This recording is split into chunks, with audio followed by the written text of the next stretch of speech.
Christian Audio, a division of Recorded Books, presents Your Brain's Not Broken: Strategies for Navigating Your Emotions and Life with ADHD by Tamara Rosier, Ph.D.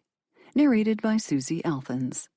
Publisher's note: in this audio edition, you will hear references to visual elements present in the print and ebook formats of this book. Introduction. No more pretending. Put me at any large party, networking event, or fundraiser, and I will naturally gravitate toward the individuals in the room with ADHD. This isn't intentional. It just happens. It's not because I founded the ADHD Center of West Michigan, nor because I have worked in this field for over 12 years. It's not because 3 of my 4 children have ADHD. It's because I instinctively know my tribe. You see, I also have ADHD. But you most likely wouldn't see it at first. The symptoms of ADHD are mostly invisible, unless you know where to look. For the most part, others wouldn't notice that I struggle to sit still, because I don't visibly fidget much, and I don't get up and move around when I shouldn't. Instead, I secretly keep myself busy by wearing jewelry I can fidget with or tracing the ridges of the glass in my hand. In social situations, you might not see all the ways I am trying to fit in, nor that it takes a tremendous amount of energy to look normal. I am continuously working diligently to suppress ADHD tendencies by pretending that I care about polite small talk, not interrupting people, and listening carefully. Eventually, the combination of pretending to be a grown-up and hog-tying impulsive thoughts and actions causes social fatigue. So I wander toward the people who are more like me, the impish and interrupting type. With other people who have ADHD, conversations bounce around many topics in a freestyle stream of consciousness. Now I'm no longer pretending to fit in. I am not overly focused on ADHD symptoms. I am in the moment, enjoying the party and being comfortable with my ADHD self. Unless you spend time with me, you may not know how ADHD affects me daily. You may see me struggle, however, to remember things, to pay attention in meetings, to listen to directions, to complete tasks. You are very likely to see me look for misplaced items, mumbling to myself, "Now where could that be?" If you don't know that those are symptoms of ADHD, you may judge me as irresponsible, scattered, untrustworthy, or even just dumb. That's because the symptoms of ADHD are often misconstrued and judged as character traits instead of seen as a result of neurological differences. Because I know that many people don't understand ADHD and misunderstand the symptoms they see, I do my best to look normal, which requires me to fake it. Each day I struggle with the apparently simple tasks in life. For example, I would like to call and meet my friends for coffee, but anything that isn't happening right now seems too overwhelming to plan. Some days I feel like I can't get my scattered thoughts in order long enough to start a task, let alone stay on track and finish it. Sometimes my attempts to bury my symptoms fail miserably. Little ADHD errors throughout my day pile up. I double book clients, forget to pay a bill, or leave my car windows open on a rainy day. By evening, I am exhausted and feel like a failure. And I am sure that others see me as a failure too. I know too well how those of us with ADHD are assessed by a non-ADHD world. Previous supervisors, friends, and even family members have interpreted my symptoms as carelessness, laziness, or stupidity. Even when people know that I have ADHD, they often attribute my symptoms to flaws in my character, telling me to pay more attention to this or that. I frequently speak to various groups about how ADHD affects individuals. On one such evening, I was talking to a large group of parents on the topic of raising emotionally healthy children who have ADHD. During the session, I highlighted the importance of empowering their children to problem solve. I explained how easily people with ADHD feel shame and inadequacy. Afterward, some of the parents formed a line to ask additional questions, and I helped the participants develop the next steps in their parenting. A well-meaning, non-ADHD parent came up to me at the podium and said, "I will take your glass. I know you will forget to do it," then winked and laughed at her own joke. I must have looked shocked, because she stopped and said, "Oh, did you need this glass?" Her words had felt like a slap to my face. She had assumed I would forget and made a punchline out of my struggles, landing the all-too-familiar jab, "I will do this for you, because you are too careless, stupid, unreliable to do it." I had already made allowances for my forgetfulness by placing the remote control I was using next to the glass, so I wouldn't leave it behind. On the flight home, I reflected on how easily I could feel inept. I wish the woman had just said, "I would love to take care of this for you." I know she really didn't mean to send the negative message that I was careless. But because those of us with ADHD receive so many small messages like that, they build up and leave dents in our sense of well-being. Part of this problem is how others judge me, but another part is how hard I judge myself. Like so many with ADHD, I am sensitive to rejection and criticism. I make the cognitive mistake of seeing criticism where it wasn't intended, such as with that helpful parent at the conference. I have tried to hide my natural way of thinking or behaving from people so that I can fit into a non-ADHD world. I have studied the patterns of non-ADHD people, how they think and act, to help me blend in. I have come to the conclusion that I cannot fake being neurotypical any longer. Instead, I need to be honest about how ADHD affects me, how I think, and how I tend to act, then use that understanding to help me navigate the world in which I live. It is a constant game of accommodating, but it works. I don't need to pretend any longer. I accept that I am different from others who don't have ADHD. And even though I live in a fast-paced, detailed world full of distractions, I can figure out how to navigate by continually developing new skills and attitudes. Learning how my brain tends to function helps me develop hacks and workarounds to get things done and to be gracious to myself when I don't. If you have ADHD, you need to know that your brain is not broken. It doesn't work in the same way as a normal or neurotypical brain does, because it's wired differently. Some parts of the ADHD brain are overactive compared to the non-ADHD brain, and some are underactive. Seeing how the ADHD brain works differently from the neurotypical brain helps us understand, accept, and compensate for our differences. This knowledge that ADHD is a complicated disorder that affects each part of a person's life is the first step to managing it. It is my desire for you to learn to see your ADHD patterns and then make the adaptations necessary for you to live effectively. The knowledge you will gain about ADHD will empower you so that you can manage your symptoms without needing to pretend to others and yourself. In chapters 1, 2, and 3, you will learn about the complicated emotional landscape of those with ADHD. You will see that emotional difficulty can show up in many different ways. For example, some might have trouble putting the brakes on their feelings when they're angry or stressed about something. Others might struggle to get revved up to do something when they're feeling bored. Spotting the emotional components of ADHD helps to compensate for the impact of it. Chapters 4, 5, and 6 delve into the ADHD thought life. Persistent negative messages that we send ourselves are common distractors in the ADHD brain. Like naughty little elves, they sneak around, whispering lies that we believe. They implant messages of fear, failure, and unworthiness.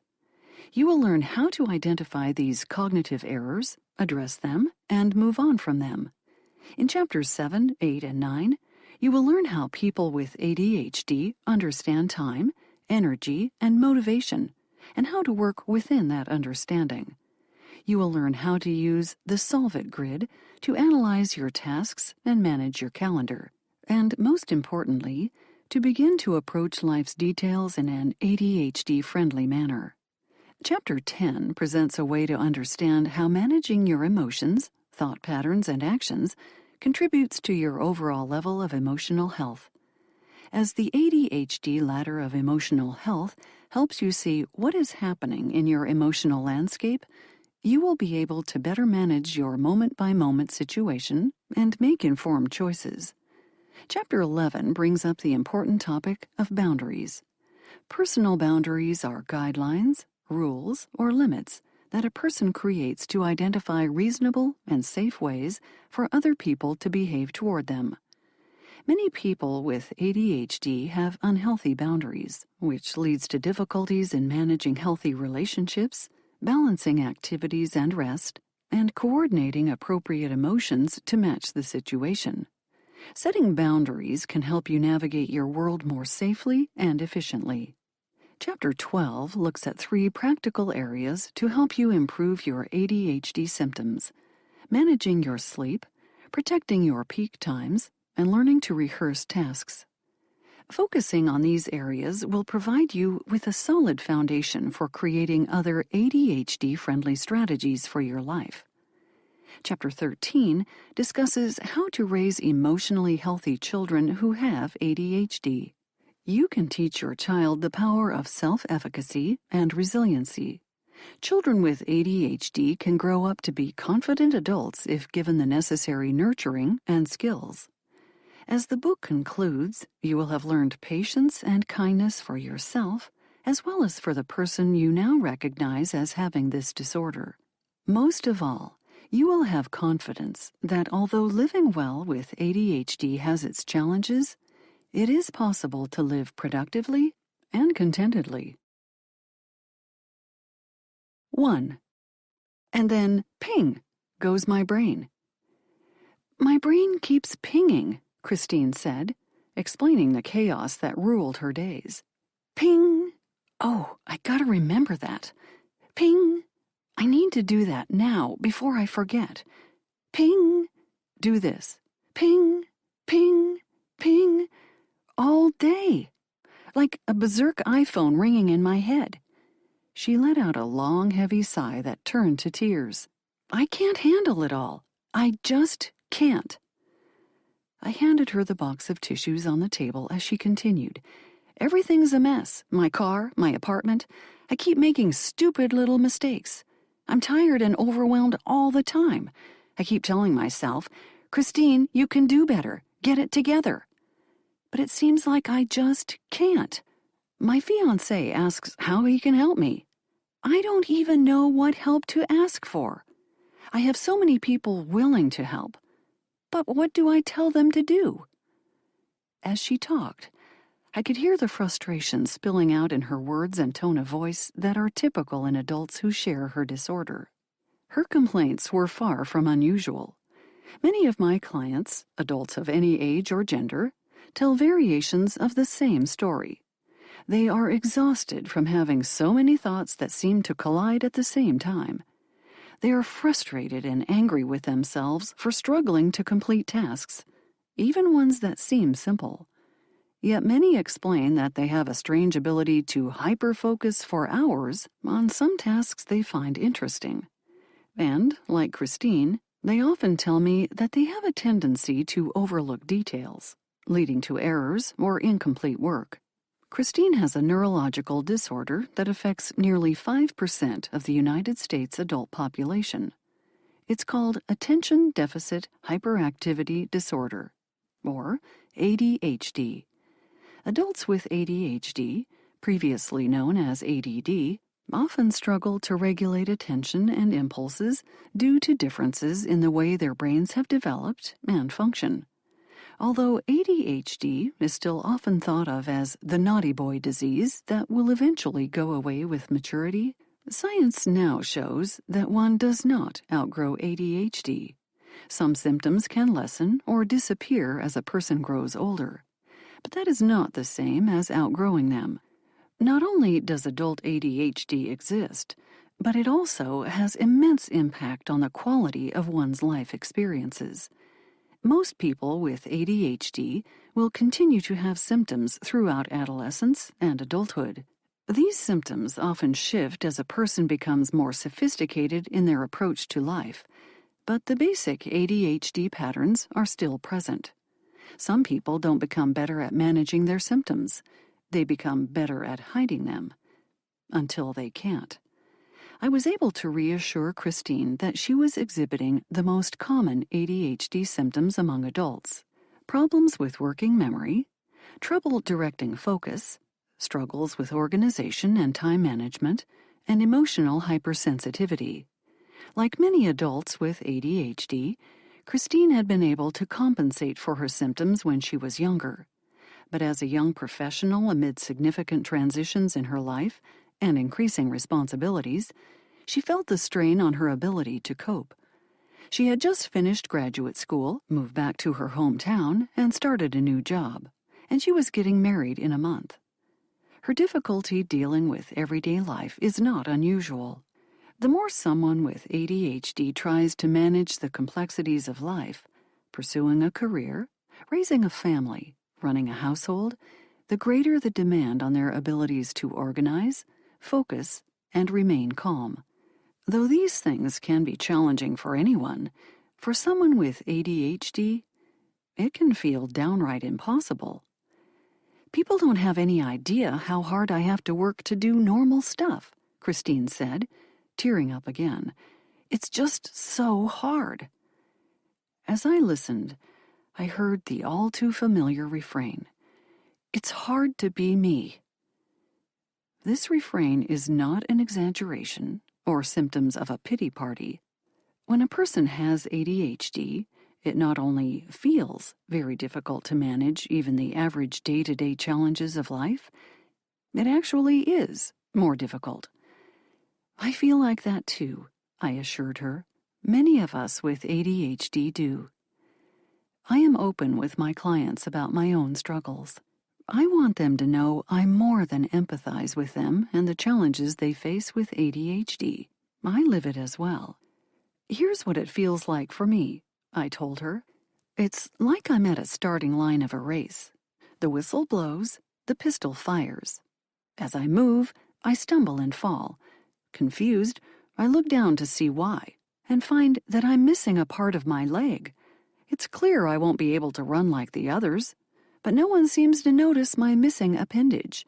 Instead, they expect me to participate in the race like everyone else. They only fault me for the falls I take and my lack of speed and agility." Christine's expression changed from sad to intrigued. She was athletic and loved playing sports, so the metaphor made sense to her. "I guess for me it feels like I'm trying to run an obstacle course," she said. "I have stairs to run, tires to dance through, and ropes to climb, and no one gets that half of my leg is missing." She continued with a metaphor that was now hers. "I tell myself, 'Run faster, Christine,' but I keep falling. People ask me why I don't run the course like everyone else, demanding I compete with people who have 2 legs. I know I can't keep up, but what I'm really wondering is what if I just can't compete in an obstacle course at all?" She paused at the significance of her own question, landing on the distinct disadvantage those of us with ADHD often feel compared to our non-ADHD peers. Our symptoms whittle away at our efficiency in life and erode our beliefs in our own ability to succeed. I told her that it seemed clear to me that she was working hard at all the things she was doing, and then said, "But your challenges aren't about strength or willpower, are they?" Christine, like so many of my clients, was frustrated with herself and blamed her failures on a lack of effort or weak character, when the reality was that so many of her struggles were because of a brain that worked very differently than the neurotypical or non-ADHD brain. ADHD's wide variety of frustrating symptoms can hinder everything from relationships to careers. It is invisible and yet unmissable. Once you know what to look for, spotting an ADHD pattern in someone you know becomes clear and obvious. Roberta, a spouse of someone with ADHD, returned from her husband's family reunion and said, "I can see the ADHD patterns of thinking throughout his whole family." But they can't. She and her husband have been learning how ADHD affects their marriage, and that knowledge has been beneficial in helping them thrive. Seeing those patterns has helped me develop patience not just for my husband, but for that side of the family. Trouble directing and sustaining attention. There is a misconception that those with ADHD lack the ability to pay attention or stay focused. The reality is that ADHD causes us to pay too much attention to everything most of the time, especially when it comes from our environment. We may become easily distracted by irrelevant information that our five senses are detecting. People whispering, crooked artwork on the wall, perfume that is too strong, the itchy tag of our t-shirt, lights that are too bright. Because we don't have the filters to sift out unnecessary information, these distractions, which are nearly invisible to the neurotypical person, compete for our attention. Because of our brains that go ping, our attention is often inefficiently redirected. Bouncing from one activity to another isn't uncommon in individuals with ADHD. Christine explained how she would flit from one thought or activity to another, and then another and another. Quickly moving between activities leads to a tendency to overlook details, causing errors or incomplete work. ADHD can help someone focus, however, on tasks they find stimulating or engaging because a specific part of their brain is emotionally invested in the activity. I have a student client, for example, who spends hours reading about World War II. He has dug into original texts examining the thinking of that time. His parents shake their heads because their 8th grader, who can process this part of history so deeply, didn't pass social studies. World War II is fascinating to this young man, but his routine middle school curriculum isn't. Because of how the ADHD brain operates, we have a hard time paying attention if something isn't inherently interesting or emotionally engaging. Functions that we find monotonous or mundane create more difficulties for us. That is why we will so often get distracted by lower priority tasks. They are often more interesting or more easily accomplished than our higher priority tasks. There is also the "wait, what?" phenomenon that happens when those of us with ADHD forget to listen. We think we are listening, and then our minds begin to drift. We zone out without realizing it, which leads to difficulty in remembering conversations or following a complex set of directions. This occurs not because we don't care about what is being said, but because we have difficulty sustaining our attention for very long. Hyperfocus. Conversely, sometimes it will look like those of us with ADHD can actually sustain focus. But it's not a normal type of focus. When we deeply and intensely concentrate on something that we find very interesting, we will unconsciously tune out any irrelevant thoughts and senses. This is a single-minded, trance-like state called hyperfocus. It's our way of tuning out the chaos inside and outside of our heads. Hyperfocus happens when we completely immerse ourselves in an intriguing task, like working out complicated math problems or editing photos and film. Some of us become so engrossed in a project that it looks like we are completely unaware of anything else happening around us. A person who is hyper-focused often wears an intense stare, has no perception of time passing, and has no recognition of physical needs, thirst, hunger, etc. Parents and spouses are often confused by the fact that their loved one can focus on something like a video game, an intricate puzzle, a Lego set, or model building for hours, but won't put the same effort into other tasks. This hyperfocus is often interpreted as selfishness, laziness, or defiance. Hyperactivity or restlessness. Some people fit the stereotypical ADHD personality, which means they are living out their hyperactivity externally. They talk excessively, attempt to do many things at once, and have trouble sitting still, constantly fidgeting. They are highly energetic and perpetually on the go, as if driven by a motor. However, ADHD expert William Dodson explains that the vast majority of adults with ADHD are not overtly hyperactive, though they are hyperactive internally. For many of them, their hyperactivity feels more like an inner restlessness or agitation. They will likely worry about what may happen in the future. Like their outwardly hyperactive counterparts, they also have racing thoughts and a craving for excitement, but it occurs inwardly. Impulsivity. Impulsivity is a spin-off of hyperactivity and restlessness combined. That internal churning can cause people with ADHD to have difficulty managing their behaviors, comments, and responses. They might act before thinking or react without considering potential consequences. When they have impulse problems, staying patient is challenging. For better or for worse, they often dive headlong into situations and find themselves in potentially precarious circumstances. There's the dad who wants to get that play structure erected for his kids, and he rushes through the building process without planning or reading directions, and finds he has to go back and rebuild much of it.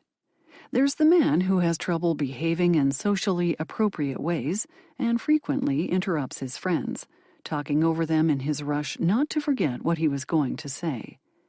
There's the employee who has difficulty sitting still in a company meeting, or the person who blurts out thoughts that are rude or inappropriate.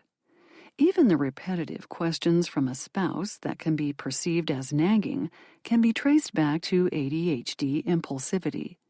Poor self-control is an issue for some and can lead to acting recklessly or spontaneously without regard for consequences, or can contribute to addictive tendencies.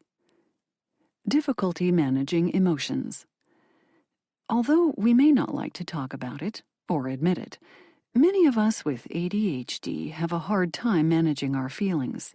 And because we don't talk about it, people don't understand this emotional side of ADHD. They are unaware that we are very sensitive, experiencing emotions with great intensity. This emotional hypersensitivity takes on a variety of forms. First, and most importantly, what would be a small emotional event to most people would feel like a big event to those of us with ADHD. When our ADHD brains confuse what is a big deal and what is a small deal, we can respond to minor irritations with the same intense emotional energy as we would in dangerous situations. Fueled by our exaggerated emotions, we overreact to criticism with fear of rejection, worries that we are inadequate, low self-esteem, and insecurity. Something as simple as a forgotten library book can bring deep shame and embarrassment. A store clerk's flippant comment about our messy purse is crushing and puts us into hiding for the rest of the day. We may never feel truly confident at work, living in constant fear that we will be fired for any small failure. We can be more easily flustered, stressed, or irritable. Some of us are short-tempered, exploding in the face of frustrations. Out of frustration over a broken garbage disposal, we snap at our spouse, or we lash out at a friend because they accidentally spilled water on our paperwork. When the intensity of our feelings doesn't match the situation, we might realize it and feel embarrassed. Other times, we may not even catch that we have overreacted because we see our emotional intensity as normal. Many family members of those with ADHD tell me that they feel like they are walking on eggshells around their spouse or children, working hard not to set them off. Should I seek a diagnosis? Life can be a balancing act for any adult. But when you have ADHD and don't know it, it's easy to conclude that there's something wrong with you, especially if you don't have a framework for understanding what you are experiencing. Undiagnosed and untreated ADHD can have wide-reaching effects and cause problems in virtually every area of your life, including home, career, and relationships. These effects can lead to embarrassment, frustration, hopelessness, disappointment, and loss of confidence. If you recognized yourself in the above descriptions and scenarios, chances are you may have adult ADHD and have suffered over the years in shame and frustration due to this unidentified issue. You may feel like you've been struggling to keep your head above water, overwhelmed by constant stress. Each day, your symptoms of trouble directing attention, impulsivity, or difficulty managing your emotions frustrate you to no end. You may even feel like others have labeled you lazy, irresponsible, or stupid because of your forgetfulness or difficulty completing specific tasks, and you may have begun to think of yourself in these negative terms as well. You may feel like you'll never be able to get your life under control or fulfill your potential. For you, a diagnosis of adult ADHD can be an enormous source of relief and hope. A diagnosis can also often help explain past struggles. After being diagnosed at age 45, John exclaimed, "Finally, it all makes sense. I always felt like I was losing my mind. Now I see why some things are just hard for me." Tracking his ADHD patterns helped him strategize and approach things differently. "I now know that I need to take ADHD into account for everything I do." It doesn't change that he has to work harder to achieve the same level of success as his non-ADHD peers, but it helps him understand his ADHD and decide what to do about it. What about medication? Many people with ADHD cannot effectively regulate certain brain chemicals: dopamine, norepinephrine, and serotonin. Medication for ADHD works on brain chemistry to help govern its dynamics. Although medication may not be the solution for everyone, we have pretty good evidence that it works well for a majority of people. Taking medication can help individuals modulate emotions, initiate tasks more quickly, and appear less distracted. For some people, medication helps their symptoms immensely. Others might improve substantially, and for a few others, medication helps a little, but not that much. However, it is not advisable to rely solely on medication. There's a saying in the ADHD coaching world, "Pills don't teach skills." This truth reminds those of us with ADHD that we still need to develop specific skills and strategies for managing the details of a modern, complex world. Learning how ADHD affects our lives daily will help us develop healthier behavior patterns. Yes, having ADHD is difficult. But for those of you who are neurotypicals, my hope is that after this book, when you come across a person who appears disorganized or manic or just can't seem to get it together, you will reach for your compassionate understanding and become a part of the solution, rather than adding to that person's guilt and shame, encouraging them as they run their difficult race. For those of you who have ADHD, I hope that by the end of this book, you will rejoice in the good news that no matter how overwhelming they feel, the challenges of ADHD can be addressed. No matter your age, my oldest client is 65, it's never too late to begin tackling the symptoms. With knowledge about ADHD, support of loved ones, effective strategies, and possibly medication, you can learn to manage your pinging brain and start feeling good about your life again. 2. Elves, Dirty Babies, and Lucille Ball. "Why is this so hard?" Claire asks as she forces herself out of bed in the morning. Getting up, completing essential hygiene routines, tending to the dogs, and then getting them all out the door on time with the day's necessities in hand feels unreasonably difficult. She has no doubt that the process should be easier and more natural than it is. Like many people with ADHD, Claire usually finds waking up in the morning to be unpleasant. So, she delays the inevitable discomfort of starting her day, hitting the snooze on her alarm and pulling the covers up to her chin. In the office, she jokes with me. Each morning I go through the 5 steps of waking up: denial, anger, bargaining, depression, and then finally acceptance. I laugh. The allusion to the grief cycle emotions is remarkably accurate for her waking experience. Because of sleep cycles and sleep hygiene habits, many with ADHD find the transition from sleep to wakefulness difficult. Once she drags herself out of bed, brushing and flossing her teeth feel tedious, and she wonders whether it's necessary to floss.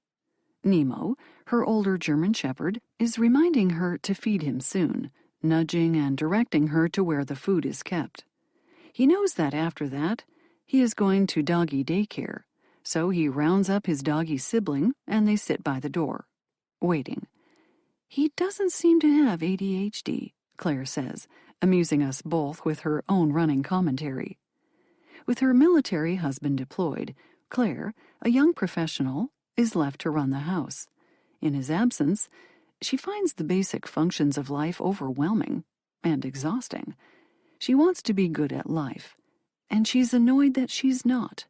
Although her too intelligent for their own good German Shepherds demand her physical and emotional attention, she can't use them as an excuse. With or without them, the details of life are overwhelming. It's not because Claire's not smart enough. She's a lawyer with an undergraduate degree in engineering and 2 master's degrees, one in engineering and the other in law.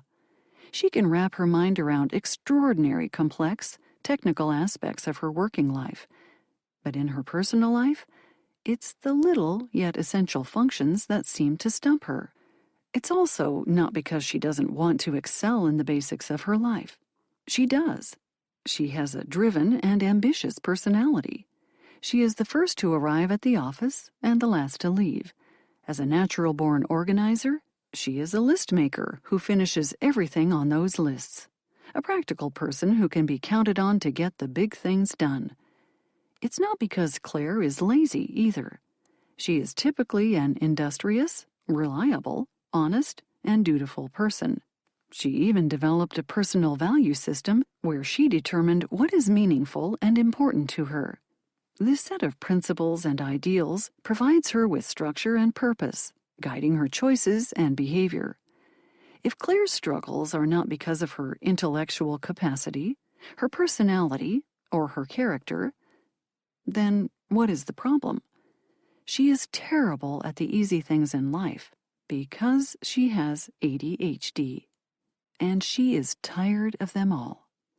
Her ADHD brain sabotages her in so many ways, but the thing she hates the most is the distortion of her perception of time.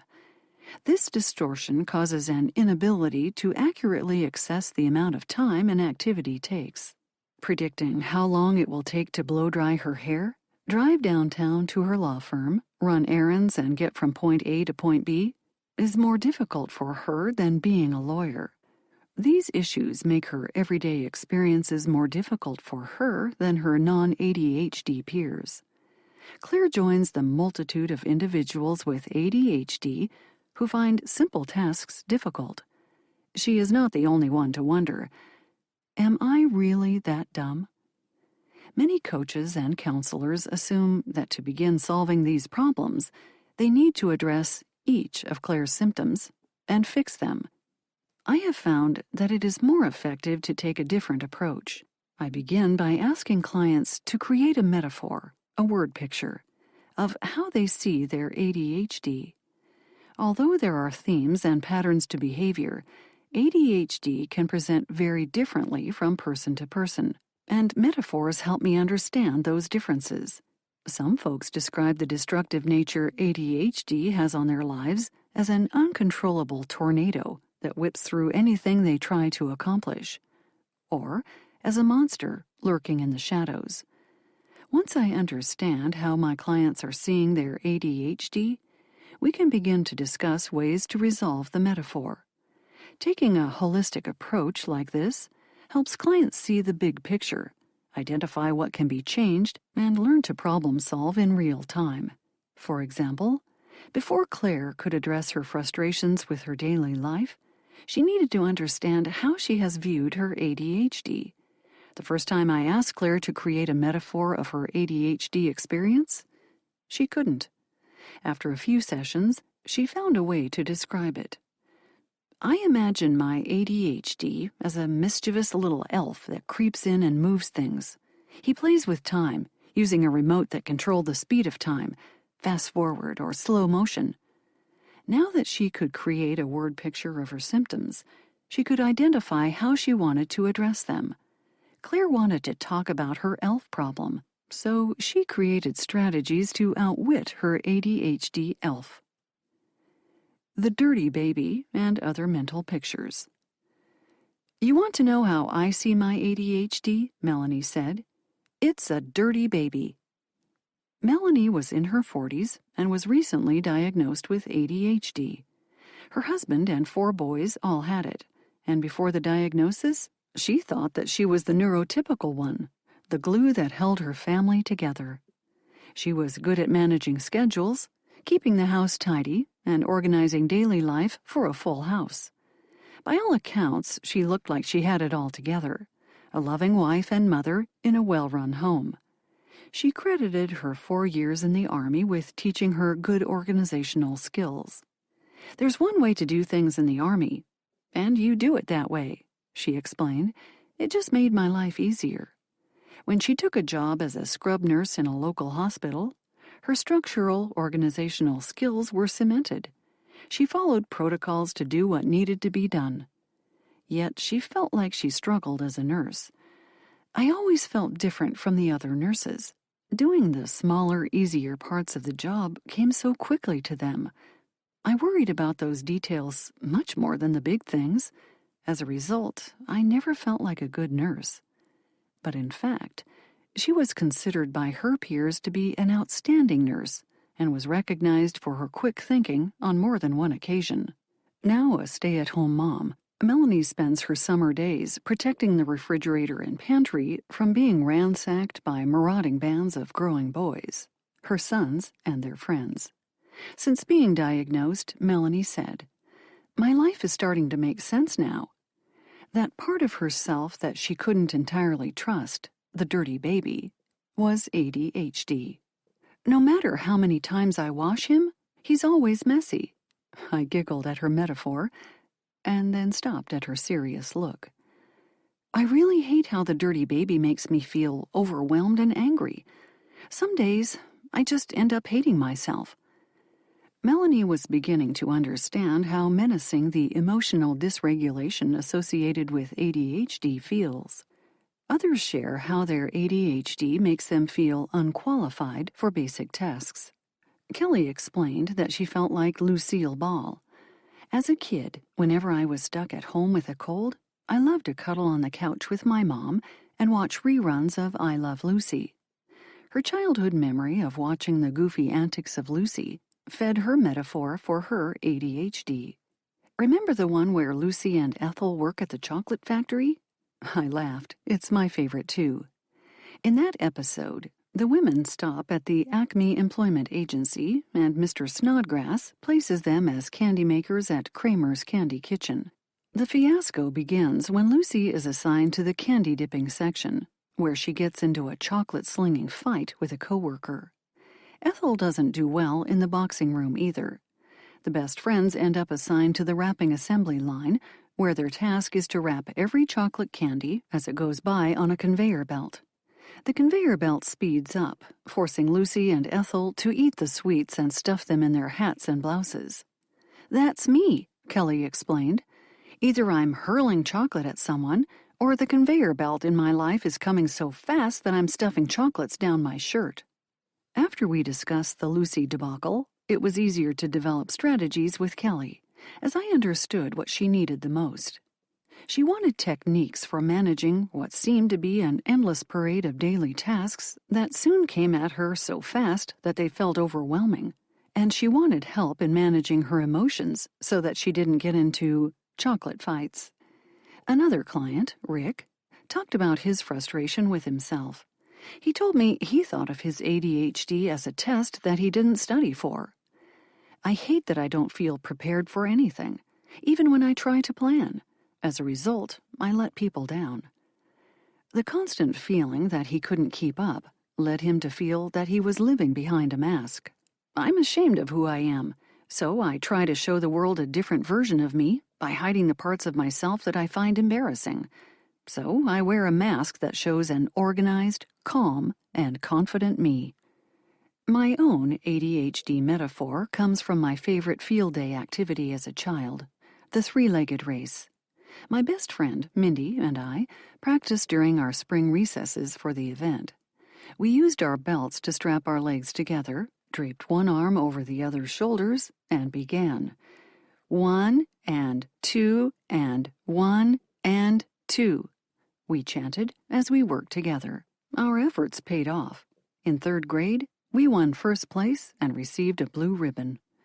These days, instead of fastening my leg to Mindy's, I feel like it is tied to the ADHD version of me. Each morning, I get up and give her a little pep talk about that day's race to remind her how we need to work together. We can do this. 1 and 2 and 1 and 2. The ADHD version of me never fails to let me down. Halfway through the race, she sees a dandelion and sits down to explore it. I try to keep moving, clumsily dragging her a short way. I'm going to check if you like butter, she says, and rubs the dandelion under my chin. Oh, it's yellow. You like butter. She laughs. I frown, unamused. Not only am I irritated at her distraction, but she is hindering me from running the race. I try to drag her farther, but I can't. Frustrated, I sit down too. I'm tired from the extra work of hauling her around. I know that if I could just run without her, I would do well. Metaphors are important. Metaphors, and their cousin, similes, go beyond just comprehension and demonstration. They actually change the way we think of a concept on an unconscious level. In a study about how metaphors affect our thinking, half of the participants read about a crime-ridden city where the criminal element was described as a beast preying upon innocent citizens, an animal metaphor. The other group read nearly the same description of the city, but it described the criminal element as a disease that plagued the town, a disease metaphor. Later, when asked how to solve the crime issue, those who read the animal metaphor suggested control strategies, increasing police presence, imposing stricter penalties. Those who read the disease metaphor suggested diagnostic or treatment strategies, seeking out the primary cause of the crime wave, bolstering the economy. If it was a beast, it needed to be controlled. If it was a disease, it needed to be treated. This study shows that changing the metaphor changed the way readers thought about the issue. The metaphor we use to describe our ADHD can help us unlock how we address it. It helps us name the parts of it. How about you? How would you describe your ADHD? What is your metaphor? Take a moment to reflect on how you view this part of yourself and create a word picture of it. It doesn't matter what your word picture is. You can use whatever metaphor works for you to get a better idea of how you view your ADHD and to change your perceptions of it strategically. Claire looked out for distracting elves. Melanie decided to take care of her dirty baby. Kelly developed skills for managing the chocolates on the conveyor. Rick learned to put down his mask as he practiced a slower pace, allowing him to check in with his true thoughts and feelings before creating plans. And I have learned to have patience when trying to run a three-legged race. As you listen to this book, it will be helpful to have your metaphor at the ready. As you name the parts of ADHD, your metaphor will assist you in problem-solving your own frustrations. Once you have chosen your metaphor, consider what type of reader you are. How you approach the information in this book may help you apply the ideas to yourself or someone you love. Which type are you? When I watch a movie on TV, I make sure I am prepared to immerse myself in the experience. I'll get a cozy blanket in the winter and make sure I have enough of my favorite snack and the perfect beverage to go along with it. I've got my remotes and pillows and am ready to press play. Before you dive into this book, I want you to be prepared to immerse yourself in the experience. Now that you are learning about your ADHD symptoms and have an image of your ADHD, let's consider 2 more questions before settling in. Why are you listening to this book? What do you hope to gain from it? There are usually 3 types of people who will listen to a book like this: the wanderer, the puzzler, and the laser-focused. The first type, the wanderer, doesn't have a definite goal for this book. They are the "I like the cover and picked it up," or the "my mom told me to" sort. They don't know what they don't know. Yet. It is absolutely okay to be this type. If you are, it may help if you ask yourself these questions. What might I want to get from this book? What is my essential interest in ADHD? What do I want to know about how ADHD relates to the rest of my life? The second type, the puzzler, is actively trying to put the pieces of information about ADHD together. They are already asking themselves questions like, what is ADHD? How does it affect me or my loved ones? People like this realize there is much more to ADHD than they first imagined. Sometimes they may feel overwhelmed by what seems like too much information to grasp and master. If you are this type, you will be learning many new things, but you don't need to know them all at once. The questions in this book are designed to help you process your thoughts as you move through the chapters. Take your time with each of the ideas in this book. Haven't found yourself in the first 2 descriptions? Then maybe you are the third type, the laser-focused. You already know a lot about ADHD. You've read books, you've listened to podcasts, and you either have first-hand experience or have watched someone you love work on managing ADHD. You know there is still more to learn, so you're listening to this book. If you are this type, look for the application questions throughout the chapters. They will help you concentrate on relating the topics to your life. No matter which type you are, I hope that you will enjoy this book, integrate the stories and advice into your thoughts, and approach ADHD in a more meaningful way. 3. The Case of the Missing Butler. They met in their senior year of college and were immediately attracted to each other. He liked her extroverted, optimistic, and fun-loving personality. She admired his obvious intelligence that presented in a conscientious and ethical way. He had a strong sense of right and wrong. He was well-organized, orderly, and meticulous, unlike her parents and her chaotic childhood in so many ways. He did his best to maintain high standards.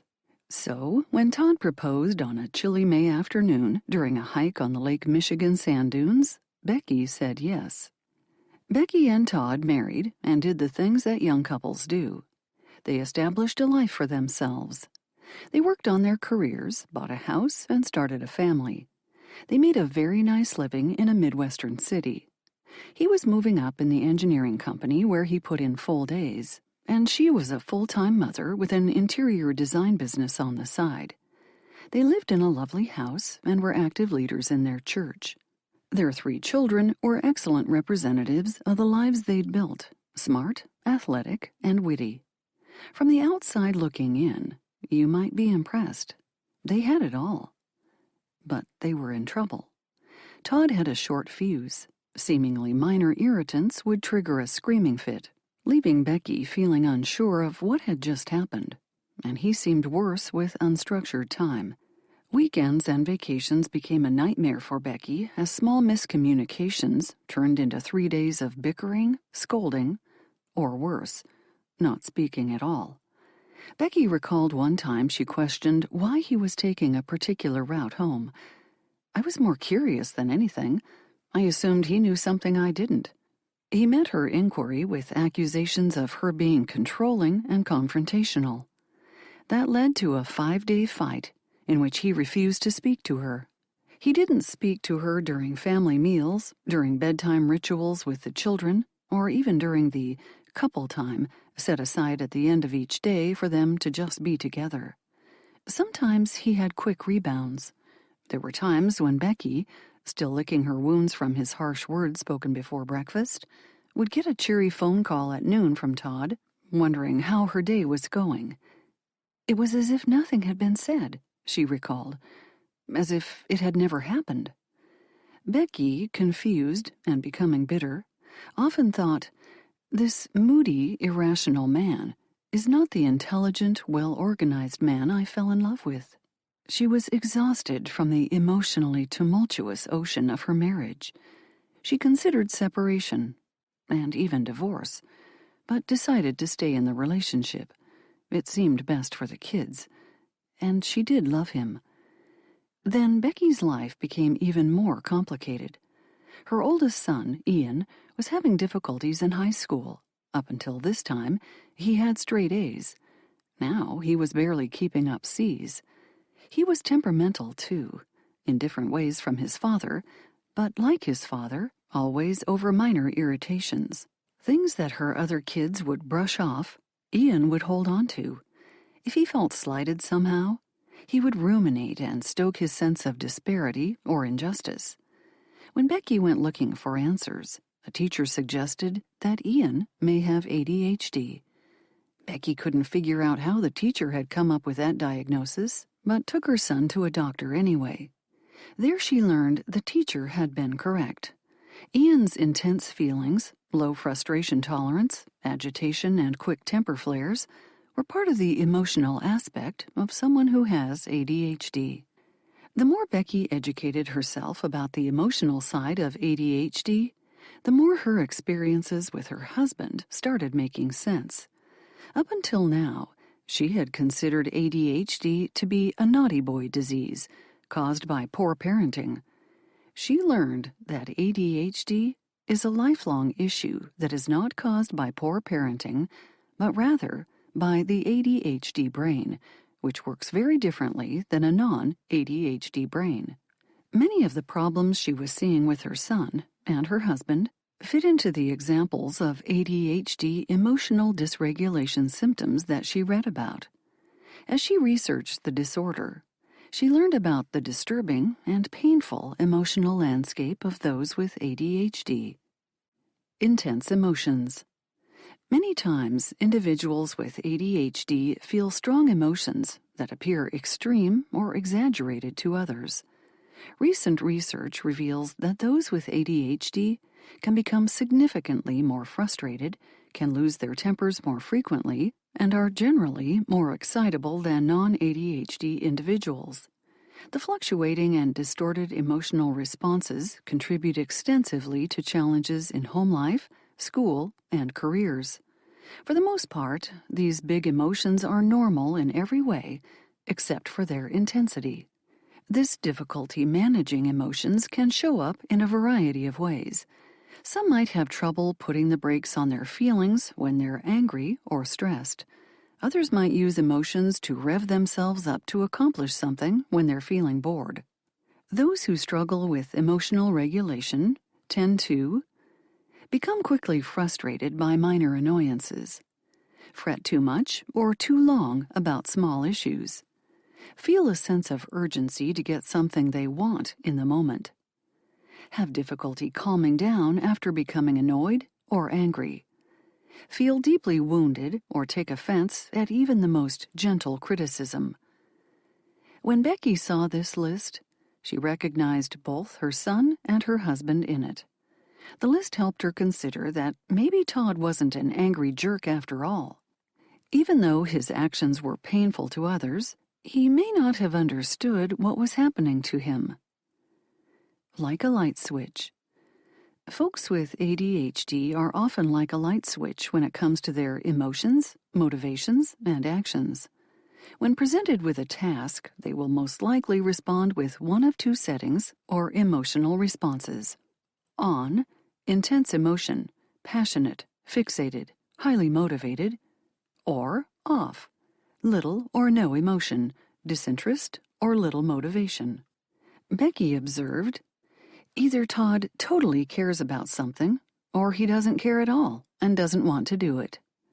People without ADHD, like Becky, seem to have the benefit of a built-in dimmer switch for their emotions, motivations, and actions. They have more choices and a range of responses. Instead of on or off, they have many gradients of light.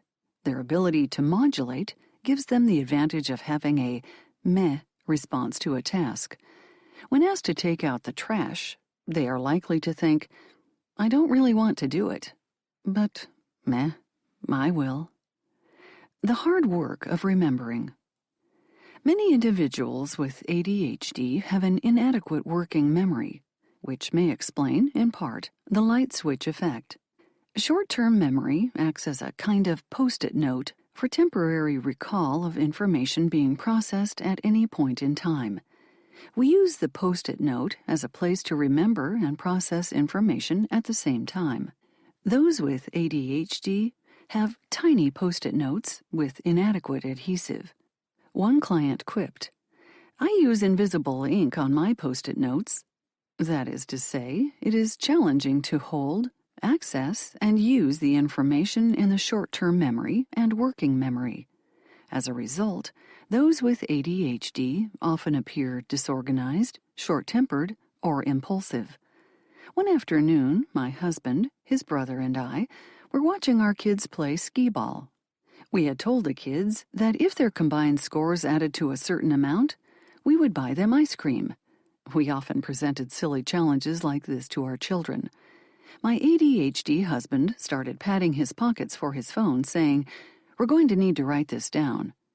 My brother-in-law responded, You don't need to write it down. I'll just keep track of it in my head. Both my husband and I looked at him in awe, and then envy. We exchanged looks that said, I bet he doesn't even appreciate his short-term memory. Many neurologically typical people don't recognize how easy their life is made by a nicely functioning short-term memory. Those of us with short-term memory issues feel like we are trying to catch bubbles as a child has blown with a plastic wand. They float in front of us, but as soon as we touch them, they pop and are gone. We become frustrated at our lack of ability to hold a minor thought. For example, when my attention is diverted for just a second by my dogs barking at the UPS driver, I shush them, turn around and think, what was I just doing? I try to recreate my most recent thoughts by pushing through the brain fog, attempting to pick up the thought trail I had lost. Ugh, this is so irritating, I mumble to myself. On a bad day, when I'm tired, hungry, or unmedicated, I stomp around and mutter, tempted to express a slurry of emotions. If it's a good day and I have the ability to exercise self-regulation, I've learned to take a few deep breaths that tell my brain that I am okay, and I begin the act of retracing or recreating. Sometimes, because of the working memory impairment, an intense emotion floods the brain of someone with ADHD. Becky now can recognize it. When I see Todd grumbling to himself as he's working on his computer, looking and sounding agitated, she says, I remind myself that he is taxing his short-term memory with some mundane task. He isn't angry, really. He is doing what he can to complete a task. The butler and the angry neighbor. Challenges with emotions begin in the ADHD brain. To understand them, we first need to know how the brain works in those without ADHD. The front part of the brain is called the prefrontal cortex, PFC. Tap on your forehead, and you are in the general area. This is where executive functioning takes place. Those mental processes that include things like planning, short-term memory, working memory, decision-making, and impulse management. In a way, the prefrontal cortex acts like a calm, rational butler, directing behavior and managing emotion. Those with a normally functioning PFC, those who do not have ADHD, have a great short-term memory. It usually functions predictably and effortlessly. Sir, The PFC butler calmly states, "You left your keys on the table." Or, "Madam, it is time to leave if you want to stay on schedule." Without the person even being aware of it, their PFC butler is properly managing the details of modern life. Bills get paid on time, plans get made, keys aren't misplaced as often, and time, for the most part, is well managed. The basic practices of a functioning adult are accomplished with little effort in the PFC. The problem arises when individuals with ADHD have limited access to their PFC. Their butler either is silent or has left town altogether. Instead of relying on the PFC butler for planning, short-term memory, and impulse management, those with ADHD rely on the emotional centers in their brain to remember things, make decisions, and motivate themselves. They use emotions to think, react, remember, plan, and act. Instead of having a tranquil butler in the prefrontal cortex, quietly managing life's small tasks, they have something more like an angry neighbor outside the prefrontal cortex in the emotional centers of their brain, shaming and threatening them. The angry neighbor takes over when the PFC butler is overly challenged by a task that would usually be performed in the front part of the brain. The disheveled old curmudgeon shakes his fist and threatens, "If you lose your keys again." Occurrences that don't commonly elicit an emotional reaction become emotional. Individuals with ADHD begin to listen for that angry neighbor who waves his fist, feeling strong negative emotions to help them remember their keys. Paying attention to this neighbor does improve their performance a little bit, but not consistently. When the butler is missing or the Post-its have fluttered away, those with ADHD are filled with a good deal of stress as they try to remember. Because they can't rely on short-term memory in their PFC, they will emotionally mark a memory in a different location of the brain, a place of deep emotions. This is a widespread and mostly unconscious hack that most of them learn in childhood. The mere potential of losing their keys is combined with ugly feelings like anger, anxiety, shame, and self-loathing.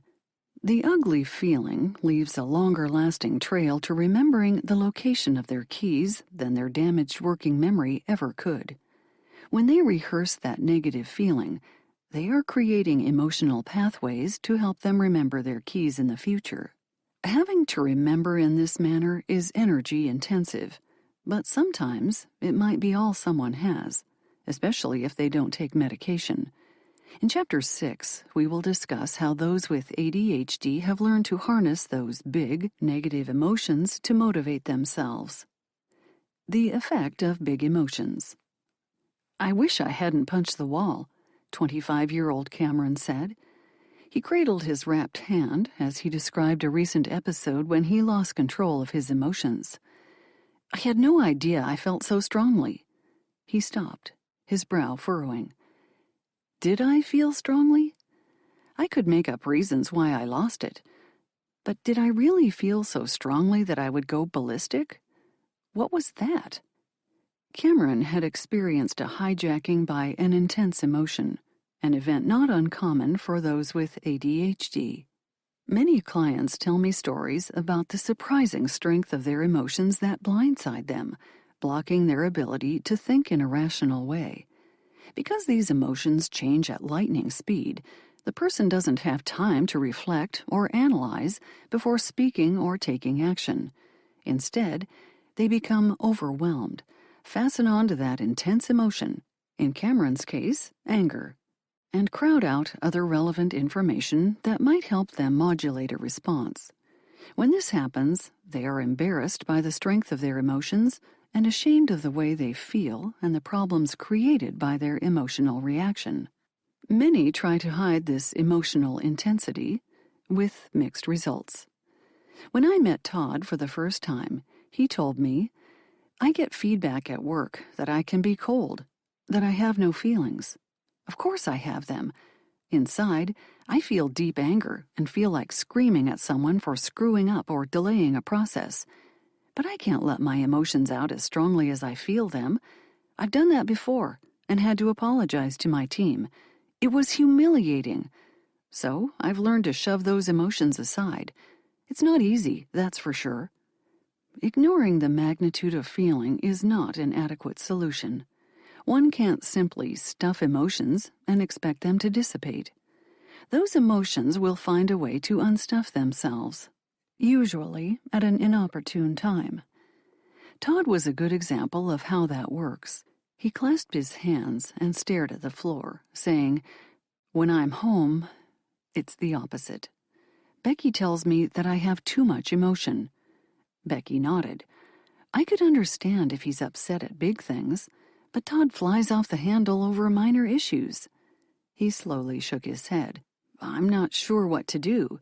Should I just stuff everything like I do at work?" He looked up at me. "Am I really that awful to live with?" He looked at his shoes again. I could tell he was scared. He was bothered by more than how he treated his wife and family. He had great fear that he had a fatal character flaw that could not be addressed.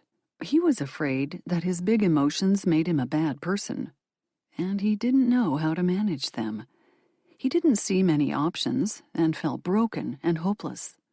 He would soon learn that his intense emotions are a symptom of ADHD. When those of us with ADHD are listening through our big emotions, we misinterpret what is being said. We listen for what we think are the meta messages, the big meaning of what people are saying. In a way, we create stories in our minds that interpret events in a certain way, fortifying a broken belief system. When Becky asked Todd to take out the trash, he found himself immediately being defensive. "She doesn't think I do anything around here. Well, I do." During a session, Becky shrugged and said, "I really was just asking him to take out the trash." Anger and frustration aren't the only negative emotions we feel. Living with big emotions, combined with the frustrations, failures, and negative feedback that we typically receive when we have ADHD, sometimes feels like a deep sadness. To me, it feels like a heavy backpack that I carry everywhere. 20-something Ellen describes her sadness as an overwhelmed at how hard life is feeling, and it makes her cry. "I'm not a depressed person at all," she explains. "Sometimes I just feel overwhelmingly sad." People like Ellen suffer from dysthymia, a mild but long-term sadness. Ellen explains the result of her low energy and low self-esteem that accompany dysthymia. "I feel lethargic and useless." ADHD and its big emotions often strike at our self-confidence. Sadness turns into shame. This shame becomes the lens through which everything is viewed, creating harsh internal dialogues. Ellen found that the combination of medication and coaching has helped her sort out which lens she should use as she navigates her thought life. A person with ADHD may seem insensitive or unaware of the emotions of others. Though they have the capacity for deep empathy, they are not aware of the immediate emotional impact they have on those around them. I have received texts from adolescent clients saying something to the effect of, "You need to talk to my mom. She started yelling at me for no reason." Texts such as these are often a sign that the adolescent has no clue how surly she has been for a while. And when the parent eventually explodes, the teenager is baffled, asking, "What's her problem?" These high schoolers' surprise is genuine, and their lack of awareness is real. Their behavior appears completely rational to them, but ask Mom, and you will hear a common refrain from her and others who are close to someone with ADHD. "I am exhausted by the emotions." Not all with ADHD wear those blinders. Many children will have outbursts, realize later how wrong they were, and make genuine, tearful apologies. "I don't know why I said that," one boy explained to his mother as they processed his meltdown. Grown-ups, on the other hand, are a bit more stubborn. Some are fearful that if they confess their poor behavior, they are admitting they are unlovable or unworthy. Some believe that if they apologize, their loved one will use it against them. Managing big emotions. Medication is an option for treating emotional dysregulation and gives people with ADHD the same fraction of a second that neurotypical individuals have to feel an emotion coming on and decide whether or not to express it. A non-pharmaceutical approach is for clients to learn how to predict and manage emotional responses to lessen the frequency of unwanted outbursts. In Todd's case, he was diagnosed with ADHD and began medication. His wife immediately noticed a difference in emotional modulation. But pills don't make skills. Todd had developed unhealthy coping skills over his lifetime that he needed to change. This required that he go through a process of unlearning some patterns and learning new ones to manage his emotional responses. The first step in managing intense emotions is to learn to see the bigness of them. Imagine placing the intensity of emotions along a continuum from 1 to 10, where 1 equals low or no feeling, almost apathy, and 10 equals intense and strong feeling. Individuals without ADHD will spend most of their day in the center of the spectrum, at 4, 5, or 6, even though they have access to the full continuum. However, individuals with ADHD find themselves hanging out at one end or the other of this emotional spectrum. They tend to rest at a 1 or 2 with very low emotion, then experience a sudden surge to a 9 or 10, flooding the brain with a single intense emotion.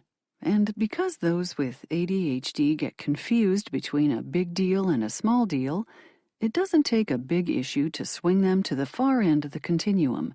Not even ADHD individuals themselves always understand why these huge emotional swings happen. Many just assume the swings are normal. For example, I can hop into my closed car in midday during the summer, feel the intense heat and stuffiness, and surge to a 9 on the spectrum. I instantly become irrationally aggravated about my discomfort as beads of sweat gather on my chin, and I am heat-crazed and angry at nothing in particular. In my ADHD-friendly family, we refer to this phenomenon of over-responding to intense heat as heat-crazy, or its less intense, but still grumbly cousin, heat-cranky. Fortunately, I have worked at becoming aware of my sudden swings and intense emotional reactions to a mundane and predictable moment. I open all the windows, turn the air conditioning on high, and take a deep breath. No need for a 9, I repeat, like a mantra, comforting myself. In cases like this, I have practiced recognizing my intensity and calming it. When I use the hot car example with my clients, they shrug and say, "Well, it was hot." They can understand why I would be so irritated. When I use the example with neurotypical adults, they give me the Labrador Retriever head tilt, as if to say, "What did you expect the car to feel like on a hot summer day?" Todd had a breakthrough at the end of a session recently. He leaned forward and said, "You mean I feel things more strongly?" I honestly thought he already knew that. But that day, it clicked. He used his hand to explain further. "So, if this is the normal emotion level, and I feel things here," he raised his hand well above the normal level, then sat back. "Then, how much should I be trusting these emotions?" Making peace. If you are just seeing your big emotions for the first time and realizing that they can be a problem, be gentle with yourself. Try not to judge your insufficiencies. Instead, work on noticing the intensity and name it with a number if you can. Observe the emotions in slow, steady breaths that tell your body to relax. And by all means, laugh at the situation when you can. "I am angry about the temperature in my car." That's funny. Of all the things to be angry about. An English professor, grading a journal that I had kept for the semester, wrote in his comments, "May God's special providence watch over those who feel too much." I was puzzled. At the time, I had no idea I had big emotions, let alone ADHD. What did he see in my journal that would suggest big emotions? I wondered out loud to a friend. She smiled. You are very energetic with your emotions. We can experience good, intense emotions as well as the less pleasant ones. We seem to experience happiness, gratitude, and contentment more powerfully than our neurotypical peers and loved ones do. We are passionate and strong-willed people.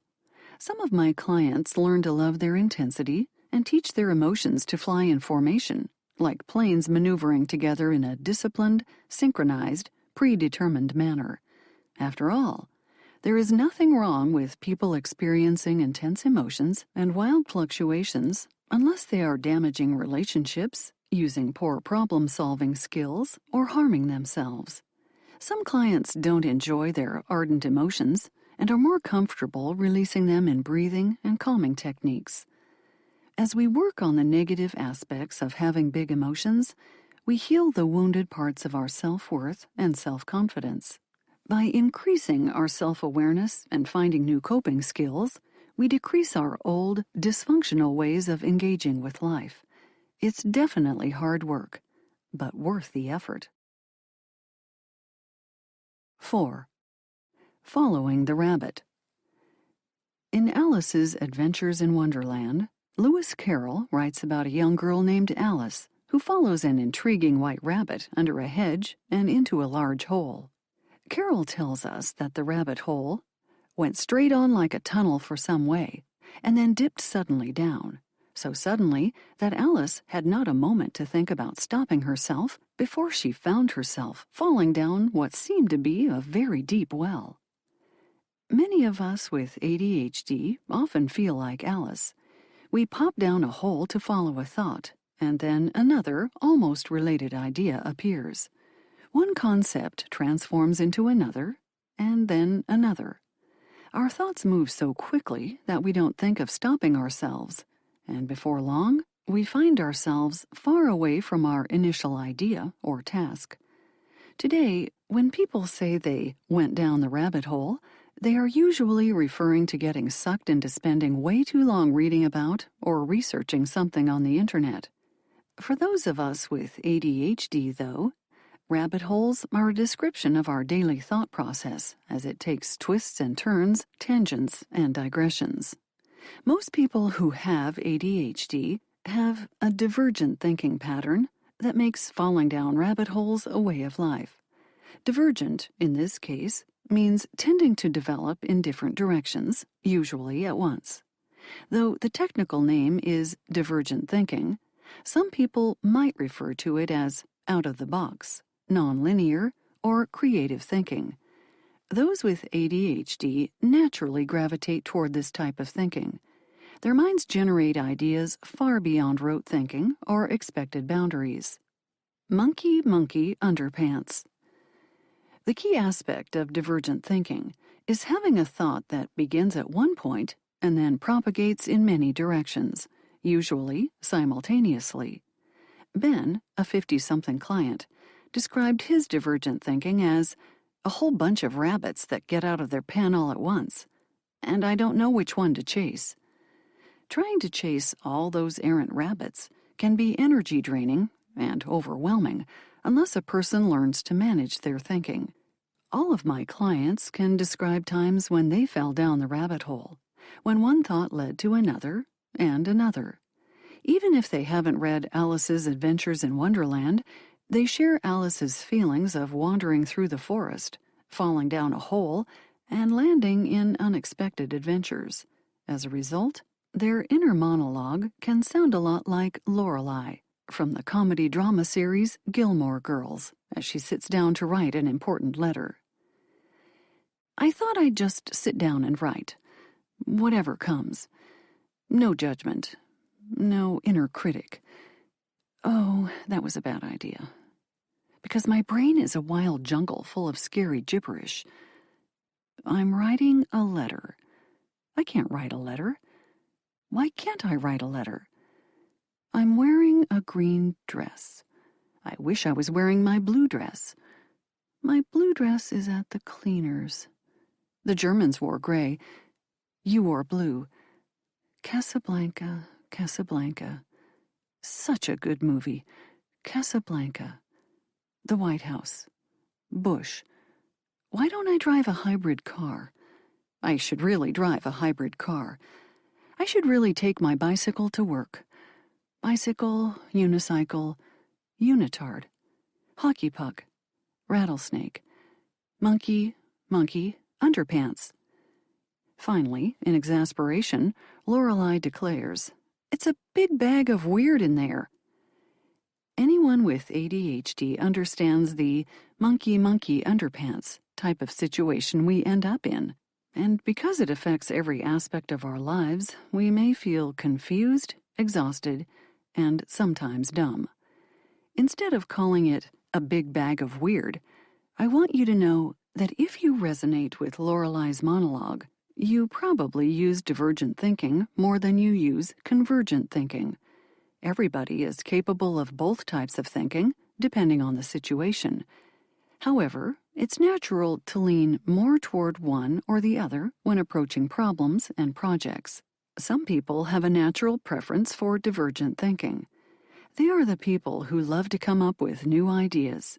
They are also most helpful when solving daunting, complex challenges, because they are more likely to articulate ideas that are new and useful.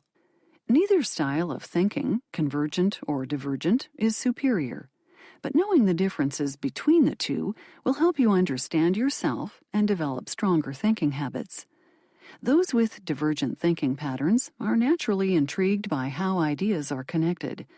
They create constellations of linked information in their heads. For example, when divergent thinkers learn something, they intuitively ask, "What can I make with this idea?" Or, "How is this idea connected to other ideas?" A newly graduated divergent thinking nurse explained, "I love the complicated facets of my job. I love seeing how different aspects of what I learned work together. In school, we were only taught small, separate pieces of knowledge. At work, I see all the pieces and how they relate." Rote learning, memorizing information based on repetition, is not for those with strong preferences for divergent thinking. Divergent thinkers gather information and learn by playing, imagining, inventing, experimenting, and exploring topics and ideas. Those with divergent patterns love to ask, "What if?" or "Why?" Adam, a computer analyst, realized that he was a divergent thinker in college. "I had what my professor called mathematical intuition. When I came across a problem, I used my logical instinct to pull out an answer. If I couldn't, I'd ask a why question.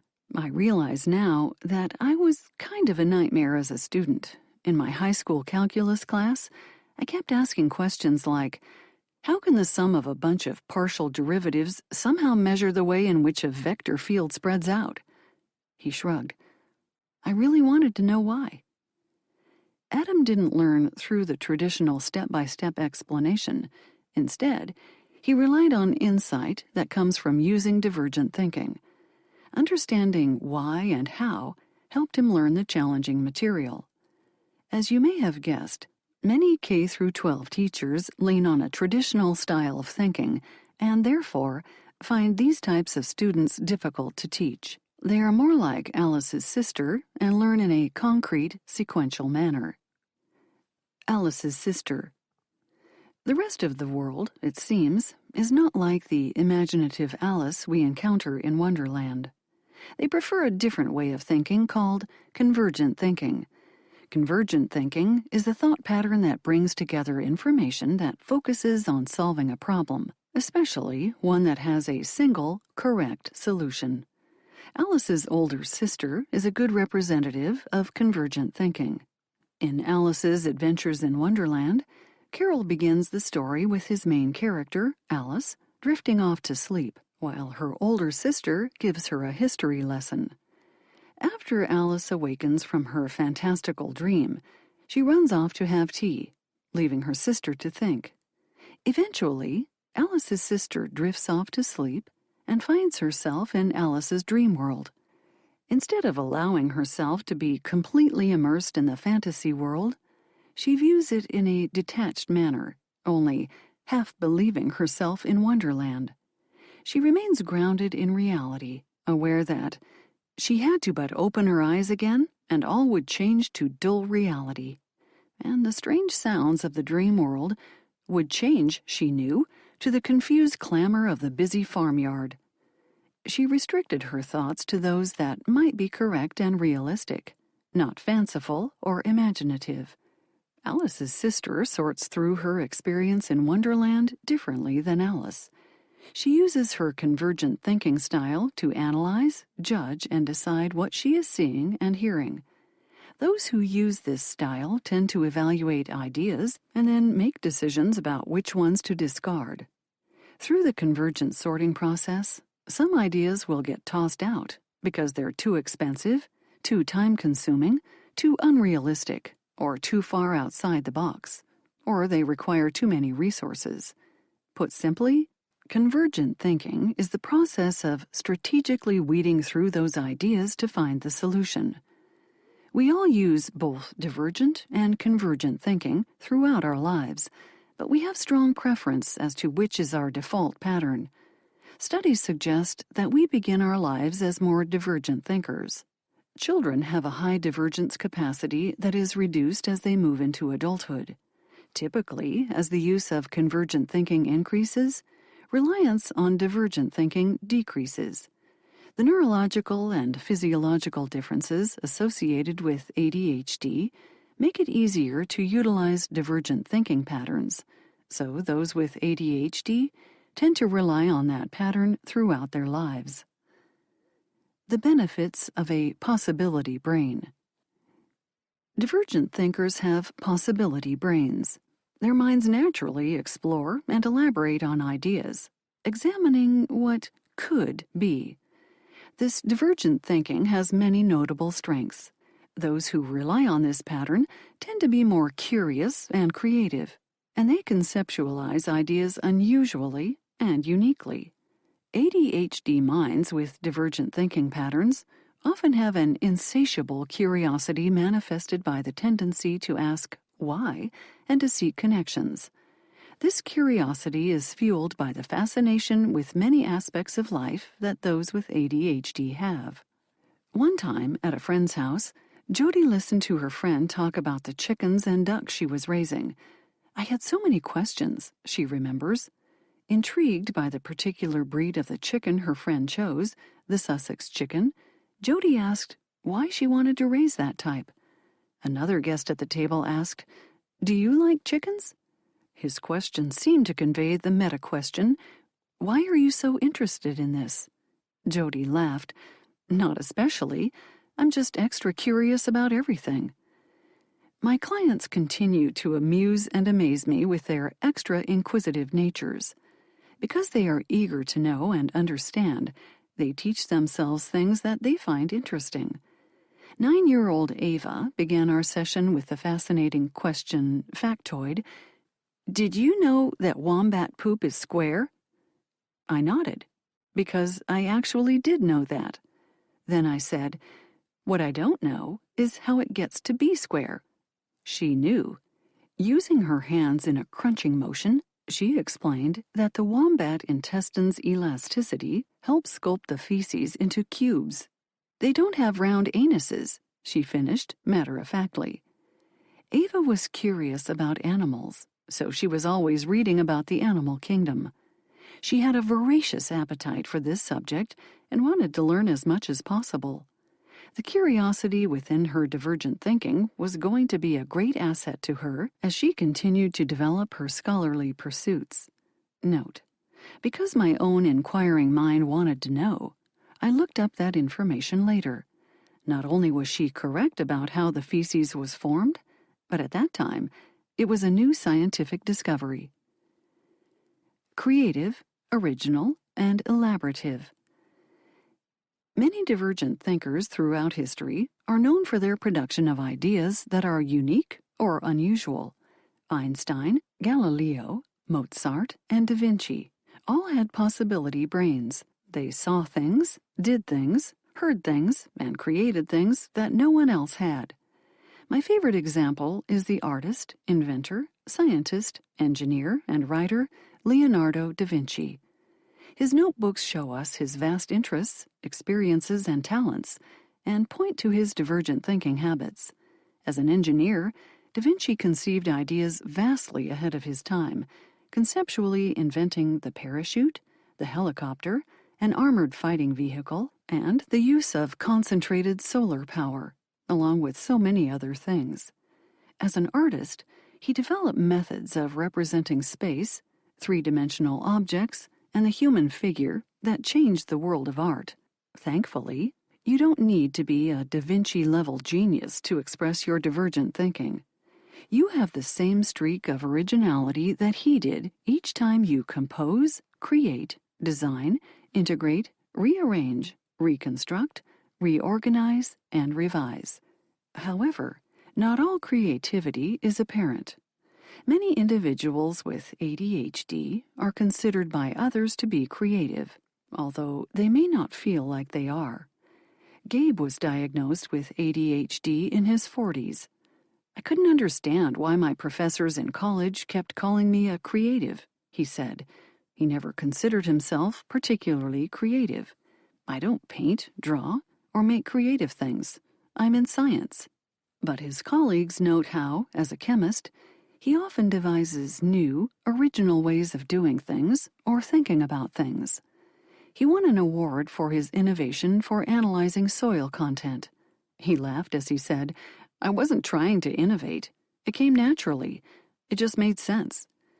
Where his colleagues saw and understood a tried-and-true process, Gabe's possibility mind naturally took him exploring down many paths to find a new way of doing something. Gabe's story shows the divergent thinking strength of elaboration. He is a natural when it comes to enhancing ideas by providing more detail, improving clarity, and understanding the topic. Many individuals with ADHD don't understand that when they appraise, modify, critique, evaluate, judge, and test, they are using their natural divergent thinking patterns. Fluent, flexible, and funny. How many uses can you think of for a clothes hanger? The more answers you are able to generate, the higher you would score on the divergent thinking trait of fluency. An individual who has high fluency has the ability to think of many diverse ideas quickly, creating ideas within a specific category. They often create a deeper understanding of a topic when they are experimenting and brainstorming, instead of just remembering information. Many times I see students of all ages get into trouble for having high fluency. These students ask themselves, what would happen if, and then act on those thoughts.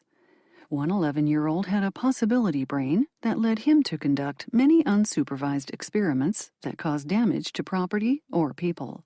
One such experiment involved the fire department being dispatched to his house after he attempted to make a homemade smoke bomb by combining sugar with potassium nitrate in an aluminum foil ball. His savvy mother, however, saw the value of her son's fluency and taught him to run this simple safety test before he experimented. Does my experiment have the capacity to hurt me? Does my experiment have the capacity to hurt others? Does my experiment have the capacity to hurt property? Sometimes things still get ruined, she admitted, but it has stopped him from injuring himself and others. Flexibility, another divergent thinking trait, is the ability to work in diverse categories of ideas rather than within one specific category of fluency. Those with high flexibility are nonlinear thinkers who are able to hold two opposing points of view in their mind at the same time. My wife gets really frustrated with me, a CEO client explained. I can argue both sides of an issue very convincingly. Then she'll ask me, "Which do you believe?" And I say, "Both." This adaptability enables a person to simultaneously think about and develop different concepts as well as switch between them with ease. And many times, individuals with divergent thinking traits are funny. Research suggests that individuals who have strong divergent thinking patterns combine the strengths of fluency, flexibility, originality, and creativity to entertain themselves and others. My clients of all ages, for the most part, are clever, witty, and even hilarious. It is one of the reasons that I love my job, and my family, so much. One of my adult children quips, "We grew up with just enough dysfunction to be funny." The dinner table, for those of us with ADHD, is a place where our family riffs off each other's jokes and repeats comedic bits from past conversations. Though my neurotypical teenage daughter is mostly entertained, she observes that we are not like normal families. We aren't. The majority of us have ADHD. Many of my clients use their humor as a coping mechanism. If they can laugh at a situation, it might not be that bad. I look forward to appointments with Taylor, a very funny client of mine. She usually starts her sessions by telling me a story of her embarrassment, social awkwardness, or clumsiness from the previous week. She started one session with her experience at a gynecological exam. "So I went to the lady doctor yesterday. Before long, I was wiping away tears of laughter." Divergent thinking in the workplace. People who have predominantly divergent thinking patterns do well to find careers and employers that allow them to express their originality, creativity, fluency, and flexibility. When they do, they find their work very satisfying. As employees, those with divergent thinking patterns often offer fresh, unusual, unique perspectives. One of my friends is a very talented artist and professor of art education. In the classroom and in her art, her divergent thinking pattern is celebrated and respected.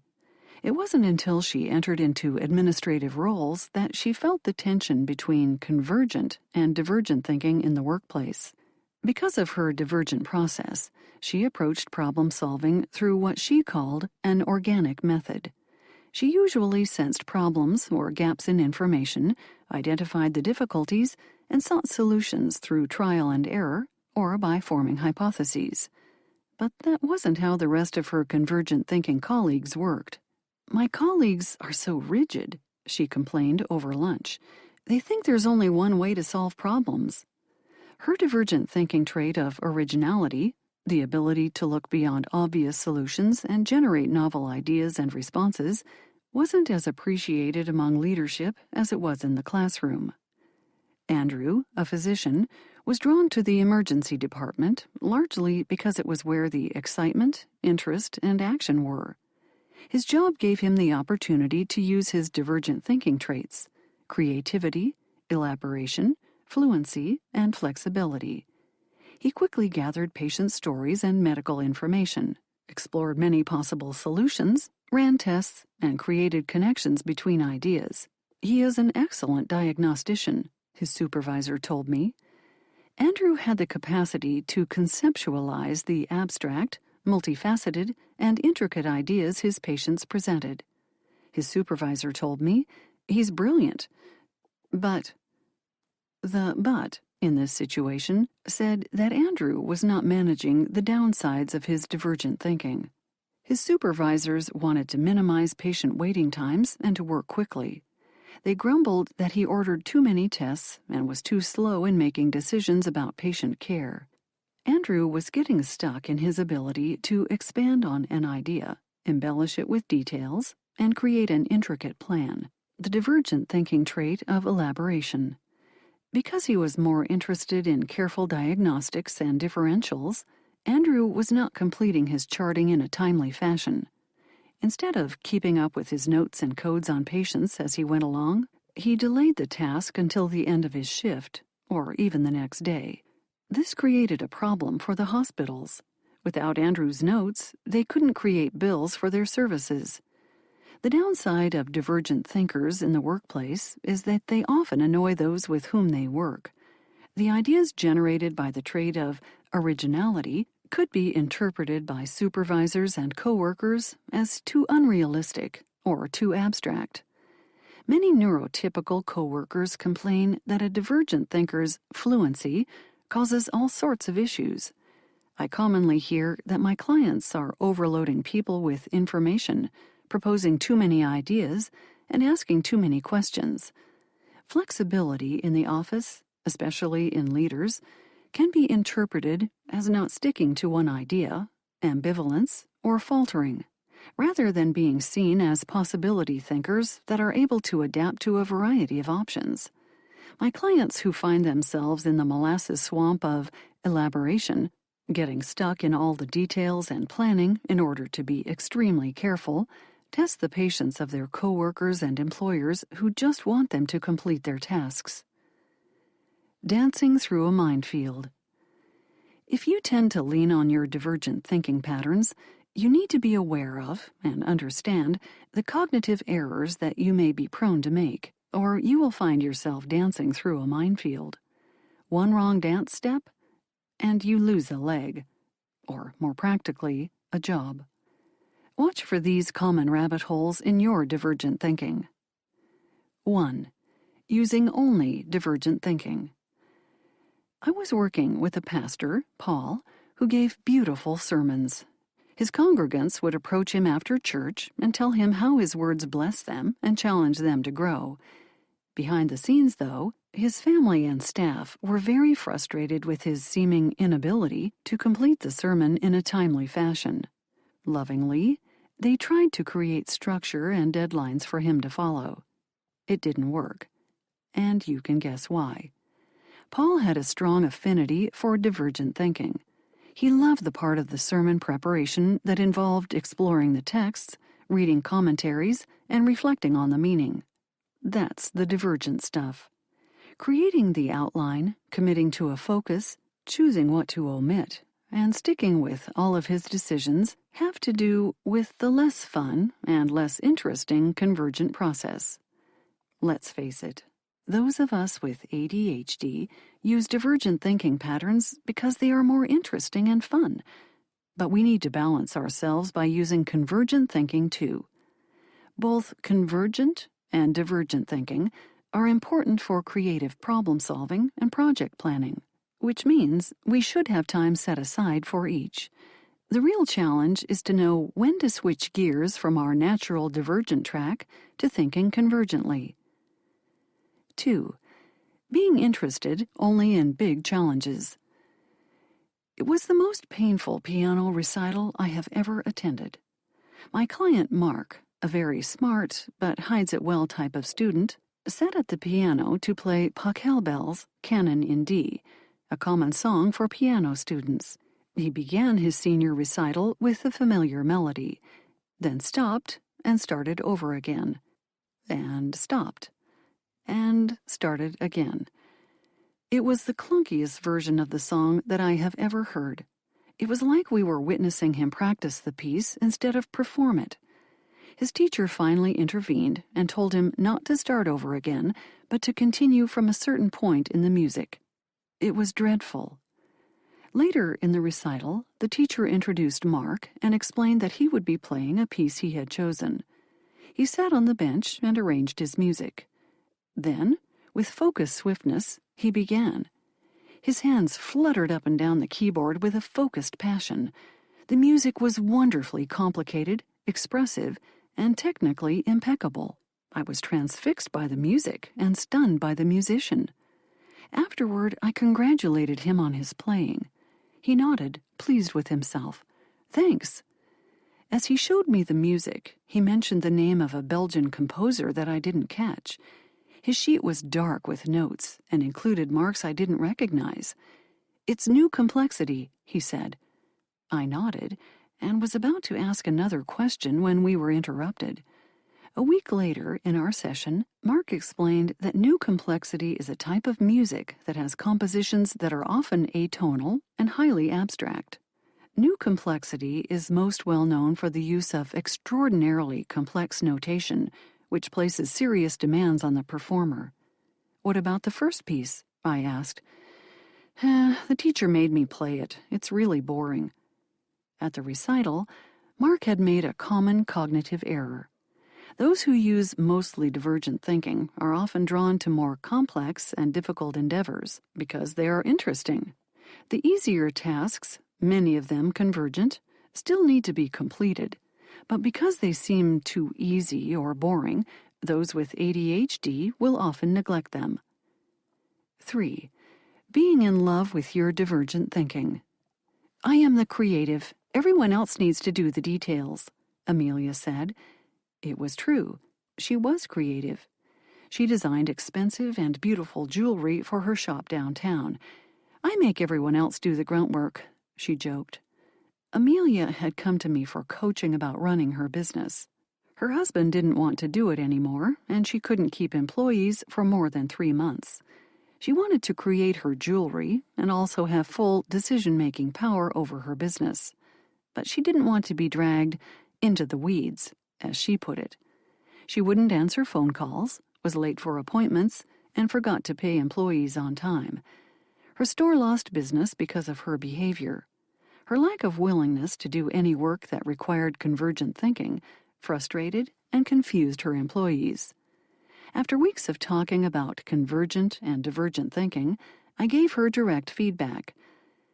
I'm not saying that you have to keep your own books, but you do need to provide direction for people who work for you. And that means you need to spend some time in convergent thinking about your business so you will be able to direct others to know what to do. Amelia hated that suggestion, and I didn't see her for weeks. She couldn't see that her reluctance to do any convergent thinking caused messes for others to sort out.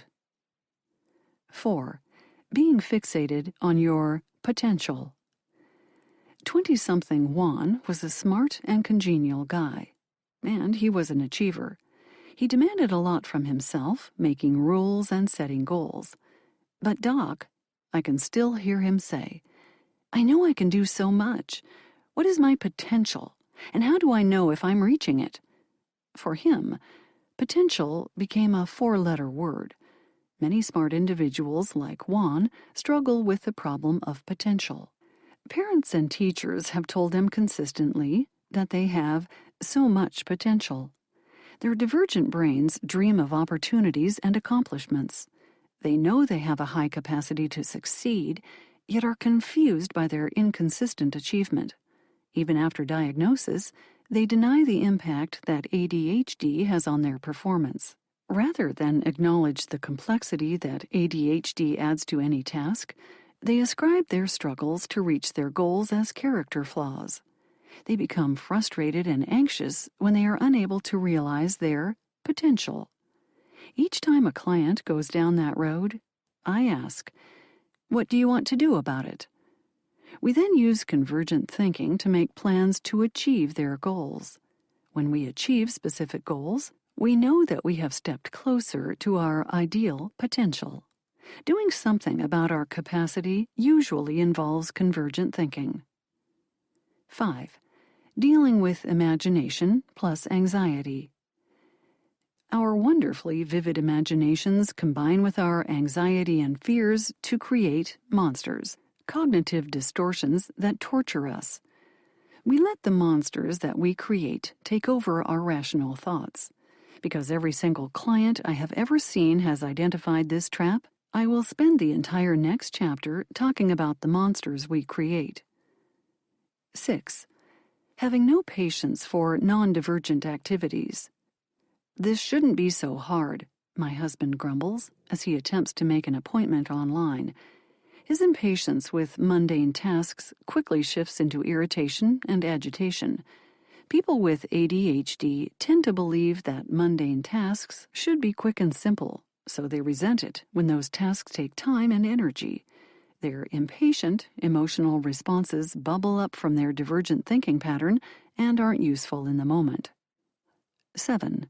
Creating Rube Goldberg machines. A Rube Goldberg machine, named after American cartoonist Rube Goldberg, is a machine intentionally designed to perform a simple task in an indirect and overly complicated way. My children loved their middle school project of a creative Rube Goldberg machine. It captured their imagination. That's all fine for creative fun, but ADHD adults make the cognitive error of creating these machines in their daily lives rather than keeping to simple methods.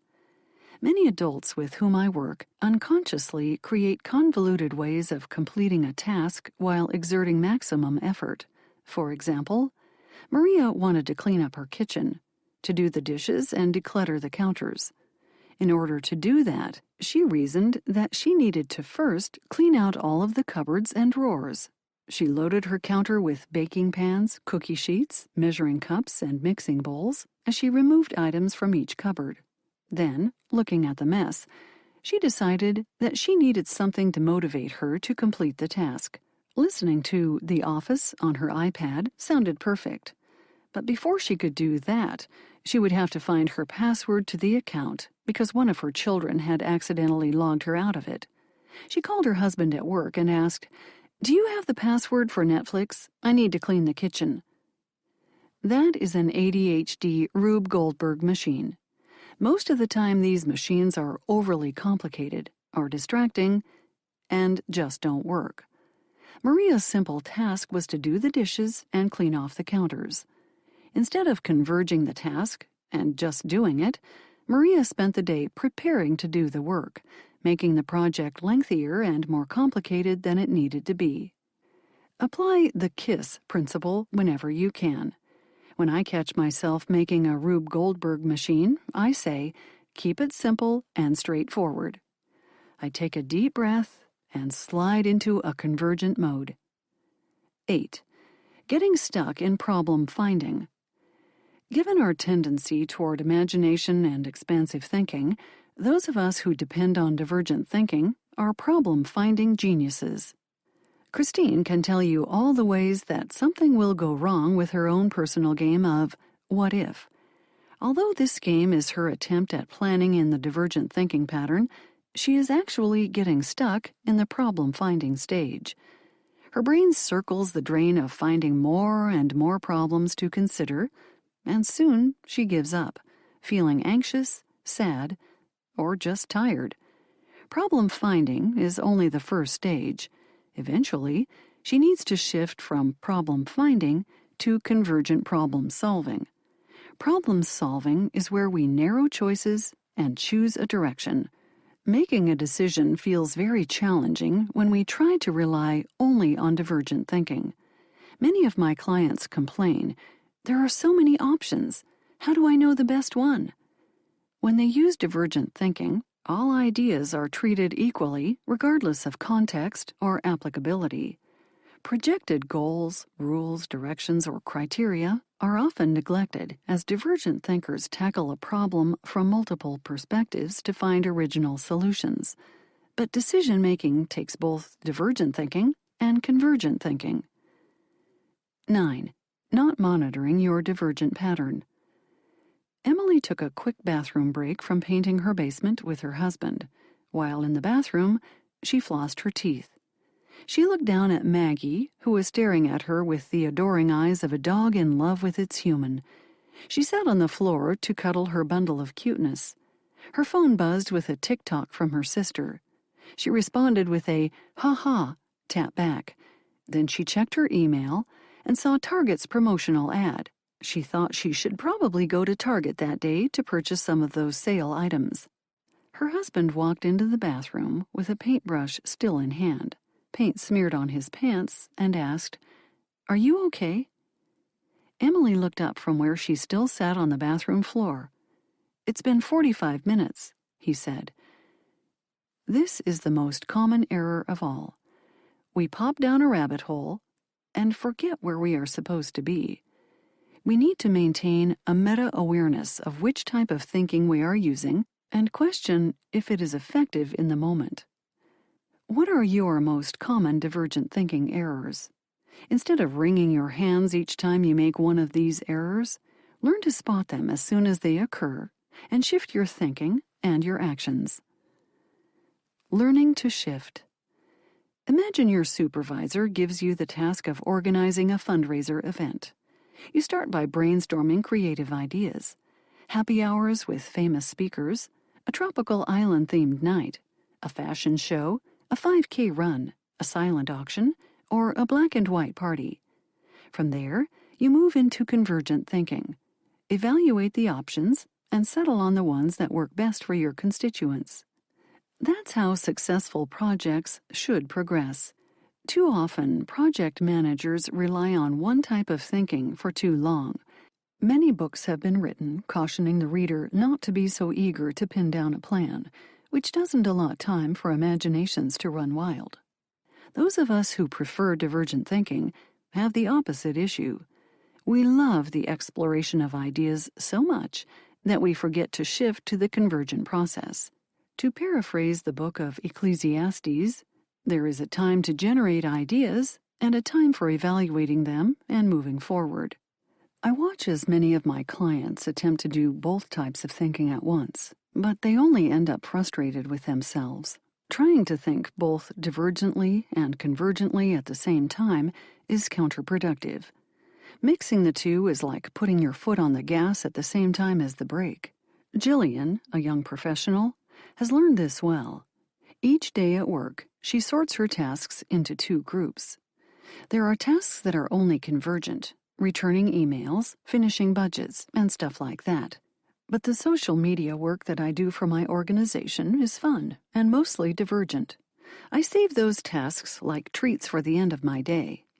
Jillian has learned that while both types of thinking are necessary for success, it's smarter to identify and separate them, sorting them in a way that will allow for the most productive day possible for her. Monitor your thinking closely. Some of my clients set timers for the two different types of thinking. Ask yourself, what is my goal for this part of the task? If the answer is getting the laundry done, don't shift to divergent thinking and redecorate the laundry room. Instead, set a timer and tell yourself that you will spend 15 minutes in convergent thinking while you perform this task. Divergent thinking and rabbit holes aren't your enemies. They are forms of thinking that allow you to have big ideas and make stunning connections. Learning to manage the tension between the desire for divergent thinking and the practical need for convergent thinking will help you become more effective in your life and help you better manage some of your ADHD tendencies. 5. The monsters we face. 7-year-old Annie studied me while her mom explained why they needed help. We are having all kinds of issues. She won't sleep in her bed, and she won't be in her room by herself. I nodded and jotted a few notes, asking questions about any recent trauma or significant changes. There weren't any. The mother went on to explain how Annie would even ask one of her twin 2-year-old siblings to accompany her to the bathroom because she could not be alone. This is causing all kinds of potty accidents, she said. I was impressed by how together this mom was.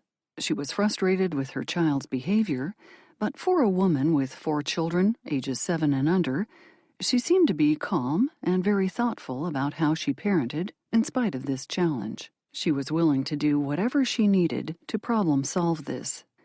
I turned to the small blonde girl with impossibly large, dark brown eyes. Do you know why you don't want to be alone? Annie cautiously nodded. Monsters. Oh, I said, quite seriously.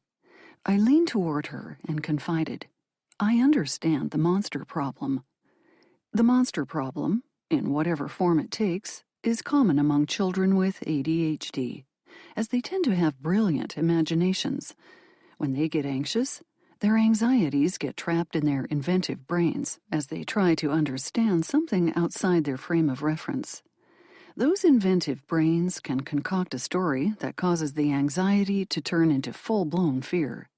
Since children's life experiences are more limited than those of adults, they don't understand how to process their anxieties, much less even know that's how to label the tumultuous feelings inside their little bodies.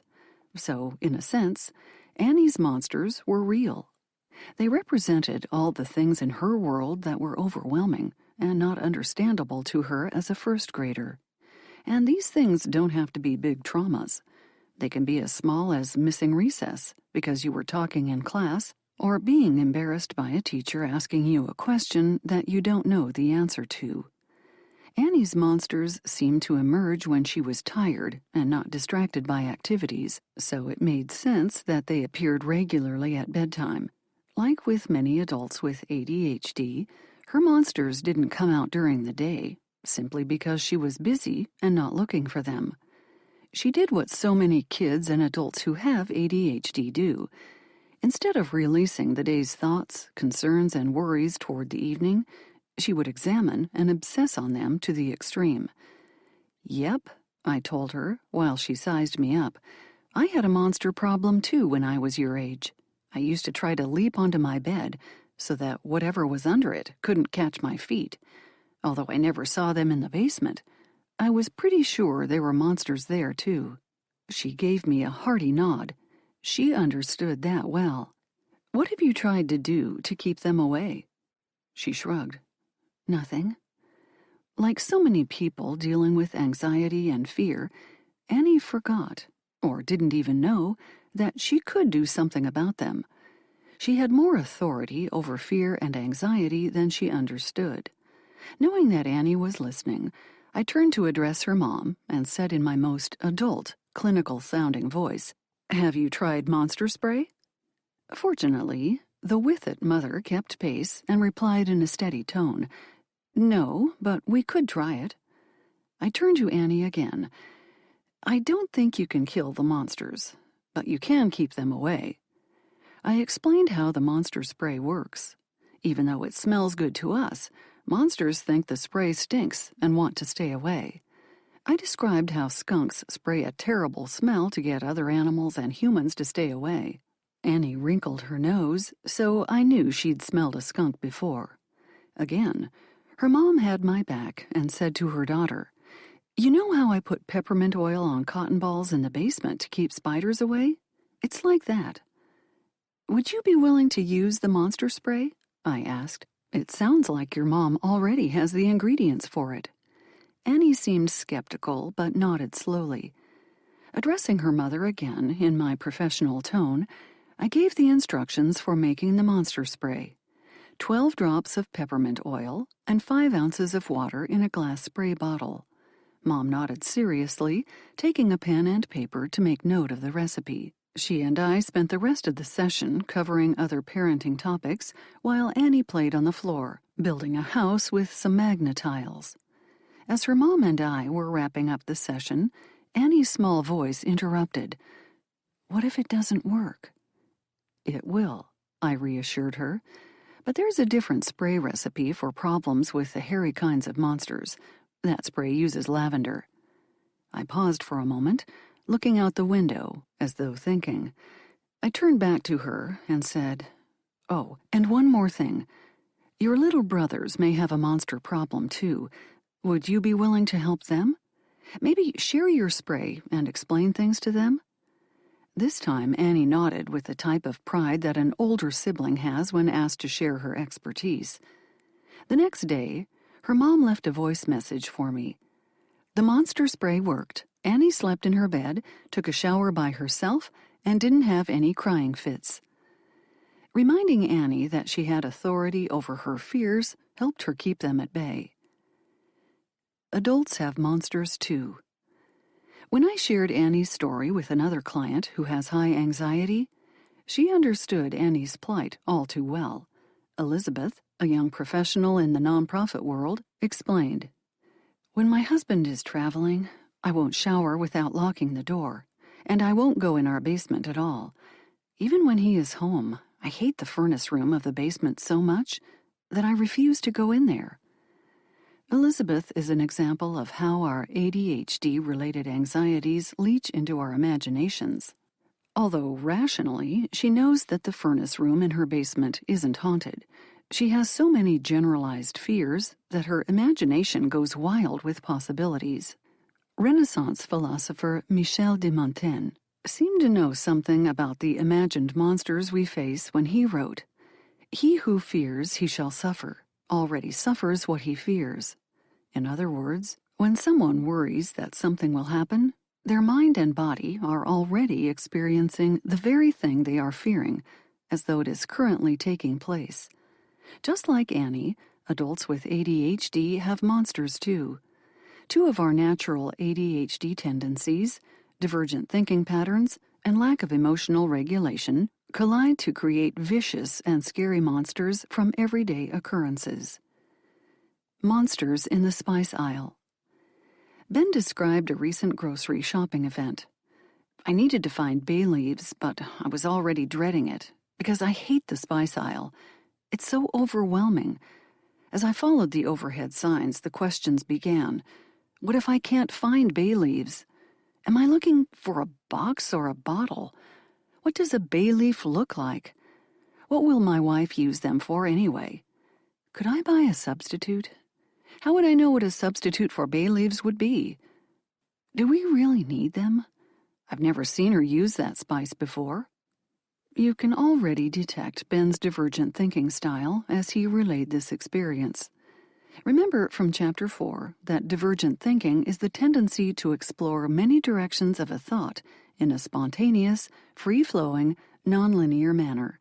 Ben's mind drove past the simple task of finding the bay leaves to the unlikely event of not finding what he needed, to wondering if bay leaves are even necessary. This is where neurotypicals can be confused by observing the ADHD process. Just find the bay leaves, they may be tempted to suggest.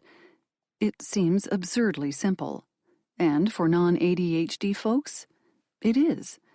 But Ben's thoughts fling out in many directions at the same time, causing a cacophony of questions and ideas all at once. Ben continued his spice hunt story. Standing in front of the massive display, I thought, why would they organize spice shelves this way? How would I organize them? Why isn't there an employee I can ask? Where did they all go? They need to have more employees here on the weekend. As he scanned each shelf, everything blended together as though the spices were collaborating against him to hide the bay leaves. Eventually, his emotions swelled, and he threw up his hands. I'm tired of being here. I'm tired and stupid. Sheesh. Ben left feeling overwhelmed, irritated, and defeated. The other tendency that creates ADHD monsters is the lack of emotional regulation. Like most people with ADHD, Ben has a very low frustration tolerance. Because his brain confuses little everyday inconveniences with major threats, he can easily escalate a minor irritation into a struggle with a monster frustration. He often becomes completely flooded by a feeling or feelings, making the situation unbearable. For Ben, the simple task of finding a spice became a crusade. His brain responded as if it were engaged in an attack against real monsters. His breathing sped up. His mind raced. He called this physiological response anxiety. No matter what label we give it, anxiety, fear, worry, stress, or monsters, so many of us with ADHD carry this extra mental load. Fear is an emotional and physiological response to an imagined or known threat, which means we feel it not only in our minds, but also somewhere in our bodies. Some people feel a tightening in their stomach. Some may feel pounding in their chest, pressure in their throat, or even ringing in their ears. Yet for others, there's a lingering apprehension, a dizzying feeling. They carry a chronic sense of worry or tension, the sources of which may be unclear, in their upper back and neck. A client explained, "It's like I'm always waiting for the other shoe to drop. I just know something is going to go wrong. I feel it in my face, a tingling." Just like Annie's monsters were real because her body thought they were real, so are yours. They just might bear a different name. Consider your monsters. If you have ADHD, you likely have monsters. Naming the beasts you are facing is the first essential step to managing them or banishing them from your life. Naming things is built deep into our subconscious. To name a thing is to acknowledge its existence as separate from everything else that has a name. During early childhood development, as a very young child learns to speak, you can see the relief and delight on their face as they name something. Giving something a name makes it real and able to be communicated about in order to transform its strangeness into familiarity. Name your monsters by addressing your fear. What stresses you out? What makes you feel anxious? What is that thing you worry about? Sometimes your fear is more generalized or nebulous. Do you have a deep fear of being rejected? Are you afraid of not being worthy of love? Of failing? Of being vulnerable?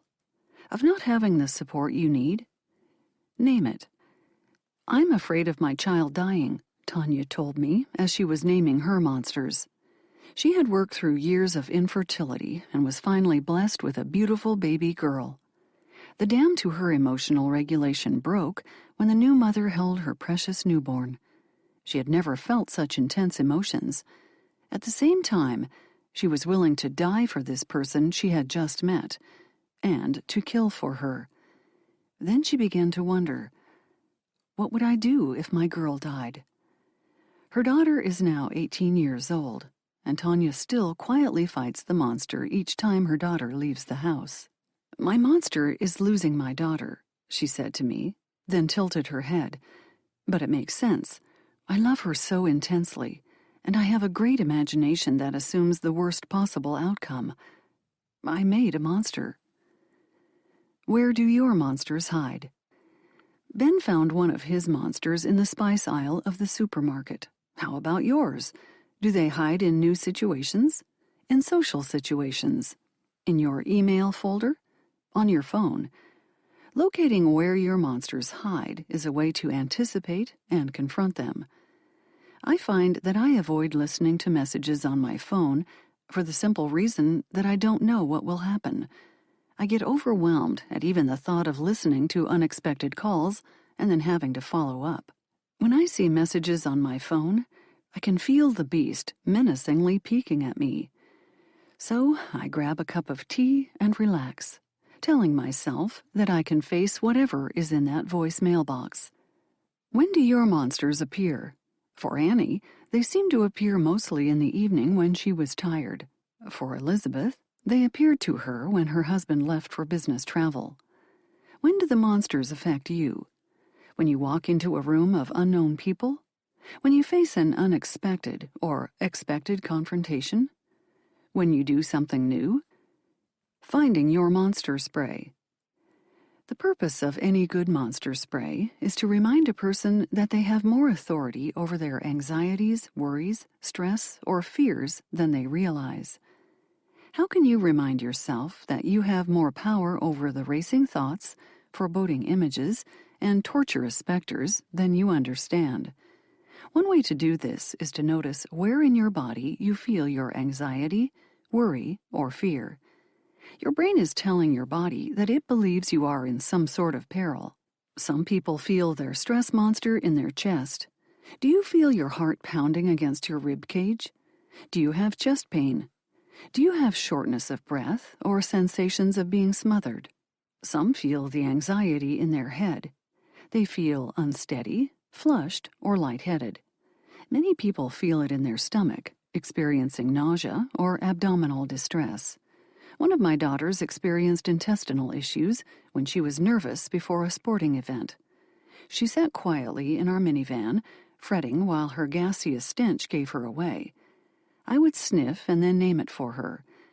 So, you're nervous about this game.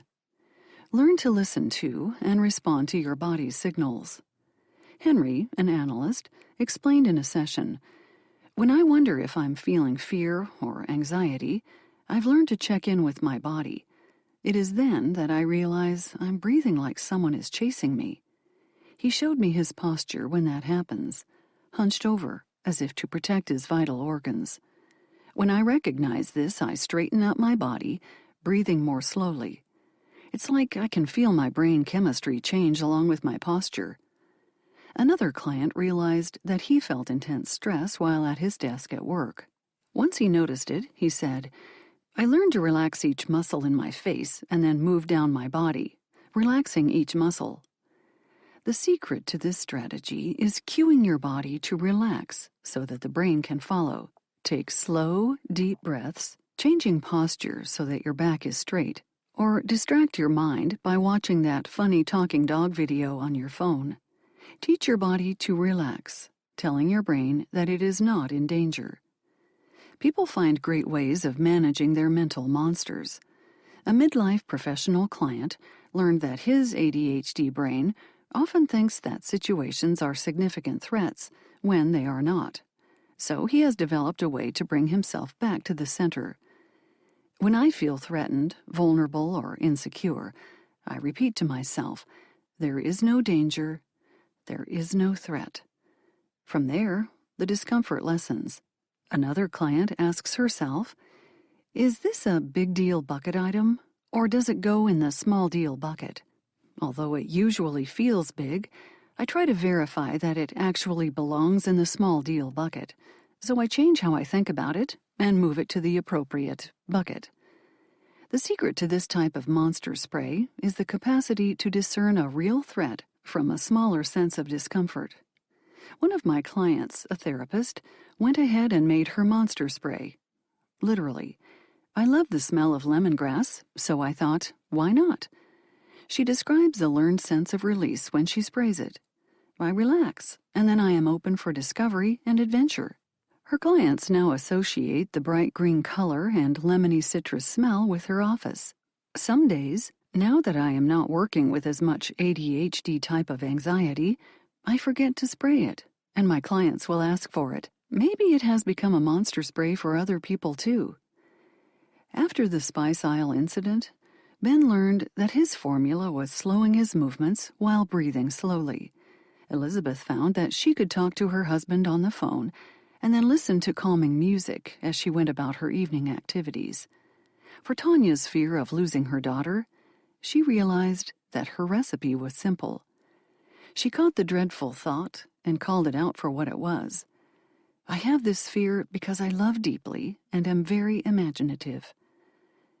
Our divergent thinking patterns give us astonishing imaginative and cognitive power. But we can mismanage our thinking ability when we create monsters out of ordinary items and events. Find your monster spray recipe and manage your monsters with the Peter Parker Spider-Man Principle, a proverb by comic book writer Stan Lee. With great power, there must also come great responsibility. Retrain your divergent thinking when you are tempted to let fear take over your life. 6. Malicious motivation.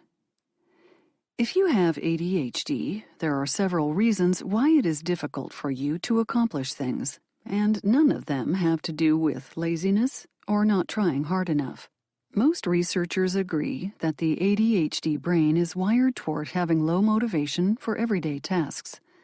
Dr. Russell Barkley, an internationally recognized authority on this topic, explains that ADHD is more about loss of interest and motivation than attention and concentration. The key to getting things done is to see the emotions involved and learn to redirect them. Motivation is about emotion. Joseph Ledoux's book, The Emotional Brain, emphasizes that emotions, mostly unconscious emotions, are powerful and critically important motivators of human thought, not just ADHD thought and actions. His book introduced me to the protective nature of our amygdala and how it wordlessly sounds the alarm to the rest of the reactive limbic system.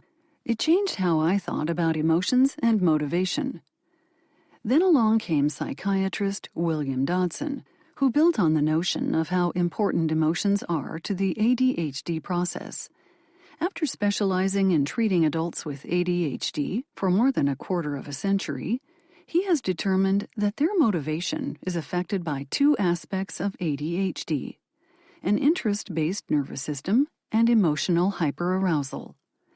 An interest-based nervous system implies that we are motivated by our level of interest in something rather than its importance and priority. In other words, importance, rewards, and consequences don't spur us into action. That's exactly it, David said, when I explained how motivation works with ADHD. I have always been able to do anything I wanted as long as I could get excited about it. He and so many of my clients are relieved to have their interest-based motivation understood. Emotional hyperarousal refers to the intensity of emotion that people with ADHD feel. We have passionate thoughts and emotions that are more intense than those of the average person. As I discussed in Chapter 3, our highs are higher and our lows are lower. Our intense moods are triggered by events and perceptions, and fortunately, usually resolve very quickly. These moods are normal in every way, except for their intensity. Subconscious emotions are powerful and complex and affect how we motivate ourselves. Especially for those of us with ADHD, the stronger the emotional push, the more likely we will be engaged. Many of us unconsciously call on the emotional part of our brain to initiate a task, especially a task we find tedious, uninteresting, or routine. It is easy to understand why getting stuff done when we have ADHD is so darn difficult. Our inconsistent interest and big emotions work against us. Using emotion to motivate ourselves is tricky business, and we can easily end up in a ditch after using it. When the emotion becomes too much, the angry neighbor arrives, and feelings of being overwhelmed set in. Because it is so difficult to motivate ourselves, we resort to some dirty tricks to get things done. In this chapter, you'll learn how my clients, Charlotte, David, Claudia, Christopher, and Bob, have fallen into common ADHD motivational traps. As you listen, identify when you have used these malicious motivational tricks on yourself. Avoidance, anxiety, procrastination, anger, shame, and self-loathing. Avoidance. You'd rather be doing something else. Although Claudia had a very important work project that was due, she decided to repaint her bathroom instead. She dove into redecorating websites at her office and sorted through paint chips at night. "At least my bathroom will look nice," she said. "I have been wanting to do that for a while." Claudia didn't want to face the work project, so she let herself become distracted by another less urgent task. She was using a sneaky emotional and motivational trick called avoidance. We use the avoidance tactic to motivate ourselves to do other things instead of the important task before us. Avoidance lets us feel productive by accomplishing something, even though it is not what needs to be done. When we don't want to think about the task that makes us emotionally uncomfortable or even anxious, we temporarily shift our attention. This misdirection soothes our twitchy limbic system, calming our anxiety. A college student, Charlotte, confessed with a wry smile, "My sock drawer is usually very clean around exam time." Instead of writing her papers and studying for finals, she looks around her messy room and decides to organize her socks. "I feel so good thinking about my color-coded sock drawer that I forget how gross school is making me feel." Charlotte avoided the bad feelings that she associated with school by completing a task that she could feel good about. Avoidance is driven by a variety of thoughts and habits. We avoid tasks, or put them off, because we do not believe we'll enjoy doing them, or we feel that we won't do them well. We may also use avoidance when we are confused by the complexity of a task, such as filing our taxes, or when we're overly distracted or fatigued. And sometimes we use avoidance despite our best intentions. Christopher set out to be more productive in his life. Each night, he would create a list of tasks for the following day. I asked him, "Does that method work well for you?" His first response was an enthusiastic, "Yes." Then he paused. "I'm not sure that it is working. I never really get to the list that I wrote." Christopher described how he dreaded getting out of bed in the morning because he knew that the items he listed the night before should be done. When he finally faced his day, he avoided completing his list and did other things instead. His attempt at being productive and making the list was actually perpetuating his avoidance pattern. Our divergent thinking may work against us when we are trying to get things done. In divergent thinking, everything has the same level of importance. I accidentally slip into an avoidance strategy when items pop into my head as I work on a task. The new thoughts seem just as important, and I am tempted to follow them down the rabbit hole. Sometimes, when I suspect that I may be struggling with avoidance, I shift into a just do it convergent thinking mode. But if I can't, I take a quick break to analyze my thoughts. I look at my list and ask myself, why did I think this task was important? I try to retrace my thoughts to understand why I would prioritize a specific task. Then I ask questions to test my thinking about prioritization. Is there a due date? What will happen if I don't complete this task? Have I scheduled a time to complete it? Usually I will feel dread and argue with myself, but I don't want to do it. That is usually how I know that I need to address my avoidance. Anxiety, the tyranny of the urgent. Prioritizing tasks and knowing what to do first is difficult for those of us with ADHD, so we rely on anxious feelings to tell us what needs to be done. I can feel myself getting worked up about doing my billing, Bob, a media consultant, says. I try to invoice my clients by the 3rd of each month for the previous month. I catch myself watching the calendar, feeling nervous and agitated about the upcoming task. Unconsciously, Bob is building on the feeling of anxiety to create a sense of anticipation and urgency for doing the task. He is increasing his motivation as he worries and frets. I worry that I will forget it, even though it's on my calendar, or mess it up somehow, even though it's easy to do, he explains. Bob's basic motivation is a faint flame reminding him that he should get to a task. He pours gasoline, anxious thoughts, on that flame, and poof, big motivation. Claudia, a middle-aged professional and mother, explains that she uses anxiety to accomplish mundane things. She finds herself anxious about locking her car doors. I need to remember to lock my car, she thinks, and then her thoughts race on. I need to listen for the beep. What if I double-clicked my key fob and it actually unlocked the car? Someone could steal my stuff. What is in my car? Oh, my son's iPad. I don't want that stolen. He would be so sad, and I can't buy a new one right now. Lock car, lock car, lock car. Although anxiety focuses her attention on completing a simple task, it is not a reliable system. Sometimes the anxious feeling won't go away, she says. I get all the way up to my office and then go back down because I am so concerned that I forgot. She tells me that she usually has already locked her car. David, a 20-something young professional, uses anxiety to make sure he is on time. He arrives at my office 10 minutes early, as if he just finished a race. Everything in his body seems to scream, I made it, I'm here, let's get started.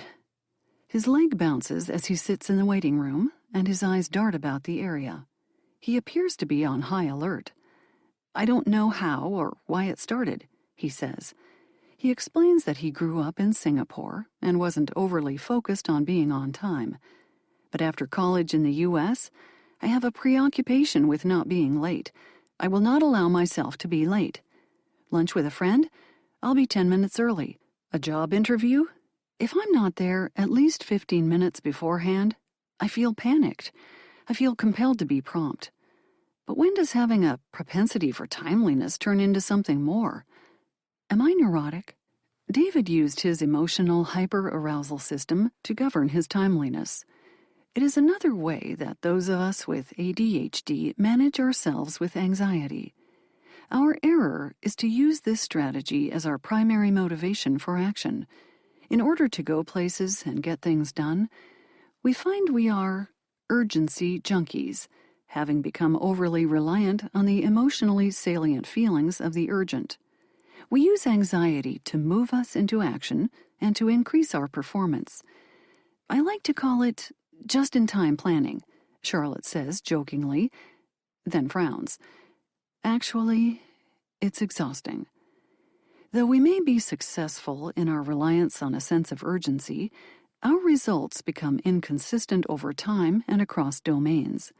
as it is with each of our dirty emotional tricks. The drawback is that motivating ourselves with anxiety is exhausting. When our intense anxiety gets too high, we are likely to avoid a task or shut down and not do anything at all. Procrastination, dodging bullets. Everyone puts off things sometimes, but those with ADHD chronically avoid specific tasks and deliberately look for distractions. Here's how we use procrastination to motivate our emotionally focused brains. Procrastination begins with avoidance thoughts, such as, "I don't feel like doing that right now." We imagine a magical time when we will feel intrinsically motivated to do that task. And we wait. And we wait until we can wait no longer. Then, with a quickly approaching deadline, a wicked wave of anxiety, fear, or anger pushes us into action. We complete the task with only minutes to spare. This is our genius tactic for getting things done that combines the two previous techniques, avoidance and anxiety. Many of us have made a habit of last-minute work to experience euphoria's rush at seemingly having overcome the odds. My college-age clients often brag, "This 25-page paper was assigned at the beginning of the semester. I did it in 10 hours. I barely ate or used the bathroom, and I pulled an all-nighter." Their faces are energized with the thrill of dodging a bullet. Right now, it feels like a high for them. They motivated themselves to complete an overwhelming task by using procrastination and the feeling of intense emotion that comes from it. Many of my clients believe that they need to work under pressure in order to perform well, convincing themselves that they do their best work when they procrastinate. Research shows that is generally not the case, again, indicating that our performance and productivity suffer under such pressure. Procrastinating because of perfectionism. Some of us who procrastinate do so because we are secretly perfectionists. I was driving home from the zoo with my 2 young children, who had just fallen asleep in the back of my SUV, and I started to make a list of what I needed to do when I arrived at home. "Today's show is about the poverty of perfectionism," the radio host said, interrupting my thoughts. "That's definitely not me. I've never done anything right," I muttered to myself, and reached for the radio dial. I was messy and not detail-oriented. My work was always lacking and never finished. But before I could change the station, the host said, "And if you are a true perfectionist, you just said that you couldn't be because you've never done anything perfect in your life." Wait, what? I had never considered that I could be a perfectionist. I was shocked. As the radio announcer went on to describe me, I pulled into a parking lot under a shade tree. While my daughters finished their nap, I learned that I was, indeed, a perfectionist. Perfectionists are quick to find fault in themselves and others and are overly critical of mistakes. Because I know that I want to be able to do things right, I procrastinate out of my fear of criticism, failure, or rejection. Procrastinating perfectionists often feel that it may be psychologically more acceptable to never tackle a job than to face the possibility of not doing it well. For me, perfectionism was the belief that I would never live up to a, mostly unconscious, standard that I had set for myself. Self-condemnation kept me from starting a task until I absolutely had to. Although it would be years before I understood how ADHD emotions perpetuated perfectionism and procrastination, I knew that I needed to change something. I am not alone in this tendency. It runs rampant in the ADHD world. In order to change that trajectory, fellow ADHD perfectionists need to recognize their pattern of perfection and that it is not helping them. I haven't completely let go of the shame of being imperfect, but I confront it daily. Instead of procrastinating on writing an article because I know that it will not be good enough, I coach myself by saying, "Let's just write a quick draft and see what happens." Then, after I write the draft, and perfectionism tells me once again that it isn't good enough, I confront it by saying, Read it aloud. Let's make sure it sounds right. And so it goes. Perfectionism accuses me, and then I reason with it. Talking with your past, present, and future self. I learned that each time I procrastinate, my future self pays the price. So many times I found myself angry with a past version of myself who procrastinated on a task, calling my past self stupid, lazy, and other names. But scolding myself didn't help me to stop procrastinating. I needed to change my approach, so I decided to try to help my future self instead of hurting her. I understood that my decisions in the moment would help determine whether my future self would be more likely or less likely to experience success. I could treat my future self with kindness by taking care of tasks that needed to be done, or with cruelty by willfully procrastinating. I began imagining having a conversation with my future self. I imagined the version of me who would wake up in my bed tomorrow. I needed to remind myself that I like this person and want the best for her. From there, I began to think about how the things I do, say, eat, and experience would change the way my future self felt about waking up tomorrow. Would my future self wake up tired because I stayed up binging on Netflix? Would my future self struggle to shake off indigestion because I chose to eat pizza, even though I am lactose intolerant? Would my early morning future self have to worry about being unprepared because I didn't feel like selecting an outfit and packing up my computer and papers in my work bag the night before? I began asking my future self a specific question. What would help you have a great morning? And it worked. When I answered that question in specific ways, I saw a decline in my nightly procrastination immediately. David was just beginning to use the future self technique as he was thinking about a computer programming assignment that was due on Tuesday. I want to get it done on Saturday, he sighed. I say that, but I always wait until the last minute. What time do you think Saturday, David, will start working on it? I asked. Probably around 2. What does Friday, David, need to do to support Saturday, David? He began. He shouldn't stay up late gaming. Then he stopped. He seemed surprised by a thought he'd just had. You know, I could look over the assignment on Friday, write down any questions, and pose them to my study group today. That way, I will be ready to complete the assignment on Saturday. A week later, when I asked about his assignment, David was pleased to tell me that although he had completed it on Sunday, not Saturday, he still felt successful. I had never considered helping my future self and setting him up for success. The reason he couldn't follow his exact plan for completing his task on Saturday was because there were complications he didn't understand about the assignment. Instead of letting this setback defeat or derail him, he thought about how he could support the Sunday version of himself by completing what he could on Saturday and then making a plan to address the complications the next day. I still finished it 2 days before it was due, he said.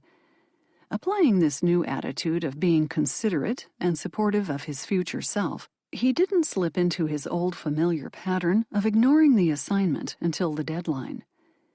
Being grateful to our past selves is helpful as we encourage growth and change in our patterns of procrastination. I was taking Christmas decorations out of the closet when my teenage daughter stepped into the room to witness me turn around, raise my palm, and slap the air. "What was that?" she asked, looking at me with the "why are my parents so weird" expression that she frequently wears. Her apparent judgment didn't dampen my delight. I replied, "I was high-fiving my past self. She is so organized. She did a great job putting away the boxes last year." To neurotypicals, this strategy may sound ridiculous, but for those of us with ADHD and limited access to our prefrontal cortex, this strategy turns what would be a convergent thinking activity into an imaginative, divergent one. Anger. Getting mad moves you to action. Motivating ourselves with anger can help us do that stupid little task that has been haunting us for days or months. The flare of anger makes us feel strong and pushes us to do what we want to get done. "Stupid winter, stupid weather, stupid Michigan," Bob muttered as he prepared the garage for winter. The weather had already turned cold and snow was on its way. He needed an hour to put away warm weather things like garden hoses and deck furniture and prepare his snowblower for the inevitable future snowstorms. Bob was surprised to find that he had used anger as a sneaky motivational trick. "I didn't consider my flare-up of anger as trying to motivate myself," he said later, "but I had to get mad to clean the garage." Sometimes we learn the effectiveness of using anger as motivation because other people were angry with us. David told me about how his mother used to scream at him. "She was easily angered by my behavior," he explained. He had worked with a counselor to realize that as a result, he learned to be motivated when someone was yelling at him. "When no one else was around to yell at me, I learned to yell at myself." If there was something for him to do at work, he would muster all the anger at himself or others that he could in order to complete the task. "I'm just so tired," he told me, "but the only way I know how to get myself moving is with anger." There are several problems with using anger to motivate ourselves. In addition to being exhausting, anger didn't help David think more clearly. Instead, the result was just the opposite. It clouded his thinking and judgment. Anger only gave him the emotional impetus to move. Though it can be tempting, even exciting, to use anger to motivate ourselves, research suggests that persistent anger for prolonged periods of time is detrimental to our productivity and our health. In Bob's case, he wasn't the only one in the garage. His son was there to help, forced to endure Bob's crankiness. Instead of Bob creating a positive memory with his child, his son was affected by his malicious self-motivation, making the task miserable for him. Shame and self-loathing. Motivation through disgust at yourself. The last dirty emotional tricks that those of us with ADHD use to accomplish tasks are even more dastardly and exhausting than the previous ones. We turn to shame and self-loathing as strategies when the previous ones fail. These tools require us to increase the frequency and duration of our intense emotions. Shame and self-loathing aren't turned on briefly like the previous tricks of avoidance, anxiety, procrastination, and anger. Instead, these dirty emotional tricks often act like chronic inflammation, a constant irritation to our emotional sense of well-being. Unhealthy shame is different from healthy shame. When we feel guilty because we did something to hurt someone, that is the healthy version of shame. It's telling us that we did something against our value system. It's a signal to change our direction, make amends, and rectify the situation. Unhealthy shame, on the other hand, is when we allow ourselves to be defined by a weakness or something we have no control over. According to Brené Brown, a researcher at the University of Houston, shame is an intensely painful feeling or experience of believing that we are flawed and therefore unworthy of love and belonging. She explains that shame is an emotion that affects all of us and profoundly shapes the way we interact in the world. Many of my clients use shame to motivate themselves to accomplish their daily tasks. Claudia realized that she used shame to motivate herself at work and at home, always trying to prove her worth to her supervisor and herself. She says, "To start a project I've been putting off, I'll imagine how disappointed my supervisor will be if I don't finish it in time. She'll realize that she shouldn't even have given me this job in the first place." Charlotte also relies on shaming herself. "I only have one chance to give my kids a good childhood. I have to get it right, or I'll screw them up for the rest of their lives." She berates herself when the house isn't kept tidy, or if she messes up the family schedule, which is filled with kids' activities. By focusing on her flaws and imperfections, This busy mom uses shame to keep up the momentum in her life.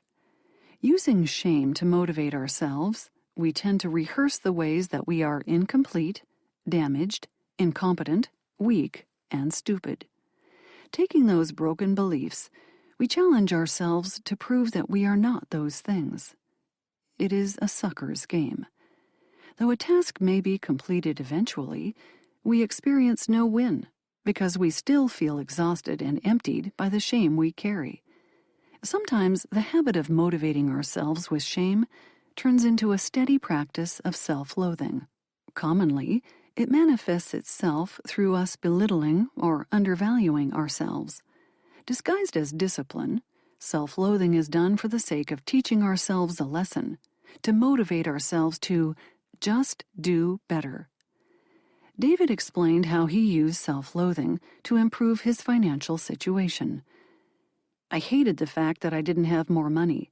I couldn't blame anyone but myself. I hated feeling like a loser. That belief drove me each day. His self-loathing worked. He did make more money, but he suffered in other areas of his life as a result, including family life, and he was left with more self-loathing. Confronting harmful motivation. As you wake up each day, imagine that your life battery is fully charged. You are hopeful and are ready to take on the day. But as the day goes by, your charge will slowly decline.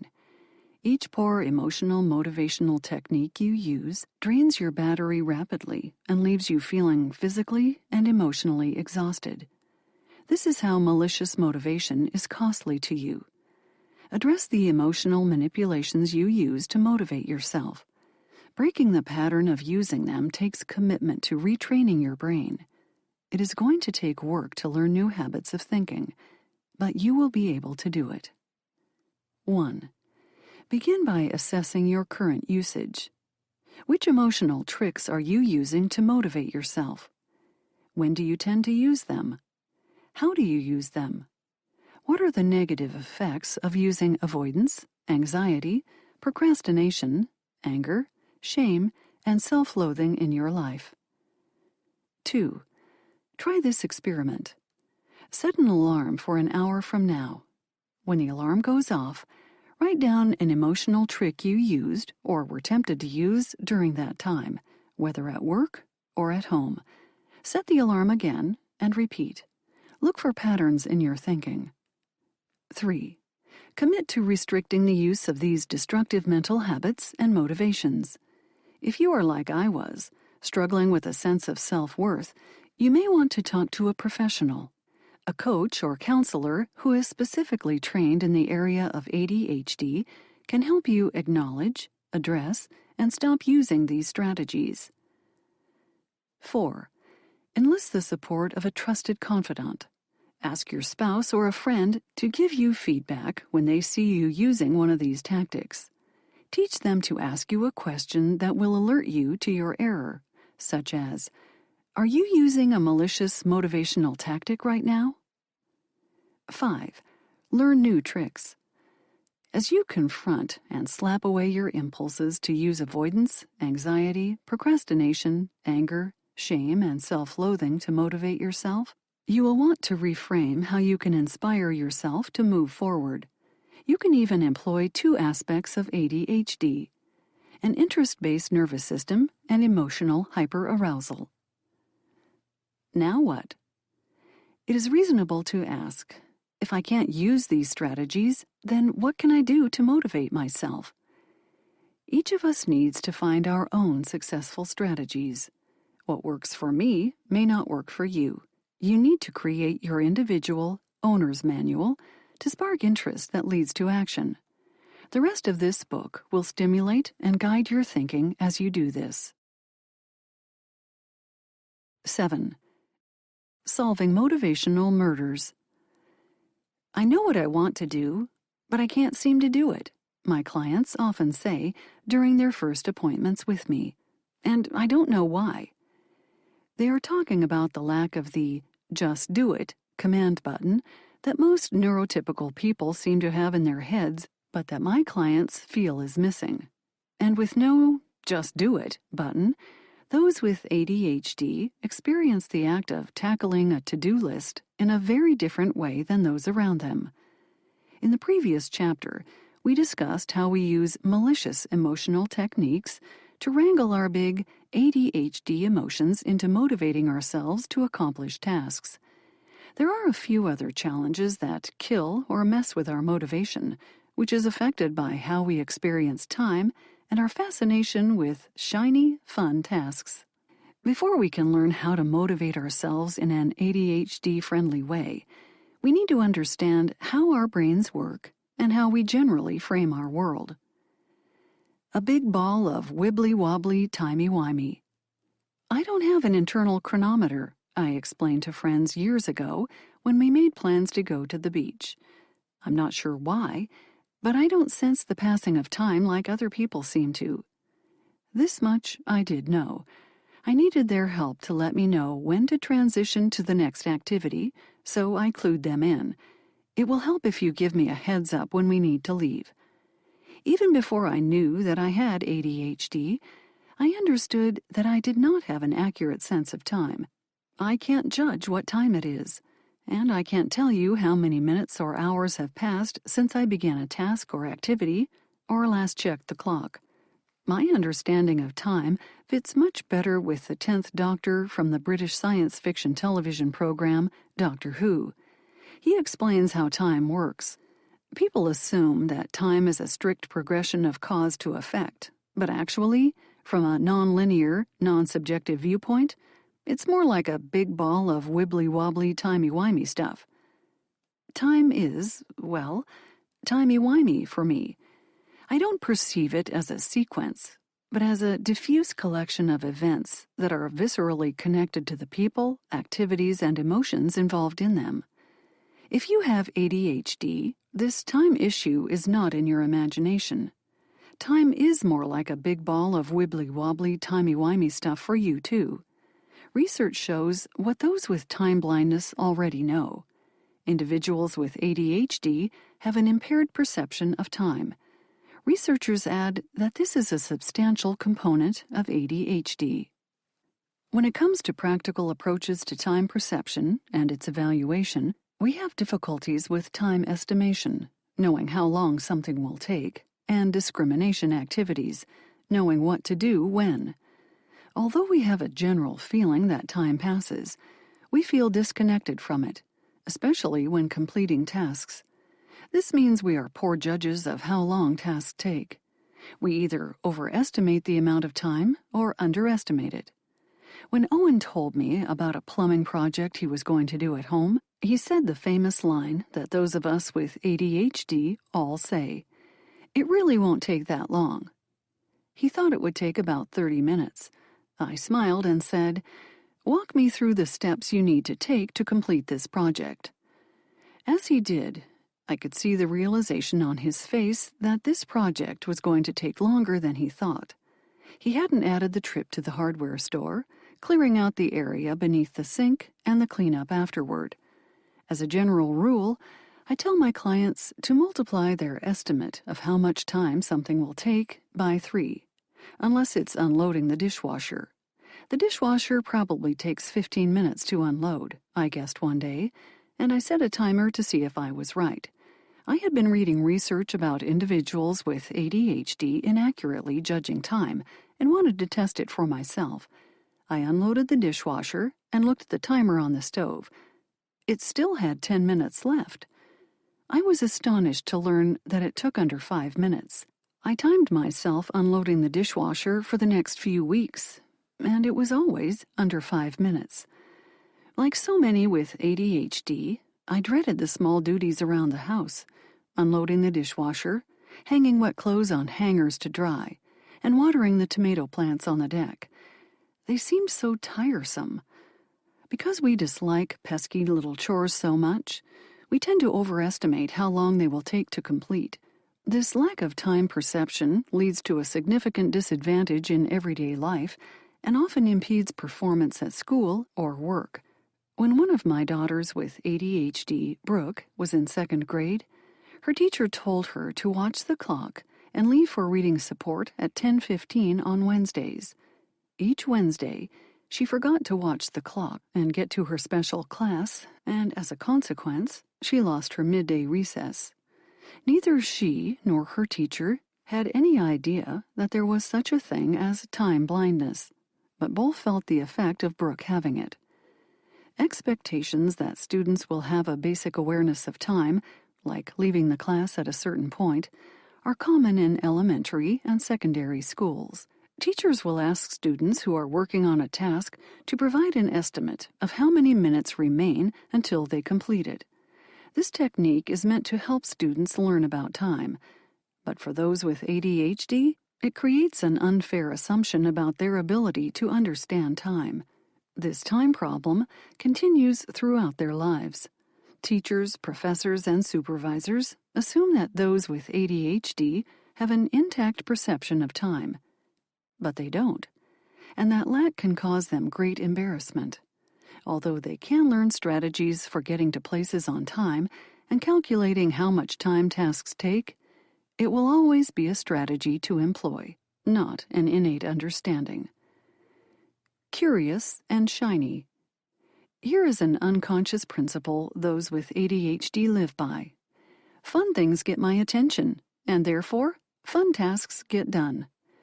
We are captivated by excitement and amusement, so our brains search the horizon for the interesting, the shiny, the curious, the remarkable, the exciting, and call it all fun. This principle affects our levels of drive, our motivation, our happiness, and even our sense of well-being.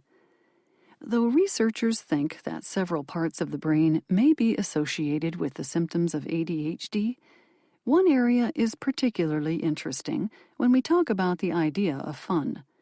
Right in the center of the brain is a part called the striatum. Known as the pleasure center of the brain, the striatum helps evaluate whether something is good and then allows us to experience joy and happiness. It is also able to learn to predict when rewards are coming. Researchers wanted to find out if the striatum works differently in people who have ADHD. College students were shown a series of images as they lay in an MRI machine so that researchers could observe the active parts of the brain that lit up. The screen repeatedly showed the students a square shape and a diamond shape.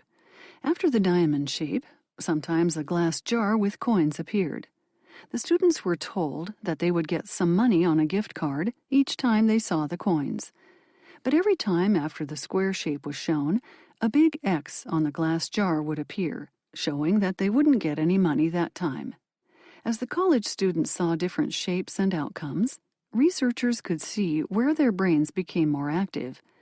Most people would start liking the diamond better than the square, right?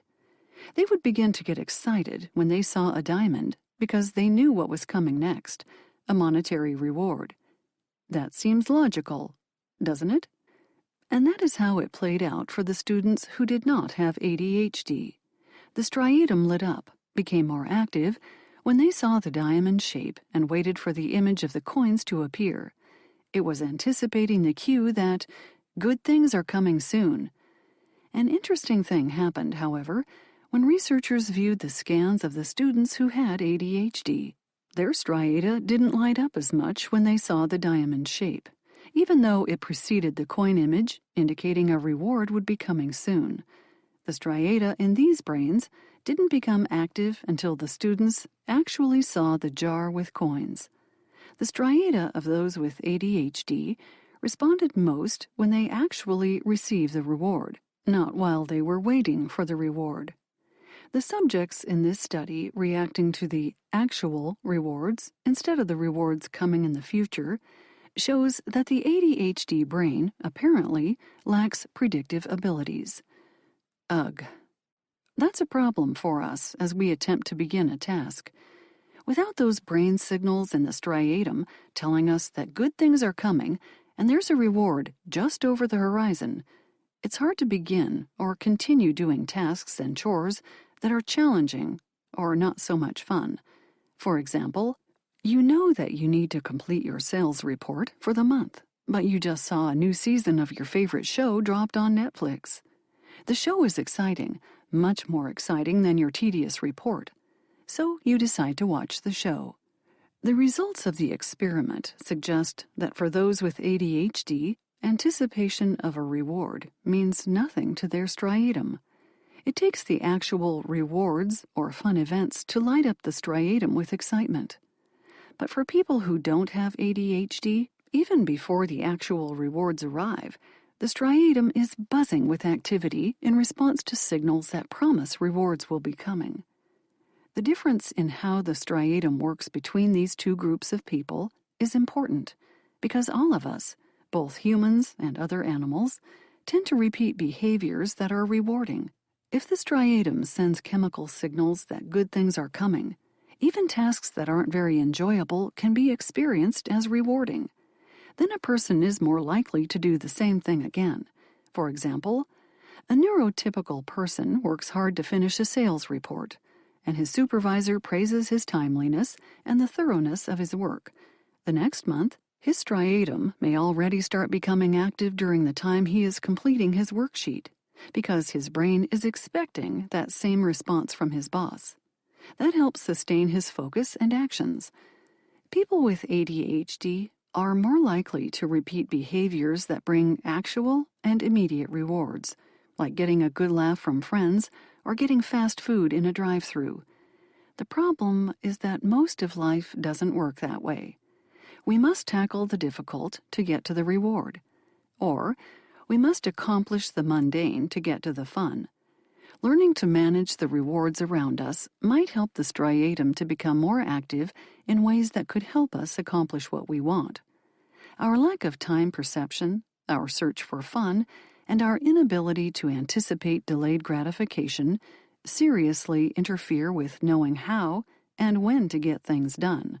They are murderers of our motivation. The energy drain. Our motivation is also affected by the amount of physical energy we perceive a task will require. We come to this conclusion by assigning each task a feeling. Then, through the lens of our hyperarousal, we gauge the difficulty of that task and how much energy it will use. Like with our estimations of time, we tend to overestimate or underestimate the amount of energy we will need. Personally, how do I know how difficult a task will be ahead of time? How do I know how to prioritize? How do I gauge how much energy it will take? I check with my big emotions, and they tell me. And honestly, they aren't very accurate in their predictions. Folding laundry feels dull because I don't like it.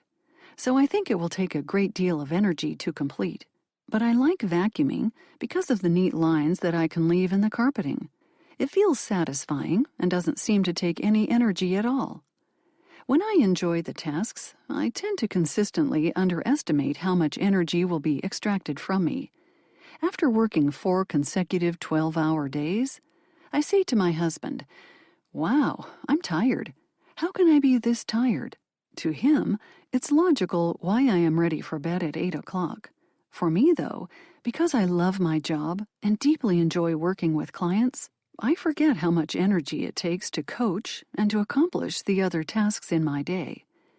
Fatigue is one of the most common complaints that I hear from my clients when they talk about symptoms associated with ADHD, and usually they are referring to emotional fatigue. Why are we so exhausted? It is exhausting being us because we have feelings about every task that we do. And the big feels to our other ADHD symptoms, like anxiety, hyperactivity, and hyperfocus, and they take a toll on our energy level. We feel drained, like our batteries are constantly running on empty. I have clients who have a low tolerance for the idea of losing energy. They worry that if they perform a certain task, they will lose too much energy and won't get it back. Tiffany is one of those people. She hates the feeling of the emotional overtiredness that accompanies her ADHD and avoids it by being extremely cautious about using any energy at all. When she does consider energy usage, she consistently overestimates the amount it will take to complete a chore.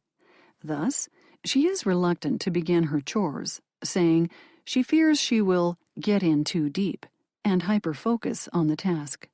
When I asked her what that meant, she explained, "What if I start cleaning up my kitchen and it takes all of my energy? I will have nothing left to give to my family." Tiffany forgets that, though cleaning up her kitchen after dinner will take some energy, she does not need to let the task consume all of it. She can learn to balance her energy intake with energy expenditures. Chapter 8 explores how to look at our metaphorical batteries and to keep them charged. Emotional intensity. Another way those of us with ADHD experience the world is by estimating how much emotional energy a task will require. Our delicate emotional brains are wired to detect even slight levels of emotional stimulation. So, not only does each everyday activity have an emotion linked to it, but we also calculate the emotional intensity of it. We ask ourselves, in terms of emotions, how interesting is this task to me? Each task either is highly emotionally stimulating, creating convincing strong emotions within us, or is on the other end of the spectrum with little emotional stimulation, providing punier, less interesting emotions. This spectrum represents the volume control on our emotions. It doesn't matter if the feeling is positive or negative on this spectrum. The intensity of the feeling is what arouses us. When our ADHD brains get stimulated by the intensity of any emotion, our attention becomes focused. An example of positive, high emotional stimulus is going fishing with friends. We have a sense of good, high emotional stimulation. We love the sunshine, the smell of the lake, and the time spent with good friends. On the other hand, a high emotional stimulus can also occur when we have procrastinated and are hurrying to complete a project that is due in a few hours. We are stimulated, but instead of being excited and happy, we are rushed, angry, or even filled with self-loathing. Both situations are highly emotionally stimulating. Some tasks, however, have little emotional stimulation. Emptying the dishwasher, doing homework, watching shows that we have already viewed on Netflix, or spending time on the internet may have little emotional stimulation. We create these emotional labels from past experiences and other preconceived notions. What one person thinks is highly emotionally stimulating may not be what another thinks. For example, when my kids were teens, they watched American Idol. For them, the show was a low emotional stimulation activity. They relaxed and enjoyed it as they bantered with each other and chatted about the contestants and the judges' responses, forgetting about it within minutes of shutting off the television. My response was quite different. My heart rate became elevated. I felt stress and agitation, hating when the judges made rude comments, or if there was drama on the set. Long after the show was over, I was still disturbed at what I had seen and experienced. This silly show was highly emotionally stimulating for me.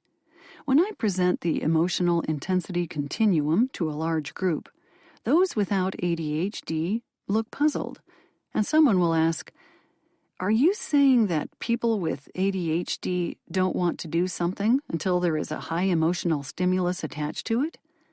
The answer is yes. For those people, a high emotional stimulus feels like rocket fuel. In their daily life, something that has high emotion is much more likely to get done. Perception of interest. My idea of fun is not necessarily your idea of fun. For example, just the idea of playing golf makes me sad. Hitting a ball and following it around doesn't sound fun. Driving the golf cart does, though. But for some of my clients, playing golf is the epitome of fun.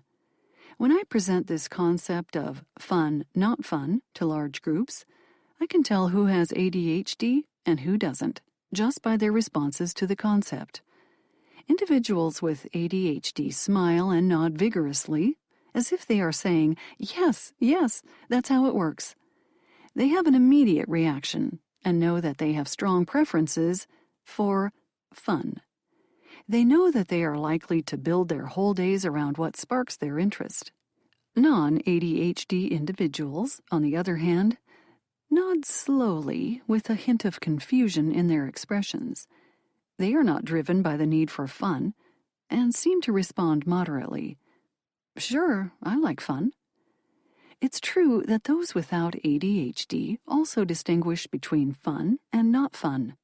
The difference is that whether or not something is fun doesn't affect their motivation to act as significantly as it affects those with ADHD. Folks without ADHD are more likely to do not fun activities just because they need to get them done. Our fun, not fun category differs from emotional intensity in that, with intensity, the brain is not seeking enjoyment, but rather responding to an emotional intensity we placed on the activity. It's really no wonder. Reed thought about his frustrating situation for a minute. A father of a young daughter, and with another baby on the way, Reed had been trying for months to get into a routine of managing the chores at his new house in the suburbs and performing well at his new job as a financial advisor. His wife was tired from the pregnancy, and he saw ways that he could help her. He knew what had to be done in the home and at work, but he couldn't find a way to motivate himself to do those things. None of the tasks were fun, and now he could see that combined with his poor concept of how time works and his feelings about tasks, he had created a stalemate in his head. "It's really no wonder why I can't motivate myself," he said. Reed had the same problem that most of us with ADHD have. We struggle with how and where to begin. Task initiation includes overcoming procrastination and getting started on tasks, even though we don't want to do them. Many of us with ADHD don't realize that we naturally, and unconsciously, ask ourselves two questions as we consider a task. Will it be fun? How emotionally interesting is this for me? To help my clients, like Reed, understand time and tasks through an ADHD lens, I created the Solve It grid. This grid helps us identify how we are categorizing a particular activity so we can frame or reframe it and then take charge of how we respond. After we realize how we think and feel about a task, we can use specific strategies to manage our efforts. When we start with the Solve It grid, we apply our natural, ADHD, way of understanding time and tasks. This grid will help us discover what is getting in the way of us beginning and completing a job. The Solve It grid. The Solve It grid, which we will discuss in detail in the next chapter, is based on two ADHD inclinations. Perception of interest. This is the degree to which a person with ADHD considers how fun an activity will be when deciding how to accomplish a task. Emotional intensity. This is the degree to which a person with ADHD calculates how much emotional energy a task will take. In the next chapter, we will assemble two continuums of perception of interest and emotional intensity to create the 4 quadrants of the Solve It grid. Learning how to use this grid can help you manage your emotions and behavior. The Solve It grid can help you engage with a task instead of avoiding it, tolerate emotional discomfort instead of becoming overwhelmed, and switch modes of working instead of failing to implement a plan.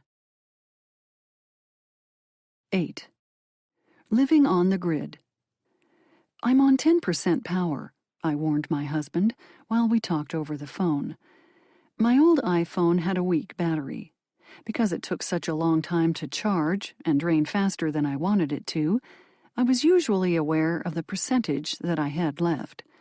I had to be very careful about how I used my battery throughout the day. I had cords and chargers located everywhere, tucked in my purse, in my car, at my office, and, of course, at home, just in case I needed to find a power source quickly. After charging my phone all night, I checked the weather before getting out of bed. How many layers will I need to wear on this winter day? I wondered. That knowledge cost me. I was already down to 93% of my battery life. I went to work, and by 10 a.m., I was down to 65%. At lunch, I was at 53%. Checking my calendar via the web cost 3%. If I needed to stop by the grocery store, I'd be down to 30% or less by the time I got home. Battery awareness.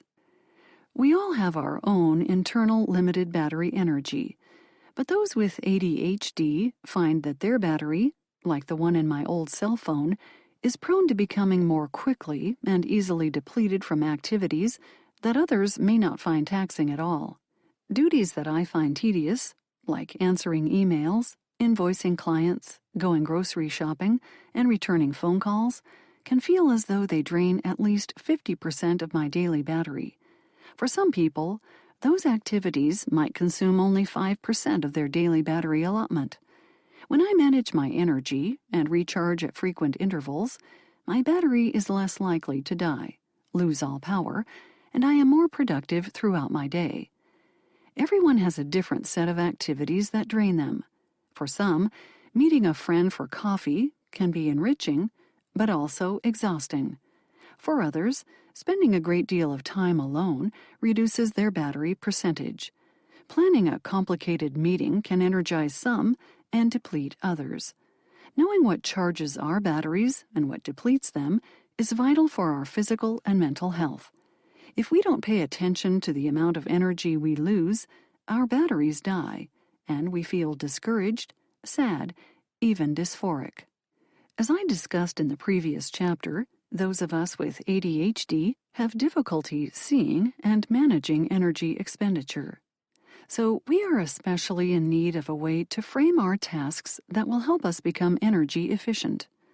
I'm hoping that you will find that the Solve It grid will help you get started in this direction.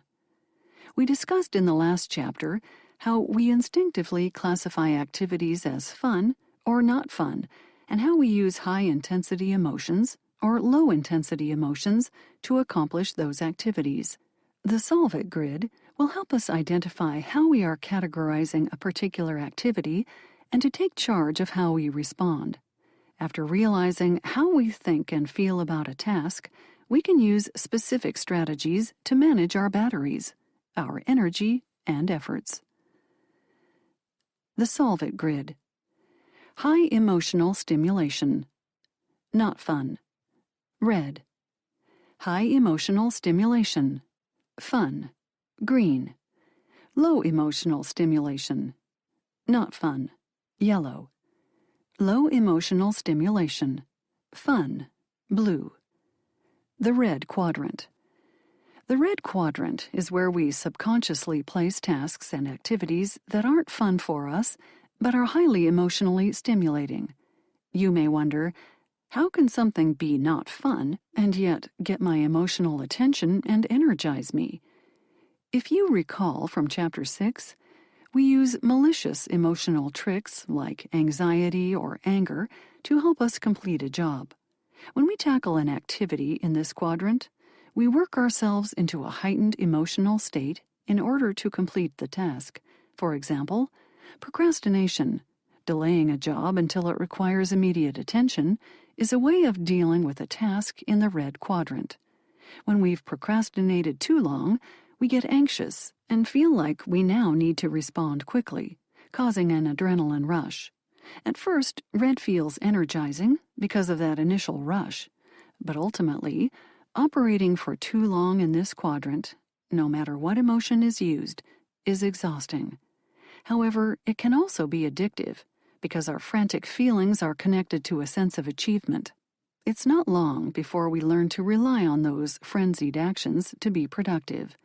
We find we can motivate ourselves to get things done by pushing them off until the last minute, but we drain our batteries in the process.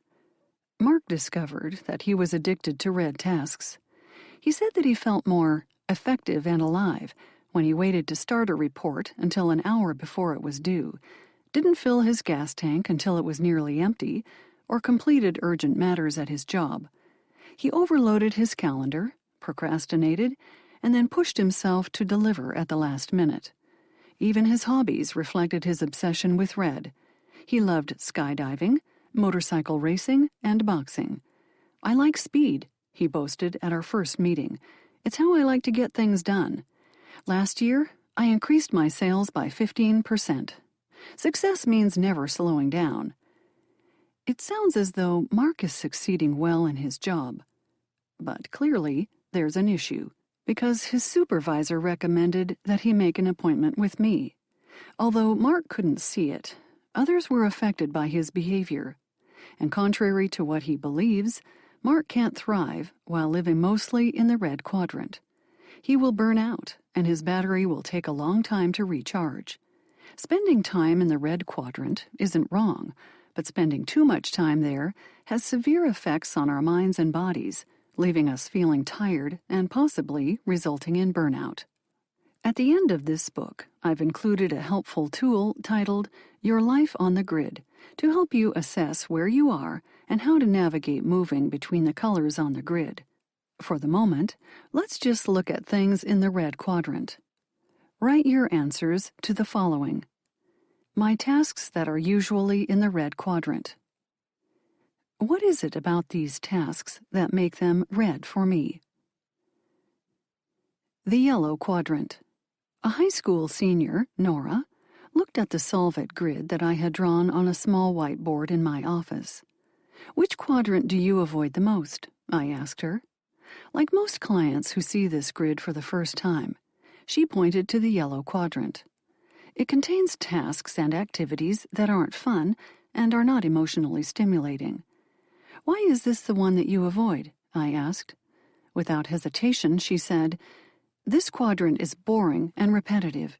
Nothing is interesting here. Things in the yellow quadrant are tasks like homework, housework, logging sales calls, and paying bills. Doing these things isn't difficult, but because they don't ignite or hold our interest, we put off doing them. Most of my clients see items in this quadrant as a nuisance, so they neglect, avoid, or wish them away. Does red or yellow drain your battery faster? I asked Nora. This time she needed to think. Well, red actually drains my battery faster, but yellow feels like it totally drains my battery. She looked at me. I hate yellow and try not to do it. But yellow probably doesn't drain my battery like I think, does it? The very thought of doing yellow tasks does seem draining, but as Nora discovered, they do not drain our energy rapidly. Nora tried an experiment. Instead of putting off her AP literature class reading until the last minute and making it a red task, Nora decided to read 15 pages as a yellow quadrant task. She planned what she would read and set a timer for 20 minutes. I didn't finish all of the reading, but I made a lot of progress, and it wasn't as difficult as I thought it would be. Setting a timer helped me realize that yellow wasn't going to last forever. Nora found a trick to approach yellow tasks and accomplish them without draining her battery. It is easy to misjudge the amount of energy yellow tasks consume. We mistakenly think that spending time in the yellow quadrant will deplete more energy than time spent in red. However, the truth is that the yellow quadrant, although containing activities that are not interesting and not fun, only gradually depletes our batteries. My tasks that are usually in the yellow quadrant. What is it about these tasks that make them yellow for me? The blue quadrant. The blue quadrant is where we participate in fun, low-effort activities. Because they don't take a lot of emotional effort, they also don't bring much emotional stimulation. Time spent in blue is useful because it gives our busy brains time to relax and allows for calm entertainment. Activities in blue may consist of playing games on our phone, lying in a hammock, and taking a bath. Operating within the blue quadrant slowly recharges our batteries. The problem with this quadrant is that it is challenging for those of us with ADHD to get the balance right. Too little blue makes us anxious and desiring play and rest, while too much blue makes us sluggish and even more resistant to accomplishing tasks. The blue quadrant is like food. We need it to survive, but we need healthy food and not too much of it. When we get the beneficial types of blue in a healthy amount, our batteries are charged. When we snack or gorge on unhealthy blue, our batteries are slower to replenish. What is a healthy blue for you? It all depends. For example, scrolling through Twitter for a few minutes may be relaxing for you. That is probably a healthy blue for you and will slowly recharge your battery. On the other hand, perhaps scanning posts causes you to feel envious, anxious, or angry. That is not a healthy blue and won't charge your battery well. You are probably wasting more energy and quickly draining your battery. Without realizing it, you have left the ease of blue and moved to red. For clients like 29-year-old Liam, the blue quadrant was a seemingly safe place to go when he didn't want to do what he needed to do. But it was actually a seductive trap. Liam loved to meet his friends online and play video games after work. "It's so relaxing and helps me forget about my day at work," he said. When we want to distract ourselves from tasks in the yellow and red quadrants, we instinctively want to go to blue. But we can get stuck there. We tell ourselves that we will check Instagram for just a moment, and 2 hours of clicking go by. Sometimes the blue quadrant is like the molasses swamp from Candyland, and we find ourselves unable to get out of the sticky mess of binge-watching a Netflix show.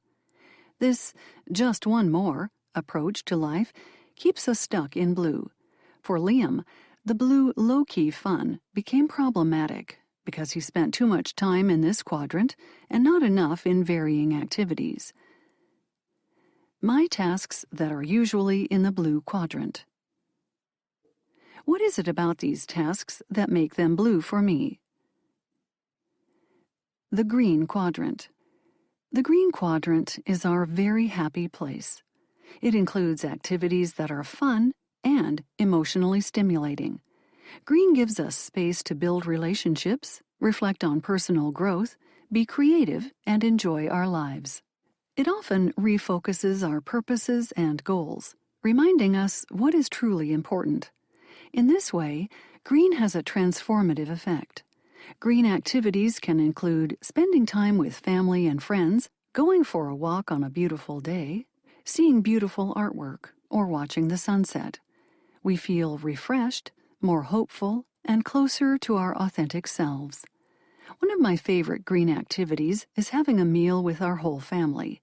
I find myself relishing moments of our time together, especially after dinner, when the once carefully set table is messy, the dirty dishes and cloth napkins are piled on the corner, and my adult children continue their banter and laughter. There is a warm and lively atmosphere in our small dining room. My husband and I exchange looks. We know this is a good moment. For days after a family meal, I will still feel the glow of those moments. Even though it took work, cleaning the house, planning and making the dinner, the family dinner recharged my battery. When I spend time in green, I am reminded of what I value. It is natural for us to want to spend time in the green quadrant, but many of us don't. Many of my clients have a deficit of green in their lives. They feel as if they don't deserve it or don't want to take the time to invest in it.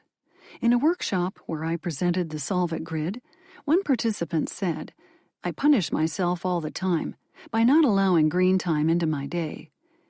In a different workshop, another person said, "Is it really okay for me to enjoy green? I always feel guilty when I do something really fun. I think I should be doing something more productive." These participants were missing out on this quadrant because they mistakenly believed that they didn't merit it. Other clients underestimate the benefit of green and think it will require too much of their energy. They don't want the hassle of deciding which green activity to do, getting out of their chair or house, and actually finding the motivation to do it. They often settle for lower emotional activities in blue because they feel like they will recharge faster. Blue and green both recharge a person's battery, but at very different rates. The green quadrant, because it is fun and emotionally interesting, is the fastest way to restore a flagging emotional energy battery. After green experiences, a person may feel refreshed, more creative, or more centered. Blue activities, if not overly used, can recharge the battery, but at a slower rate. If indulged too long, Blue will actually deplete the battery rather than recharge it. My tasks that are usually in the green quadrant. What is it about these tasks that make them green for me? Practice awareness. One of the most important things that you can do to manage your ADHD is to manage your energy expenditure. Like I did with my aging cell phone, keeping track of your emotional battery levels will help you become more proficient in using your time and energy wisely. A way to increase your awareness of those levels is by assessing how different activities affect your energy. As you find yourself in an activity, ask, 1. Is this task fun or not fun? 2. How emotionally stimulating is this activity? 3. How is my energy increasing or decreasing? 4. In which color quadrant is this task or activity located? Having trouble? Move the job or activity around the grid until you find its accurate placement. Delve deeper to discover which aspects of an activity cause it to be located in a particular quadrant. Is there a way that you might be able to shape this task differently or shift it into a healthier, energy-sustaining quadrant? Thinking through your tasks. Now that you understand the basics of the Solve-It grid and have some awareness of which tasks go where, you can start using it to become more energy efficient. Let's say you just discovered that the task you need to accomplish is in the yellow quadrant. Oof, you don't like that quadrant. Take a breath and acknowledge the discomfort of it. Besides your task being an undesirable yellow, what else do you dread about it? Erin, a dental hygienist, told me that she hates completing her patient documentation because she's worried that she will mess it up. Her fear of making a mistake adds to the grief of doing an already boring yellow task. Use the questions in the Your Life on the Grid appendix to create a how-to list to help you approach your task. This list breaks down the task into simple and specific steps. Yes, it takes time. Yes, each step may seem too obvious to write down. But remember that for those of us with ADHD, sequencing tasks is difficult, and the difficulty adds to our mental clutter. Making a set of directions for task completion helps create order from the chaos. Commit to at least 15 minutes of working on this activity. Marin liked Nora's idea of setting a timer, but she took it a step further. I bought a timer shaped like a little pink pig. I set it for 20 or 30 minutes and place it on my desk so its little pink snout will point at me when the time is up. Marin pulled the pig from her bag for a show-and-tell moment, placing it on her palm. This helps me to visually stay on task. I can watch his little head turning slowly and know that, yes, time is passing, and yes, very soon it's going to ring. He also helps me auditorily. When I'm tempted to go to a quick email or look at the news headlines, the ticking reminds me that I'm on task. But when the bell rings, I will have 10 minutes to do whatever I want. At the end of your allotted minutes, have you hit a sense of flow? If yes, keep going. If not, take a quick break. Take a deep, slow breath and ask yourself, what is getting in the way of completing this task? Is it an emotional reason? For example, I just hate this work so much, I don't want to do it. Is it a technical reason? For example, I don't have the information I need. Is it a cognitive reason? For example, I don't understand how to complete this. Address what is hindering your progress. If it is an emotional reason, take a break from it. Set your timer for another 20 minutes and return to the work after the break. Most likely, your frustration will have dissipated. If the hindrance is a technical reason, rewrite your how-to list to include what you need to do in order to finish the task. If it is a cognitive reason, return to your how-to list and revise it to include learning what you will need to know in order to finish the task. Ask yourself, 1. Why is this task in this quadrant? 2. How will I begin? Be very specific. 3. When will I do this? Set a specific time to begin and end. 4. Where will I do this activity? 5. What might be emotionally distracting to me while I work? How will I manage that? 6. How will I guard myself against the malicious motivators? Becoming energy efficient. How do you get things done? Writing detailed goals or long to-do lists doesn't make sense. Using malicious motivation is cruel to yourself. Instead, take time to acknowledge how you feel about a task. Do you like it or hate it? Do you have strong emotions about it or little emotional interest? Find the job's location on the grid. Clarifying your thoughts is essential to how you approach the task. Make a plan for accomplishing the mission by creating your how-to list. 9. Predictable patterns.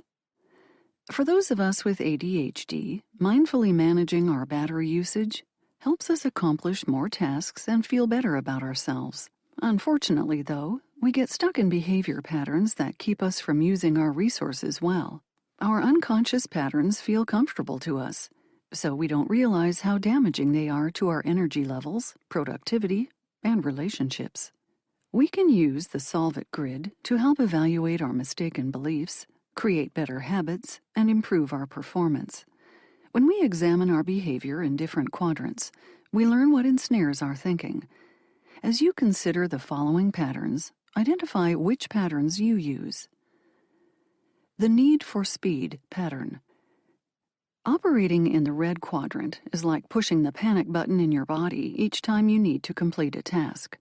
When you use the need for speed pattern, you tend to create tension and pressures in your life, on either a conscious or unconscious level.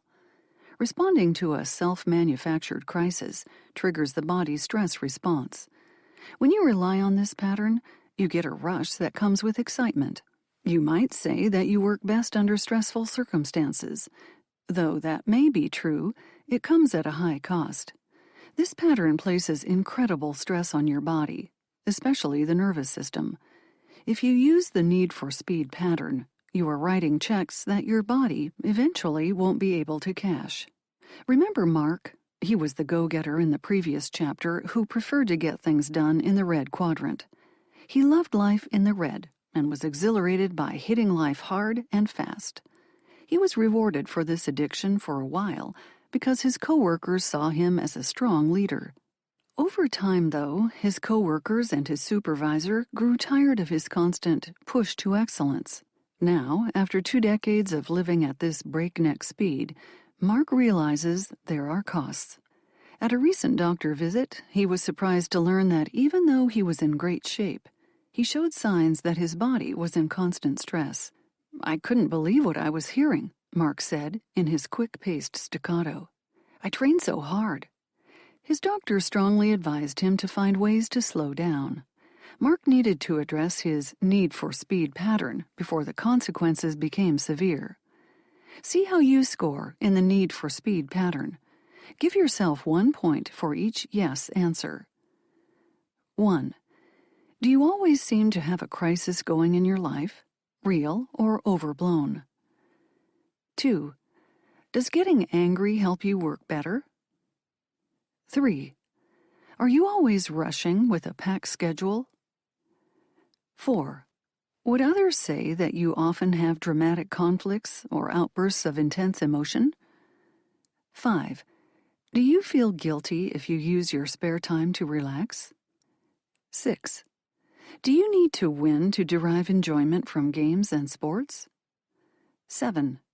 Do you generally move, walk, and eat rapidly? 8. Are your physical movements hurried? 9. Do you thrive or feel exhilarated under pressure? 10. Do you, or others, consider yourself a high achiever? If you scored above 7, you probably have an issue with this pattern and will want to address it. I tend to use the need for speed pattern to manage my life. I feel invigorated when my schedule is packed, and I need to be on. Throughout each day, I need to remind myself to slow down. Here are some strategies that I use to change this pattern. 1. Addressing false beliefs. Learn to listen for the false beliefs that are keeping you overcommitted. False beliefs are created over many years, and people cement these beliefs without questioning their validity. Sometimes the false belief in the need for speed pattern is, if I am able to complete a lot of things in one day, it must mean I've done a good job, and therefore, I'm a good enough person. The problem with this thinking is that I may accomplish a lot, but not prioritize the most important tasks. With the more is better thinking, I'm likely to waste time on low-impact, easy-to-complete tasks just to feel good about what I've accomplished rather than doing what truly needed to be done. Another false belief I often see connected with this pattern is when someone incorrectly associates self-worth with checking things off a to-do list. This belief that I am a worthy human being only when I accomplish things is a dangerous pattern and will harm your emotional health. There are many false beliefs that can be tied to this pattern. What is your false belief that keeps you in the need for speed pattern? 2. Morning practice. Take 15 minutes first thing in the morning to breathe and pray. Yes, I need to be reminded to breathe. When I slow my breathing down, it takes me out of the fight or flight feeling. My brain can focus on God and His promised presence throughout my day. As I make my daily list, I include yellow quadrant tasks and blue quadrant activities. 3. Midday practice. Try setting a midday alarm for a system check. When I was first learning to manage the need for speed pattern, I stopped when the alarm went off and ran through a few questions. Was my posture relaxed or tense? Did I need food, water, or to use the bathroom? Did I need to take a brief walk around the house to stretch my muscles? I was initially surprised at check-in time at how tense my neck and jaw were and how I had forgotten to tend to my basic physical needs. 4. Evening practice. Spend 10 minutes each evening reviewing your day. Very intentionally, I appreciate what I accomplished during the day. I used to shame myself for not completing enough and had to teach myself this different approach. Now, although I haven't completed everything on my list, it is longer than can be completed by anyone in a day, I am pleased with my work. Then I make notes to myself about what I would like to achieve tomorrow. The playing with fire pattern. The playing with fire pattern begins when an uninteresting task is resting in the yellow quadrant, and you wait until it creeps toward red. Using this approach, avoiding your mundane task in yellow until it turns into a red emergency, is like setting a tiny campfire in a dry, wooded area. You don't think much about managing the campfire because it's so small. It grows a bit, but still you do nothing. Suddenly, the fire begins to engulf the surrounding area, and now you act. But because you waited too long, the small campfire has grown into a forest fire, too big for you to manage. As a result, there will be damage and casualties. Students and workers who wait until the last minute to begin a project and then must scramble to get it done are playing with this campfire. They use their increasing anxiety to meet their deadline as adrenaline and other intensely focused neurochemicals kick in to put out the forest fire. Gia used this pattern much of the time to complete work for her job and graduate school. I planned to do it ahead of time, but I just didn't seem to know when or how to start until it was too late, she said. Then, after I finished the project, I felt sad. I mean, super sad, like I let myself down. I would be mad at myself for not getting it done earlier. Those who rely on the playing with fire pattern frequently talk about the shame they feel after completing the task they'd postponed. This pattern differs from the need for speed approach because those who use it don't get to enjoy the red quadrant's thrill. Like Gia, Most people who use this pattern have unmet expectations about their performance and ability to complete a yellow task. Some people who use this pattern will also deny themselves green quadrant time because they believe they haven't earned it. When I asked Gia why she refused herself green quadrant activities that were fun and energizing, she pointed to tasks in the red and yellow quadrants, saying, "This is what being a grown-up looks like, and I'll never get all of this stuff done." This denial of pleasure is a way of punishing themselves for not being good at yellow tasks, so they place all their energy in only the red and yellow quadrants. See how you score on the playing with fire pattern. Give yourself 1 point for each yes answer. 1. Do you often find yourself rushing to complete important tasks that you had intended to do days before? 2. Do you delay simple tasks that require little more than sitting down and doing them? 3. Do you often waste time doing other things when you are trying to prepare for a deadline? 4. Are you constantly saying, "I'll do it tomorrow"? 5. Do you waste a lot of time on trivial matters before getting to a decision? 6. Even after you make a decision, do you usually delay acting on it? 7. Do you find yourself constantly running out of time? 8. Is your fear of making mistakes stopping you from getting started? 9. Do you often make excuses for not doing your best work? 10. Do you wish you could take a break and have some relaxing fun without guilt? If you scored above 6, you will want to examine your pattern with deadlines. As with each of the patterns, there is always a cost. If you utilize this pattern, is the cost that you produce less than professional work? Is it the unnecessary depletion of your energy? Is emotional exhaustion the price you pay? Don't despair. There is hope for you. You can do things differently. If you use this pattern, there is a battle waging in your brain. You know what you should do, but you don't do it. Avoidance is usually at the center of this pattern. Unusual coping mechanisms like procrastination, passive aggressiveness, and rumination sneak in either consciously or unconsciously as you avoid tackling a tough issue or facing uncomfortable thoughts and feelings. Here are some strategies that my clients use to change this pattern. 1. Addressing false beliefs. Confront your false beliefs that keep you working in this pattern. One limiting belief might be, "I work well under pressure." I know that it feels like you do, but you don't. You are using your anxious thoughts to bolster yourself. This is exhausting. Another false belief associated with this pattern is the belief that you should only focus on getting yellow tasks done. Although you frequently slip into blue quadrant activities, you scold yourself for that and push back to yellow and then red. The loop that you create by sliding into blue and forcing yourself back to yellow and red is exhausting. You need to create more balance in your approach to managing the grid. 2. Morning practice. Schedule 15 minutes each morning to view your yellow tasks.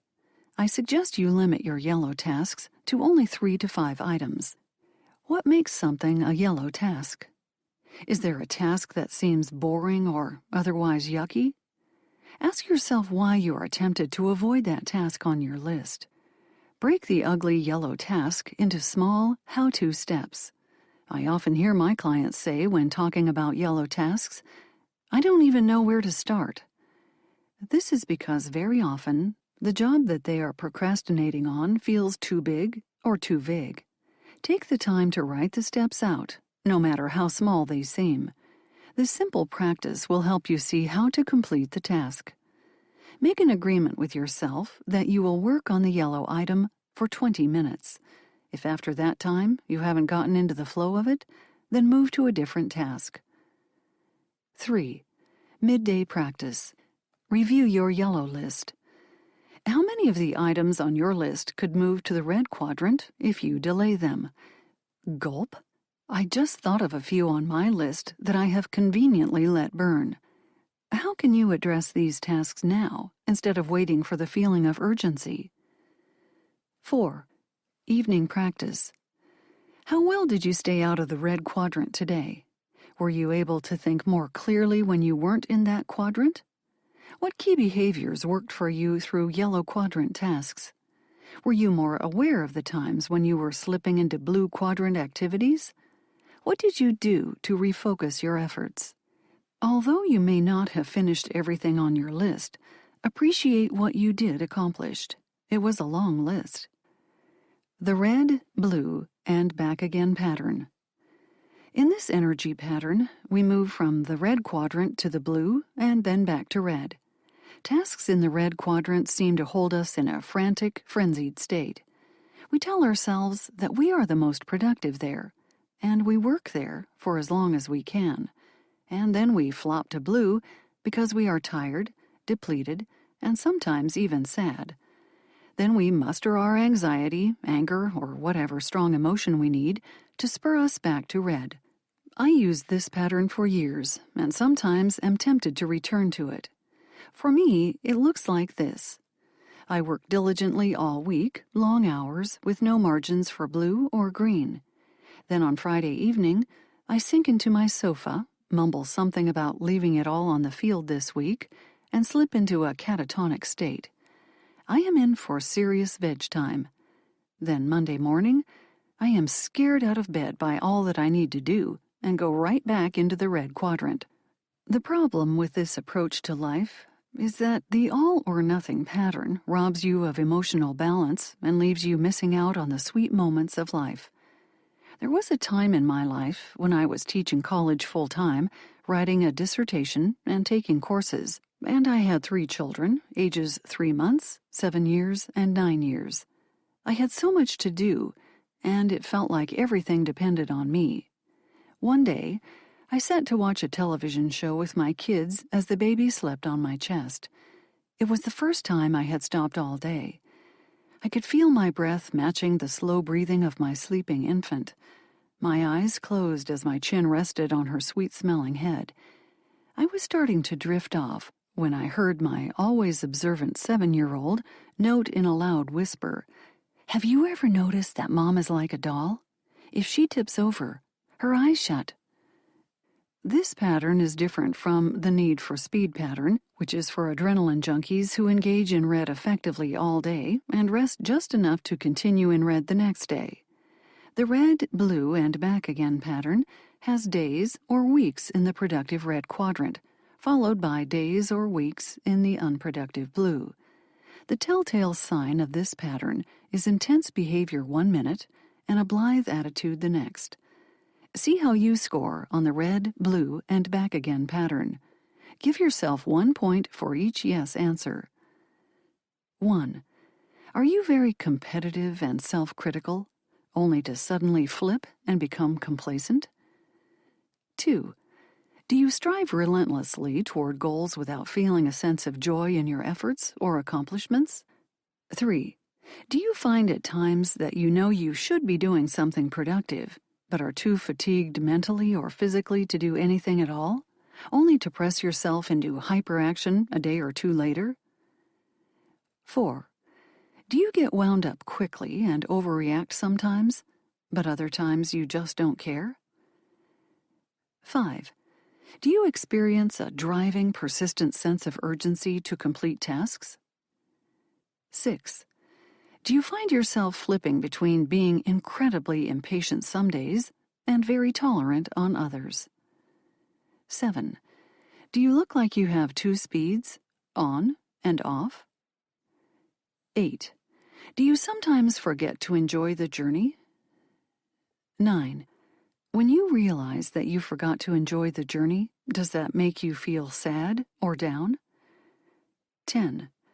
Although you know you should take more time to relax, do you find that idea unappealing? 11.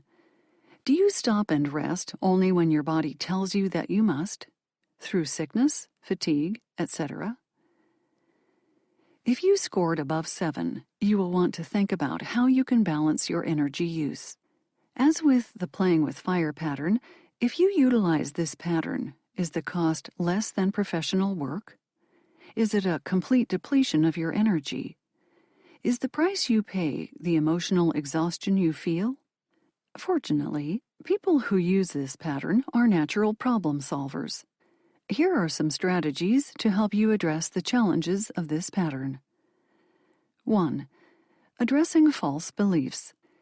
If you use this pattern, you are very likely to believe that you can't slow down because there is so much to do and you are already behind. Life will always feel big and busy, so remember to respect the necessity for balance in your life. Appreciate the refreshment given to you by green quadrant activities. Learn how yellow quadrant activities can be easier on you and your energy than red ones. 2. Morning practice.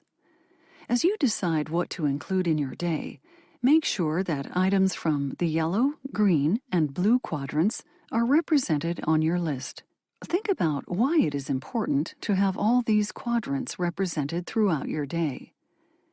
3. Midday practice. If you use this pattern, you likely have a never-ending to-do list. Check in on the list you made that morning. Have you added other colors besides red and yellow?